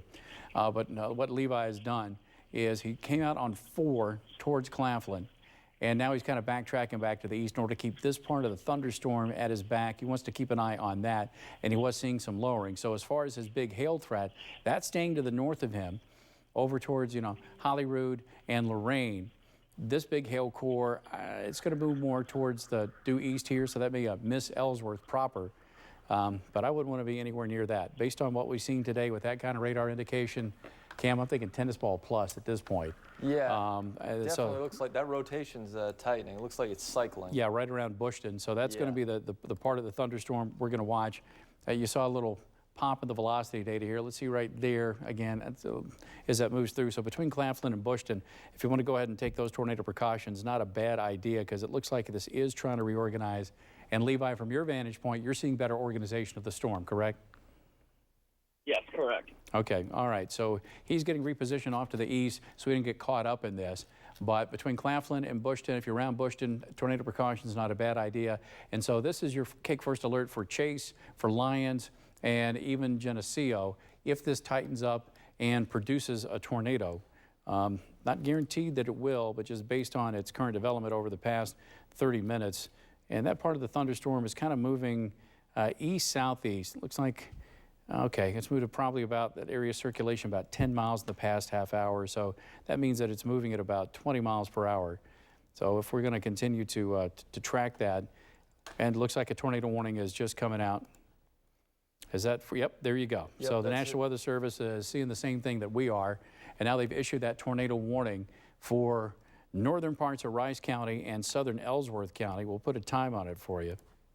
That tornado warning does include Geneseo and Bushton, and that's until 6:45. So 6:45 Central Time, Ellsworth and Rice County, there is a tornado warning. At this point in time, it is a radar-based indication. and that has been moving at about 20 miles per hour. What's the tag on that? What are they warning for? What's the movement? Indicated, and it's saying penny hail. Okay, and we know it. Well, that within the box, it's penny hail. We know it's larger than pennies north of the box. And just curious, what are they seeing for a storm motion on it? I'm looking at about 20 miles per hour from my vantage point here. What are they seeing? East at 30. East at 30. Okay, I'm gonna split the difference here. I still think looks probably like it's moving southeast. Yeah, I'm still thinking that the way that's rotated more southeast or whatever. So that'll push the circulation around Bushton within 3 minutes from now. And the way that slow movement, Pollard's still going to be about 27 minutes. And that's when it's going to cross K14. So with that slow movement, you got 20 plus minutes from Geneseo down to north of Lyons. We'll see if that track makes it as far south as Lyons. And this is a radar indications of a tornado warning. But your weather radio is alarming right now. If you live within the polygon, your KAKE First Alert app is giving you that alert. And within 3 minutes, Bushton, 27 minutes, Pollard, that area of circulation that at this point actually looks like it's tightening up a little more. Levi, what are you seeing? Still with us, Levi? Right now, I am on K4 just north of the town of Bushton.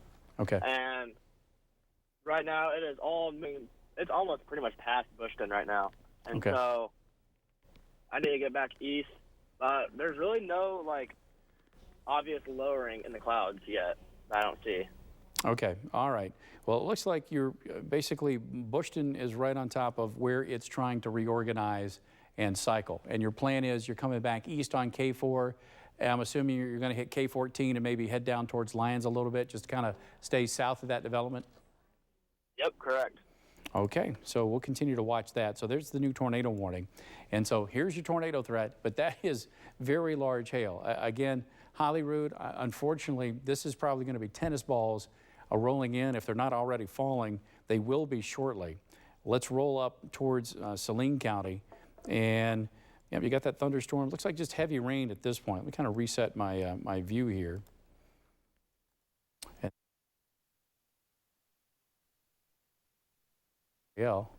And now we're at top of KSAL on Santa Fe Avenue looking due west. So this is the severe thunderstorm warning, the storm that is heading at you for the potential for winds in excess of 60 miles per hour, hail that could exceed quarter size, and some heavy rainfall that could cause localized flooding with this thunderstorm. Cam, we got any other reports or anything from your end? Not seeing any reports yet. They're actually warning that storm for ping pong ball, but I mean that radar signature, we've seen that and it's dropped tennis ball plus, so I think it's safe to assume it could definitely be bigger than ping pong ball. So probably 2 inches. Are you talking about the Saline warning, or are you talking about the Ellsworth warning? Ellsworth. You're talking about the Ellsworth warning. Yeah, I just showed the Salina camera. That's not ping pong ball. That's quarter plus. That's quarter plus, but this is, like you said, probably tennis ball at that point. And we continue to keep an eye on the thunderstorm right in the vicinity of Bushton. Notice you got that little inflow there. Looks like it's trying to get a little bit better organized. I don't really see anything kicking up as far as the debris detection on the radar at this point. So we'll continue to zoom in here and watch this. Let me get you updated on western Kansas. Right now, these thunderstorms are sub-severe from Rexford over towards south of Hoxie, Grinnell crossing I-70, and even around Colby. And as we pan on down to the south, other thunderstorms, again, starting to see that development. Now, let's get in around Liberal. Let's see if this one's going to grow. Right now, sub-severe. Southwest Kansas, these storms are basically testing the lid of the atmosphere to see if they're going to be able to erode it and create badder thunderstorms within the next couple of hours. And we still have that tornado warning in effect for Decatur County, right around Cedar Bluffs. That's an area of circulation that is new and based on radar, very likely producing a tornado, because remember earlier we had that tornado northwest of Herndon that just sat there and sat there and sat there. Finally it dissipated, and that storm continued to track on off towards the northwest. And now as we get into north central Kansas, again, you got the rain threat moving into Salina, maybe some winds to 60. You got the hail, probably quarter size, maybe slightly larger than quarter size, moving into Saline County, Glendale, Brookville. Then you get southwestern Ellsworth County.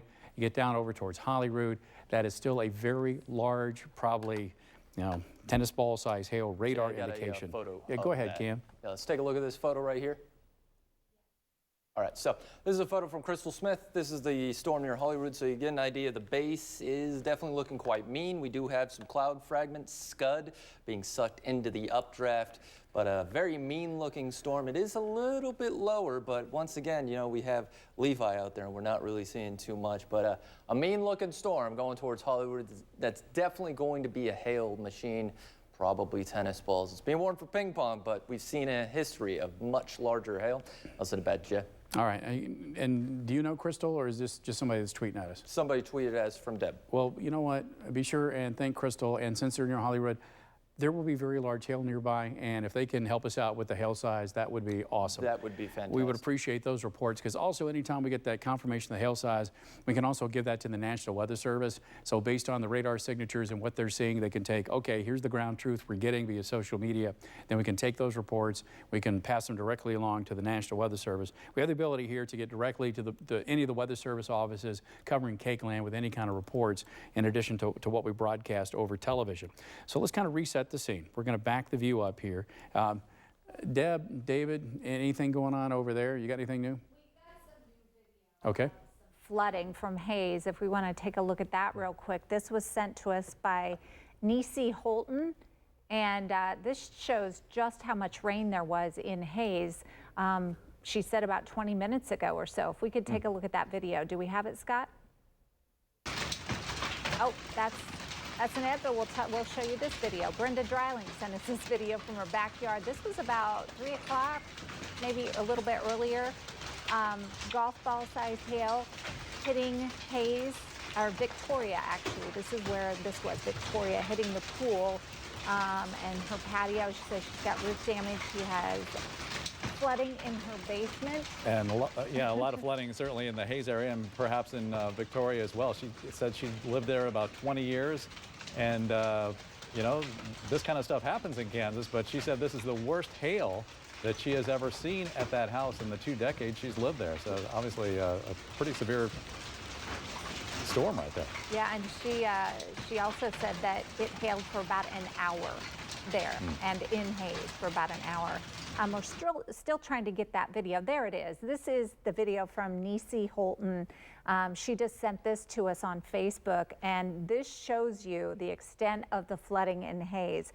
She said, I asked her how long ago this was. She said about an hour and a half ago. So we're hoping it's receded some, but I mean, you could just see the streets are flooded. Yeah, the flash flooding warning there had been in effect until 6:15. Don't know if that's been extended, but we've seen, a number of scenes just like that. We saw some video from Trooper Todd of a road that was just basically a river, and in fact, we saw a video from someone else that shot 13th Street, and somebody actually taking a canoe and going right down the street. And so obviously very deep water, had been at least. Here's from Trooper Todd. He said that he, actually Darren Myers, the emergency management director in Ellis County, said that he had seen rain or flooding that was about 2 feet deep. Not sure if that's how deep that is, but that is certainly the kind of situation that if you don't have a big 4-wheel drive pickup truck that sits about 1.5 feet off the ground, you're not going to be wanting to go through that. It's just a very dangerous situation. Yeah, and if we can also look at those huge hailstones from haze, there were some the size of softballs. And when we did talk to the emergency manager up there, he said that a lot of the deputies' cars, there's another picture, this beautiful picture near Piper of a tornado. There's the haze hail. And he said some of the cars up there, the deputies were out storm spotting, and they were just pounded with that. There's going to be a lot of damage to those cars. He says windshields are shattered. He also said the body shops are already putting messages on Facebook saying, bring your car in, we can fix it. So, and of course, if you are hit with that, that is going to cause some serious damage. You know, it could be life-threatening even. I did have a friend who's a rancher out in Barber County, and she said if that hit their livestock, it would kill them. That's a good point.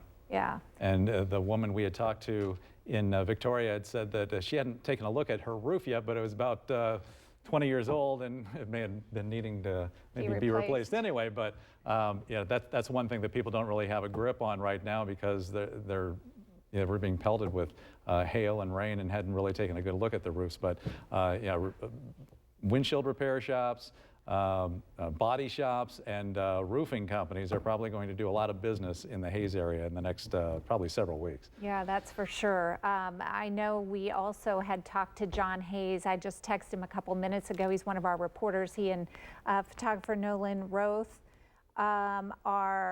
sorry, I'm reading something on Facebook from this lady who sent us that picture of the storm. Anyway, John says he's in Ellenwood, but he says it's such slow going. They have the highway down to one lane, and there are so many storm weather chasers out there that you just can't get through. And we've seen that a lot in recent years. Yeah, very tough situation. The blanket statement for anybody out in that area right now is just stay at home. Don't go outside. You don't know how deep the water is, and you may not be able to go anywhere because of the water and because of all the traffic.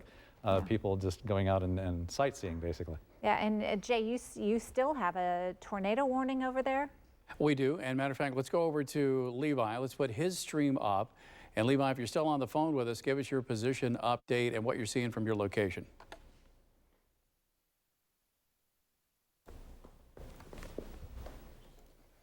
All right, Levi, you still with us? Currently, I am 4 miles east of Bushton and looking at multiple circulations in the storm. One of them is directly to my north with a low-hanging wall cloud, and the other is directly south of me about 3 miles, and it's doing the same thing where both of them are wall clouds. Okay, so again, as I'll tell you, let's double box with his video. Because where he is, and you said 13 miles east of Bushton? No, 4 miles. 4 miles east of Bushton. Okay, so you're right there. So he's between Frederick and Bushton, right at that location. And what he's looking at is right over here, which is near K156, just to the southwest of Holyrood. You see the lowering there, and based on that radar indication, if that tightens up, that does have the potential to produce a tornado. And that's why the National Weather Service has continued that tornado warning. That's in effect until 6:45 for Ellsworth and for Rice County. And let me kind of get that off the map here. And that tornado threat looks like it's really kind of starting to tighten up yeah, just to your northwest. So you're right on K4 and looking back to the northwest, correct? Yep. And you just have a lowering. You don't have a tornado at this point. Got a little some radar data here that was a little way out ahead of it that we're continuing to watch, but so far it's just lowering. Okay, let's keep his live stream up here, because if this thing is going to produce a tornado, it's going to do it live right here on KAKE. He's perfectly positioned. So again, he's right here looking back into the storm. Now, is there any, looks like that you're starting to kind of get rain developing back to your west and down to your southwest. Do you think that you think this is going to close up on you here pretty quickly, or how you feeling? Yeah, I think it's closed up on me here.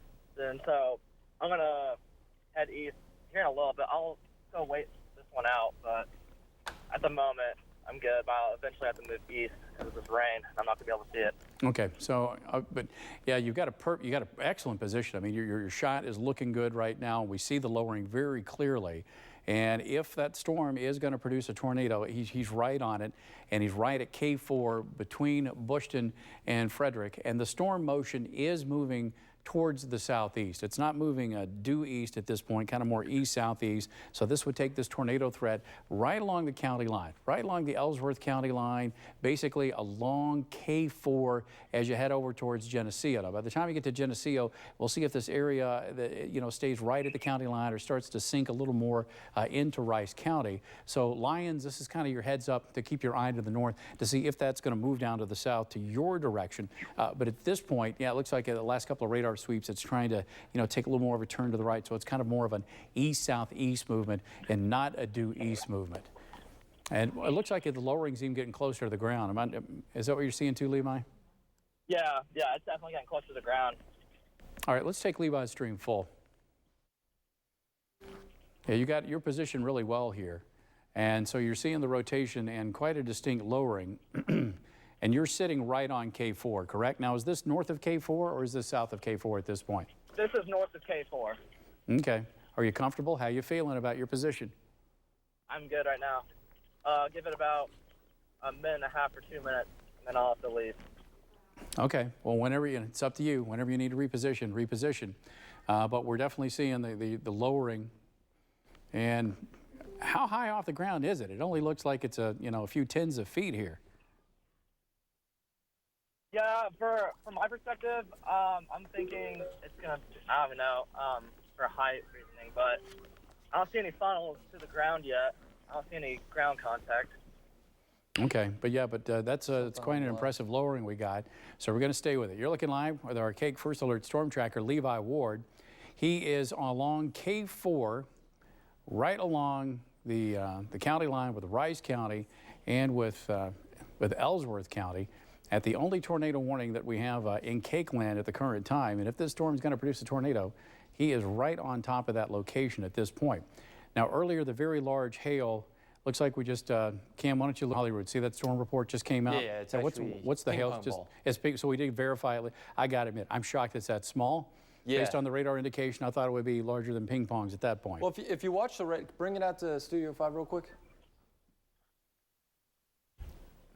All right, so if you watch the radar, it really looked like it was pulsing up, but if you watch a couple of those scans, it also looks like it was starting to fall apart. So I thought maybe, what if it was accumulating hail? And then it went into Holyrood, and sure enough, it's about ping pong ball. But the fact that we're seeing this large hook echo again likely means it is probably cycling again, which means we might start to see that hail size go up. But Holyrood looks like you're getting out a little lucky. You know, we've seen tennis ball, baseball, softball size hail today. So ping pong ball, that's really not too bad. But it's nice to see that that core didn't just drop on top of you with massive hail. Now let's send it back to Jay. All right, let's go back over to Levi's stream. Now let's just leave that up. All right, Levi, how you feeling now? I'm going to reposition right now. The rain is overcoming me right now. So. All right, so when he repositions, put me in front of the radar as soon as he starts to move out of position here, because we're going to lose the shot of the lowering as soon as he starts to move away too. A double box until he moves around, and then we'll take it from there. So here we go with the tornado warning for Ellsworth and Rice County. He's sitting right here. And so we see he's got the rain starting to kind of catch up with him on the west and down to the south. And unfortunately, I mean, we'll see how quickly he can get over. I think he's going to get caught up in the rain here. At this point, fortunately, I really don't see any kind of rear flank downdraft that's going to knock you too bad. But now he's repositioning, so he's right now on K4, tracking due east. And I'm assuming your goal is K14 and then hustling south on K14 to get back down into position. Is that your plan? Yes, that does sound good, yes. Okay, and then we got that hail from Lorraine, and this is going to be quartered to golf ball. I'm with you, Cameron. I'm shocked that it was only golf ball and not tennis ball that rolled into town there based on some of the other data we'd seen earlier today. Let's look at the velocity mode of this. And I know the velocity data is a little bit noisy at this point, but clearly showing wind towards, winds away. So this is a rotating thunderstorm. We know it's a rotating thunderstorm because we were watching it live on Levi's stream, and that's the beauty of having live streaming with Levi doing that. And Levi has been one of our chasers for a couple of years now. Just a little background info, Levi is a meteorology student at KU. So this is what he does when he's not cracking the books. And we're glad you do it on KAKE. So we got the lowering. He's heading over to the east here. There's that tornado warning still in effect until 6:45 for Ellsworth and for Rice counties. We do have a rotating thunderstorm. You've seen the lowerings. And if it produces a tornado, Levi is in the spot where he is going to get it. Just want to check on our other crew. They were still rolling on 56, or where were they, Scotty, last time you talked with them? John Hayes, yes. Okay, they've made it. So they've made it to Great Bend. Okay, as their plan still, they're going to go over to Hayes and see what happened there. Okay, all right. Just FYI, nothing's going on in Hayes at the current time. Think that the flooding's probably receded by now, and we'll see what's left over from the hail damage. But we still have weather in progress going into Saline County. So now here we are live in Saline County. This is the view from atop the KSAL studios on Santa Fe Avenue, and I've got the camera pointed due west at the thunderstorm that's rolled out of Ellsworth County. So obviously the sky getting dark, looking awfully ominous here. But in terms of damage, right now it looks like this is a storm that would be wind gusts 260 miles per hour, around 60 miles per hour, hail quarter size, maybe, and some heavy rain that could induce some localized flooding. Not as concerned about the big hail threat rolling into Salina at this point. And now we're going to go back over to the radar, and as we zoom in, that's the leading edge of the rain is just starting to kind of roll into Salina at this point. And then there's your heavy rain back over towards Bavaria, Headville, and Bookville as you head out, K140, heading over towards Condiero. So this is just a severe thunderstorm warning at this point, and I think kind of a near severe point. Tell you what, if you can punch up the WeatherBug camera, I can actually put some wind data up here. We can show that for you live. If you got that available upstairs on the switcher, I'd appreciate it. I'm not going to be able to pop it down here. It looks like in Holyrood there might have been a semi that was blown over on 156. Okay, all right, that's a report that you just got in? Yep. Okay, you surprised us some wind damage there. So there you go. So there's our live sensor atop the roof of KSAL. Right now it's 80 degrees. The winds are out of the west, 15 miles per hour. And as the leading edge of that storm comes over, we'll check back with this periodically to see what the highest wind gusts we had are. So again, you are under a severe thunderstorm warning for Salina and most of Saline County. That is until 7 o'clock. We'll get you back over to KAKE's First Alert Doppler HD here. And down in the background, you could see, there you go. So there's the leading edge of that, just starting to approach the airport with the heaviest rain, and that warning is until 7 o'clock. Levi, you still with us? Can you give us an update? Yes, I am approaching the intersection of K4 and K14. I'm about ready to drop south. Okay, so here's where he is. He's approaching K14 and K4, and he's going to drop south in order to stay out ahead of that, because the best position you want to be is south of these, looking back into any notches like this going on, because if there's going to be a wall cloud or a lowering, it's going to be in that part of the thunderstorm. So that's why he's kind of staying out ahead of it, keeps him out of the rain. And the last place any chaser wants to be is there in the hail core around Lorraine. Lorraine right now, you're probably getting to that up to golf ball size hail, and they just extended the tornado warning. Yep. So we've got a brand new tornado warning that's coming out, same storm, but they're extending it. So there's your new tornado warning box. It's until 7:30 for Ellsworth County and for Rice County. So brand new tornado warning. Basically just take the storm, shift it to the southeast. So this does include Geneseo, Pollard, Galt, and Little River. Does not include Lyons. Lyons, you're out of the polygon down to the south here. But based on this movement, it's going to continue to track across K14. And have you gotten to K4 yet, Levi, or are you close?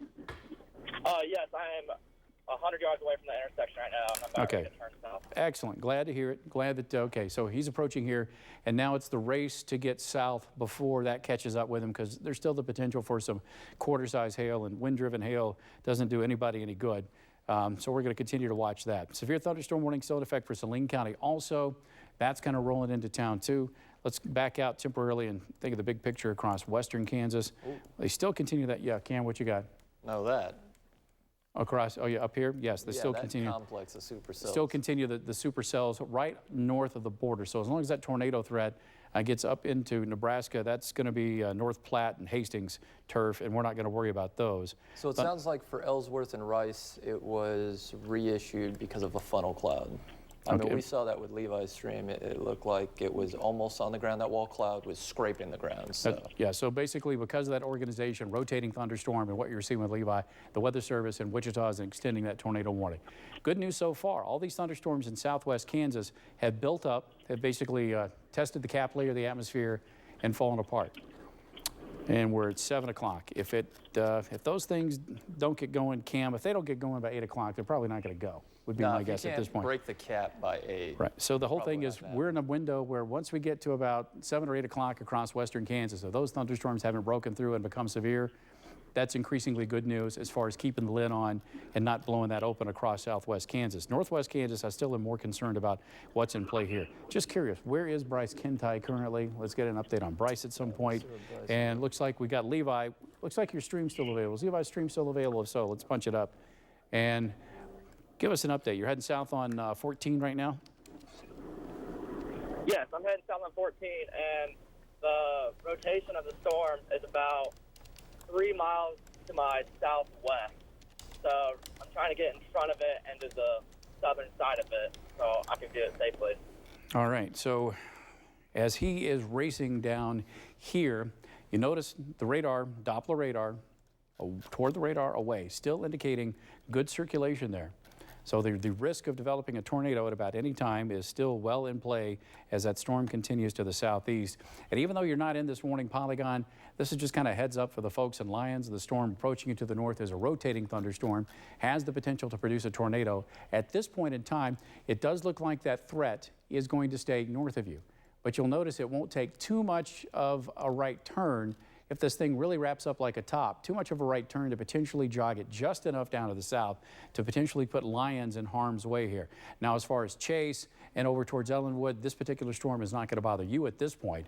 But north of Lyons, Pollard, Galt, and a heads up to Little River. If you're in and around Little River, you know, time to check your tornado precautions at this point.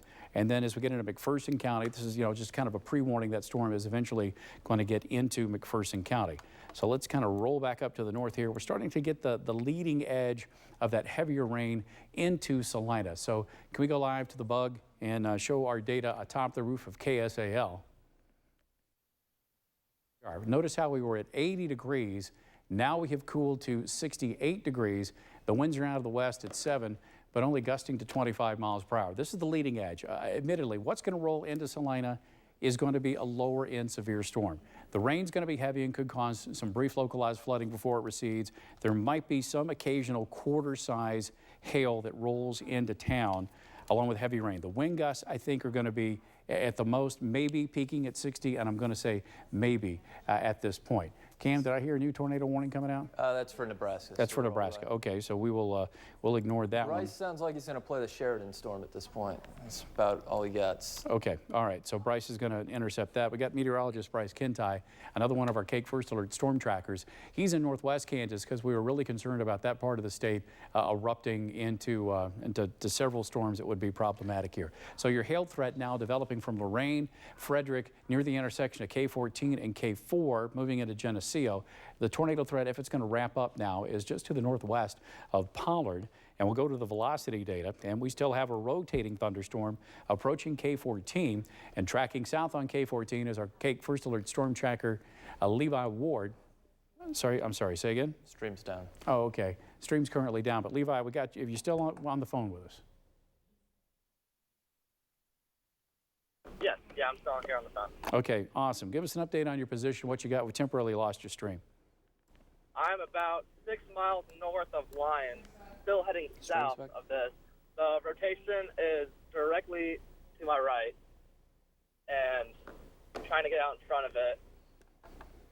And I hope to meet it on US 56. Okay, so you're going to go all the way down to 56. So here's where he is. And how close are you to 56 right now? 6 miles. That's 6 miles. Okay.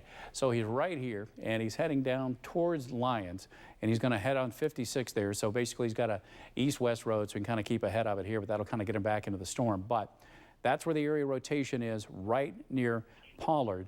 Now, his stream, remember, he's heading south to kind of reposition himself, and his camera's pointing straight out the window. So right now, you're kind of looking away from the storm, but pretty soon he's going to stop, turn back around, and get his camera into the point of interest that we're looking at with the thunderstorm there. And it looks like there's pretty large hail starting to develop all around that area of rotation. So definitely want to stay out of even the leading edge of that.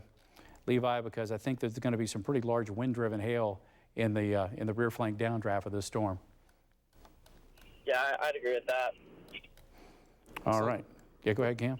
Looks like we got a report of quarter-size hail in Frederick. So Frederick now up to quarters. And given what we've seen today, I'm surprised, honestly, it's that small based on the reflectivity, especially what we had near Hayes and Ellis County earlier today. So 2 thunderstorms ongoing, the one that's rolling into Salina now. Heavy rain, maybe some wind gusts that might peak around 60. I think most of the wind's going to be less than 60. Heavy rain, smaller hail, if that. You get into the hail, at least quarter size right now south of Ellsworth, and that's going to track from Lorain, Geneseo, potentially towards Little River. So Little River, I would get ready for some larger than quarter size hail. And if we're going to pop a tornado, it's going to be between Lyons and Geneseo along K14. That's where our KAKE First Alert storm tracker Levi Ward is. He's been in north central Kansas, keeping an eye on these thunderstorms for quite some time. So he's just north of Lyons now, about 6 miles. He's sitting right here and looking back up into that part of the thunderstorm. And I'm going to go over to kind of call it a noisy product here. you know, this is heavy rain, and we're looking up into the storm. We're looking up into the hail core, so that's why you're probably seeing here because of some tumbling, irregular hail. So I wouldn't be too concerned about that signature because we're not really matching up with a very strong gate to gate. But you know what? There we go. Let me zoom in near Pollard. I'm going to stop this. We're going to go in here, and if this storm is going to produce a tornado, it's right along K14 at the current time near Pollard and is going to cross K14 about any time. So anywhere north of Lyons on K14, you should be down in your shelters over towards Galt and even Little River. This storm has been moving anywhere between about 20 and 30 miles per hour. So as far as the track for if we have the tornado there, it's moving, I'm going to, we'll say just 30 miles an hour or so. You got about 22 minutes before it makes it over to Little River just because it's not moving very quickly. So if you're in Little River, got about less than 20 minutes or around 20 minutes before that gets to you. We'll see if that storm motion picks up any more than that. Let me kind of erase the storm track. We just got the latest sweep of the radar data in. And still the radar is a rotation, definitely. Levi confirms that. You saw that live on his stream, but whether or not that's a circulation on the ground at this point, radar cannot determine. Cam, you got anything new with those thunderstorms going on across northwest Kansas? Yeah, that's what I'm looking at. So up in Decatur County, we did have a tornado warning be reissued. It's for this complex of supercells that is in Nebraska. So it did trip the Decatur County weather radios. But the threat for now is in Nebraska, and it does look like it probably does have a tornado. So you can see right there. It's about 5 miles to the northwest of Cedar Bluffs. So there's that couplet right there. Last couple scans, it's a little more obvious. So I wouldn't be surprised if we do have another tornado with that. If we go back, you can see it is hooking. It's definitely cycling. It's a series of supercells kind of rotating back on itself. So this is in Nebraska, but it's interesting that it is in technically Decatur County. So the threat is out of the area, but wouldn't be surprised if you look north out of Cedar Bluffs and possibly saw a tornado. So that's what we're looking at. If it's set off your weather radio in Decatur County, that tornado threat is likely north of your area. Now I'll send it back to Jay. All right, as we go live to the two storms we're watching, the one in Saline County rolling towards Salina, the other one southern Ellsworth into northern Rice. Let's pop you back over. Let's go to the bug in go to Salina. the bug. It's gusting to 57 plus. Okay, here we go. Wind gusts now 57 miles per hour, 65 degrees.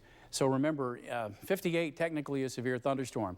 So this is one of the benefits of having our live weather center atop the building is that we can show you this information in real time. Do me a favor, Cameron, when we get a peak gust here, be sure and relay that to the National Weather Service in Wichita, because this will verify the severe thunderstorm warning. You got the rain moving through now, and obviously the hail is going to fall with it. I really think that the hail that's going to move into Salina will be quarter size or around quarter. We're not looking at the big monster hail like what beat up parts of Ellis County and Hayes earlier today with this storm, where they had the much larger hail. This is going to be more of just the wind gusts, plus or minus 60, around 60 miles per hour, and the very heavy rain that could cause some localized flooding and some wind-driven hail. I think quarters or maybe slightly larger than quarters. Remember, last time we checked out here, it was 80 degrees, and now we've cooled down to 65 degrees with those winds gusting to 57 miles per hour. You're looking live on our exclusive KAKE First Alert weather network. And we have several of these sensors and cameras dotted around KAKE land. So that is what's moving into Salina. And quite frankly, I think that's about as bad as it's going to get. I think you're seeing the worst. These wind gusts around 60 is probably going to be it. Notice how the sustained winds have now dropped off to 25 miles per hour. If there's a way to double box that with me and the radar, that would be awesome. If not, you can just give me a shot of the radar here behind me. So as we go into, that's it. The leading edge of that storm is through downtown. That's where the camera is.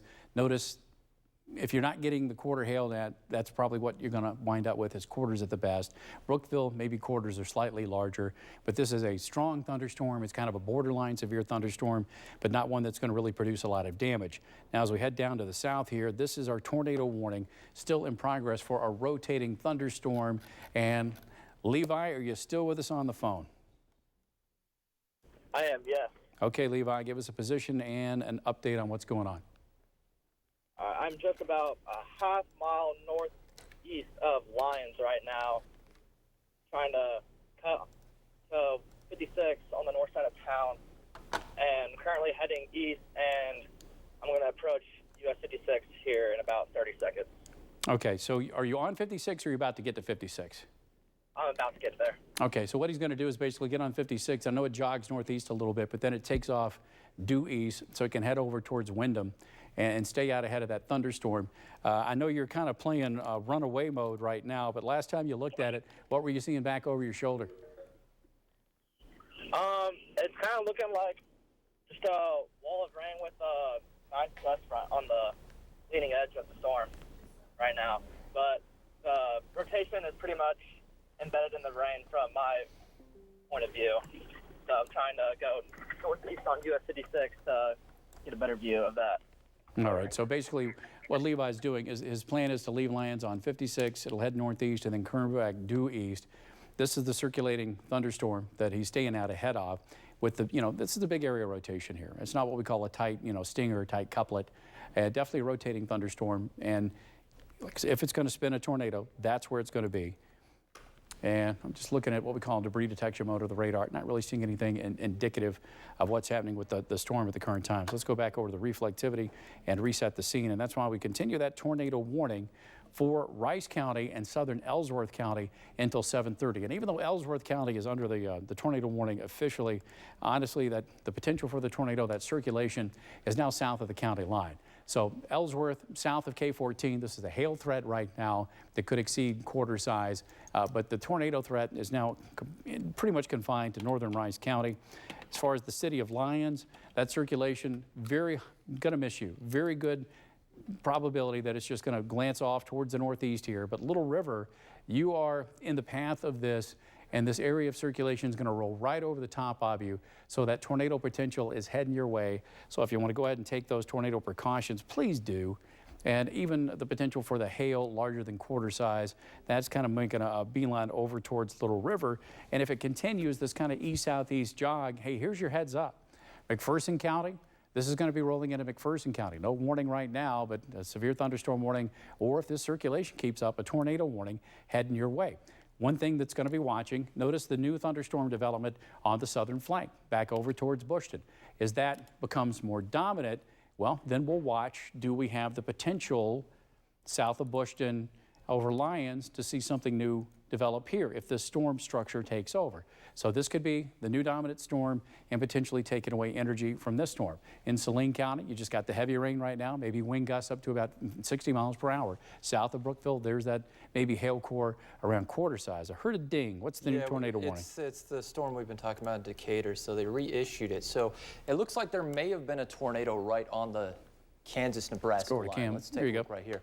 So if we watch the loop, you can see this supercell's been rotating through. Watch right here. This little hook goes through, and there's a report of a tornado and possible funnel cloud. About 5 to 6 minutes ago, that was right on the border of Kansas and Nebraska, and you can see it's southwest of Danbury. So you'll notice this new tornado warning polygon once again is tripping Decatur County, but the threat is north. So even though these tornado warnings keep coming out, as of right now, this storm is moving away from you guys. So the threat's moving away, but when that little southern development built up a bit, it looks like maybe it put down a brief tornado just to the, we'll call it the east-northeast of Cedar Bluffs. So I've been watching this storm closely. It seems like northwest Kansas, right on the border, has had some tornado action today, and that's kind of where the greatest threat is. So that's what we're watching. We will definitely keep you guys posted. I'll send it back. All right, kind of the big picture scene here. There's not a lot of coverage on the map. Tornado warning there, severe thunderstorm warning. Other thunderstorms popping up here in Meade County. South of Hays, got another thunderstorm developing. It's the north central Kansas cluster from Salina down into Rice County that's got our attention now. But this is an area we're monitoring.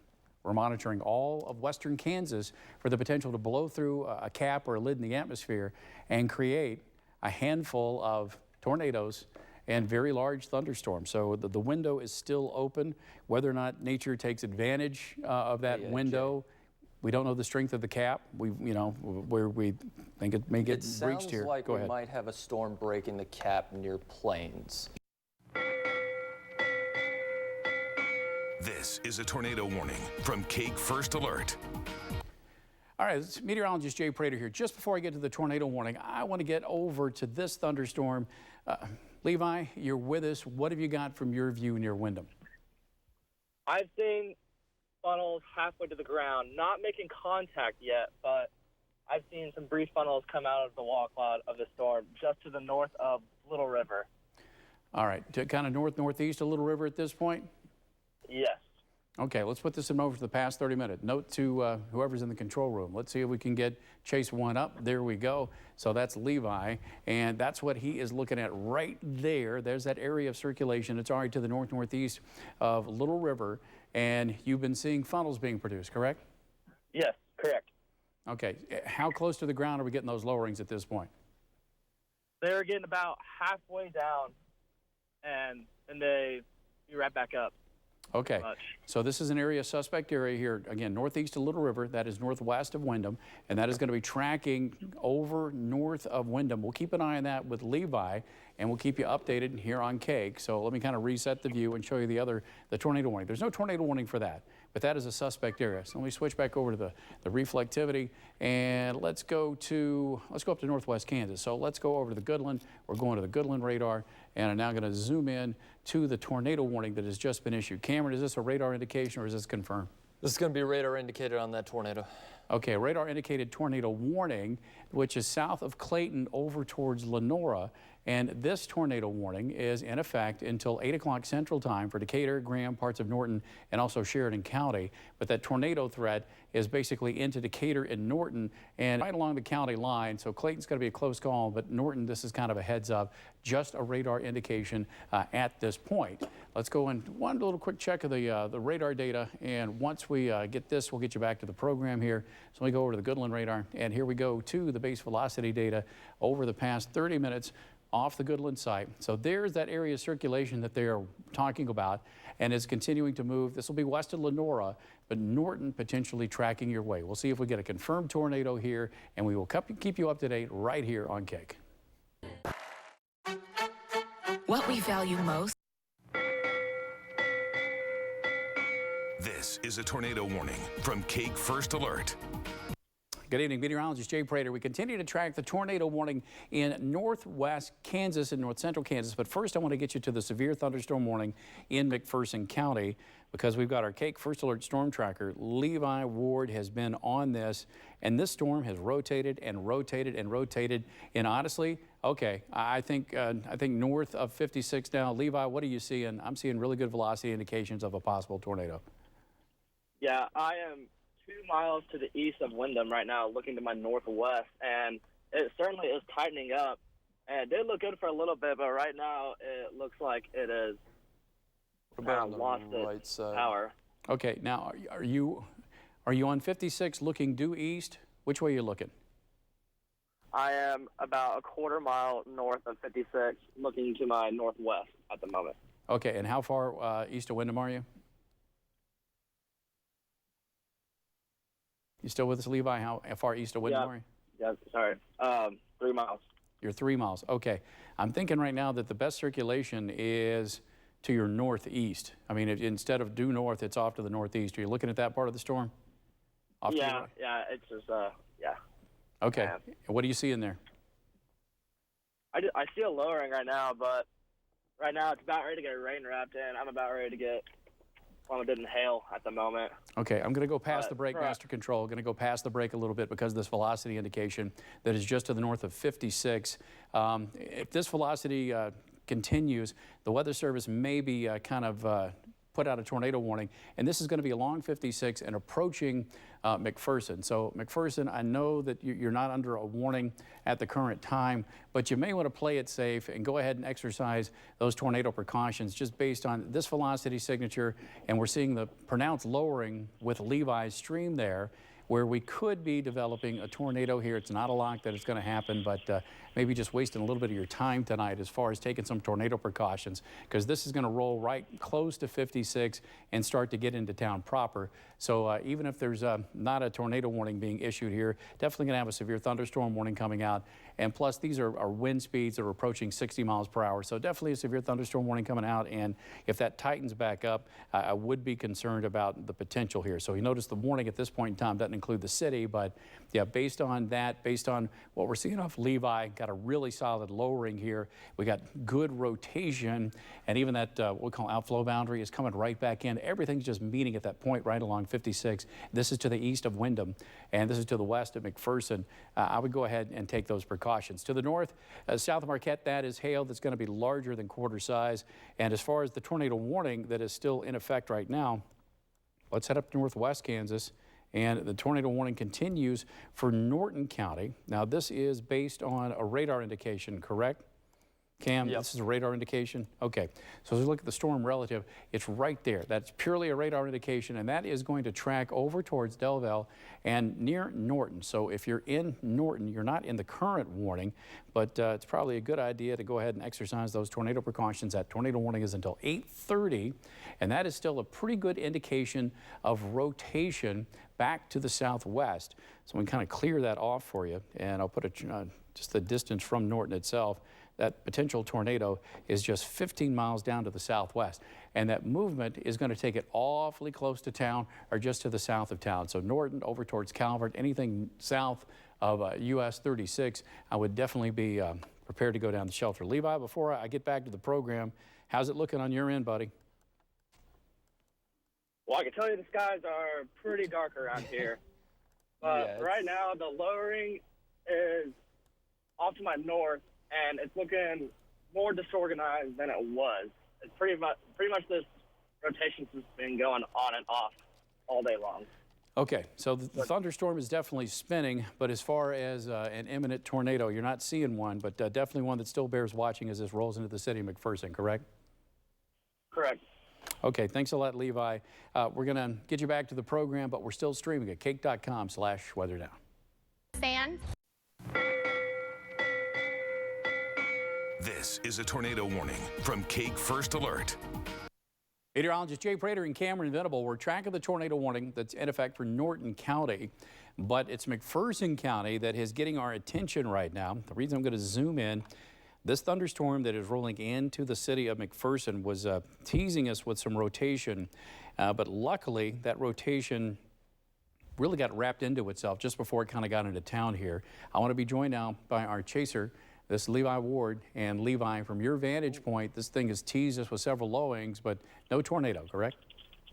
Yeah, no tornado. It's just been teasing us all day. All right, no tornado, but we're still seeing a rotating thunderstorm, and it looks like you're actually getting into the city of McPherson itself, correct? Yes, that is correct.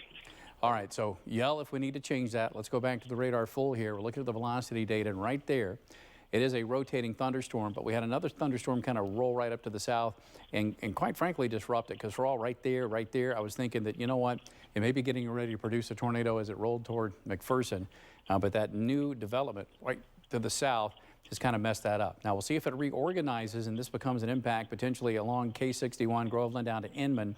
See the two little hooks down to the thing. This one back here I'm not as concerned about because it's behind that little blue line. That little blue line is an outflow. Think of it as like a cold front. So as that rolls right in there, that's going to be our new focus. So we're going to be watching west of Groveland, northwest of Inman, and that's going to track towards Mound Ridge, between McPherson and Mound Ridge. So keep it on us, and we'll keep you updated. Remember, kake.com/weathernow. We're providing a continuous coverage on our live stream. Let's take you to the tornado warning. This thunderstorm is in the process of getting towards Norton. I want to emphasize that we had a radar indication earlier, but we never confirmed a tornado on the ground. As you look at some of the velocity data here, there's still a rotating thunderstorm, so if you want to go ahead and play it safe in the city of Norton, you can, but that tornado warning is set to expire coming up at 8:30, and we now have a severe thunderstorm warning that is going until 9:15 for basically the same thunderstorm. They just canceled that tornado warning. Thank you. It's canceled. I'm meteorologist Jay Prater. Keep it on KAKE. We'll keep you updated. Advanced non-small cell lung cancer. This is a severe thunderstorm warning from KAKE First Alert. And good evening. I'm meteorologist Jay Prater here along with Cameron Venable and Levi Ward. We have severe thunderstorm warnings the tornado warnings have been allowed to expire. So let's take you into McPherson County, where we have 2 severe thunderstorm warnings in progress. Basically, the city of McPherson and east, that severe thunderstorm warning until 9:15, and then the severe thunderstorm warning for west of the city of McPherson, that is until 8:45. So basically, it's the same storm. They just split it into a couple. Now, earlier we were concerned about very tight rotation. We saw lowerings. We're thinking, okay, this could possibly produce a tornado. We still have a rotating thunderstorm, but it's very broadly rotating now. And Levi, from your perspective and what we're seeing here on the radar, it's just a lot of rain at this point, a rotating storm, but we don't see anything that looks threatening concerning a tornado. Levi, you with me? Yeah, we're good. Sorry, they're bad service right now.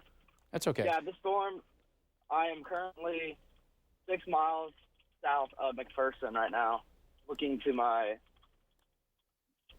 west right now. Rotation near Goveland has significantly weakened over the last. Okay, so he was saying it's significantly weakened because we were looking right around in here. And admittedly, yes, we're going to get some occasional hail, but we're not really concerned like we were earlier. Let's get you into northwest Kansas. Earlier, we had tornado warnings. These have now been dropped down to severe thunderstorm warnings north of Lenora. Norton, some heavy rain, maybe some quarters. North of Lenora, that could be larger than quarter-size hail and kind of slide you down across southwest Kansas. And these thunderstorms have really not developed, and part of the reason why is this line of storms that's down to the panhandle of Oklahoma and also the panhandle of Texas. That may do a really good job of limiting some of the moisture flow up here and kind of help keep that lid on southwest Kansas. So that right there may be a good thing in terms of keeping the severe weather threat suppressed across southwest Kansas. Northwest Kansas, we still got thunderstorms rapidly developing here. Hill City and parts of Graham County, wouldn't be surprised you get upgraded to a morning. Keep it on KAKE. We'll keep you updated. Thanks. This is a severe thunderstorm warning from KAKE First Alert. And good evening once again. Meteorologist Jay Prater here along with Cameron Venable, and we still have severe thunderstorm warnings across Kansas. We're going to zoom in to McPherson County. Now, boy, this storm earlier has teased us with funnel clouds and a lot of rotation and even some larger hail. What's rolling through McPherson now is probably quarter or larger hail. And if there's going to be any circulation, it's going to be down here. It is very broad. It is very weak. We're not concerned about any kind of imminent tornado threat. So that's why we just have the severe thunderstorm warning in progress. Let's take you up across northwest Kansas and north central Kansas. And yep, we knew a severe thunderstorm warning probably coming out for Graham County in addition to Norton. These thunderstorms capable of producing some quarter-size hail and wind gusts in excess of 60 miles per hour. And yes, we will be monitoring the southern flank of these. Given the state of the atmosphere, there is the potential for tornadoes. That part of KAKE land under a tornado watch until 2 in the morning. Southwest Kansas had a couple of thunderstorms develop and then die. And this is good news. See these thunderstorms across the border? That solid line of storms may help prevent other storms from developing across southwest Kansas. So we're going to watch this cluster as it moves through McPherson County, Dickinson County, not severe. But as far as Marion County, if this holds together from Lehigh, even Marion down to the south of Peabody, the potential for a severe thunderstorm warning. And definitely Harvey County.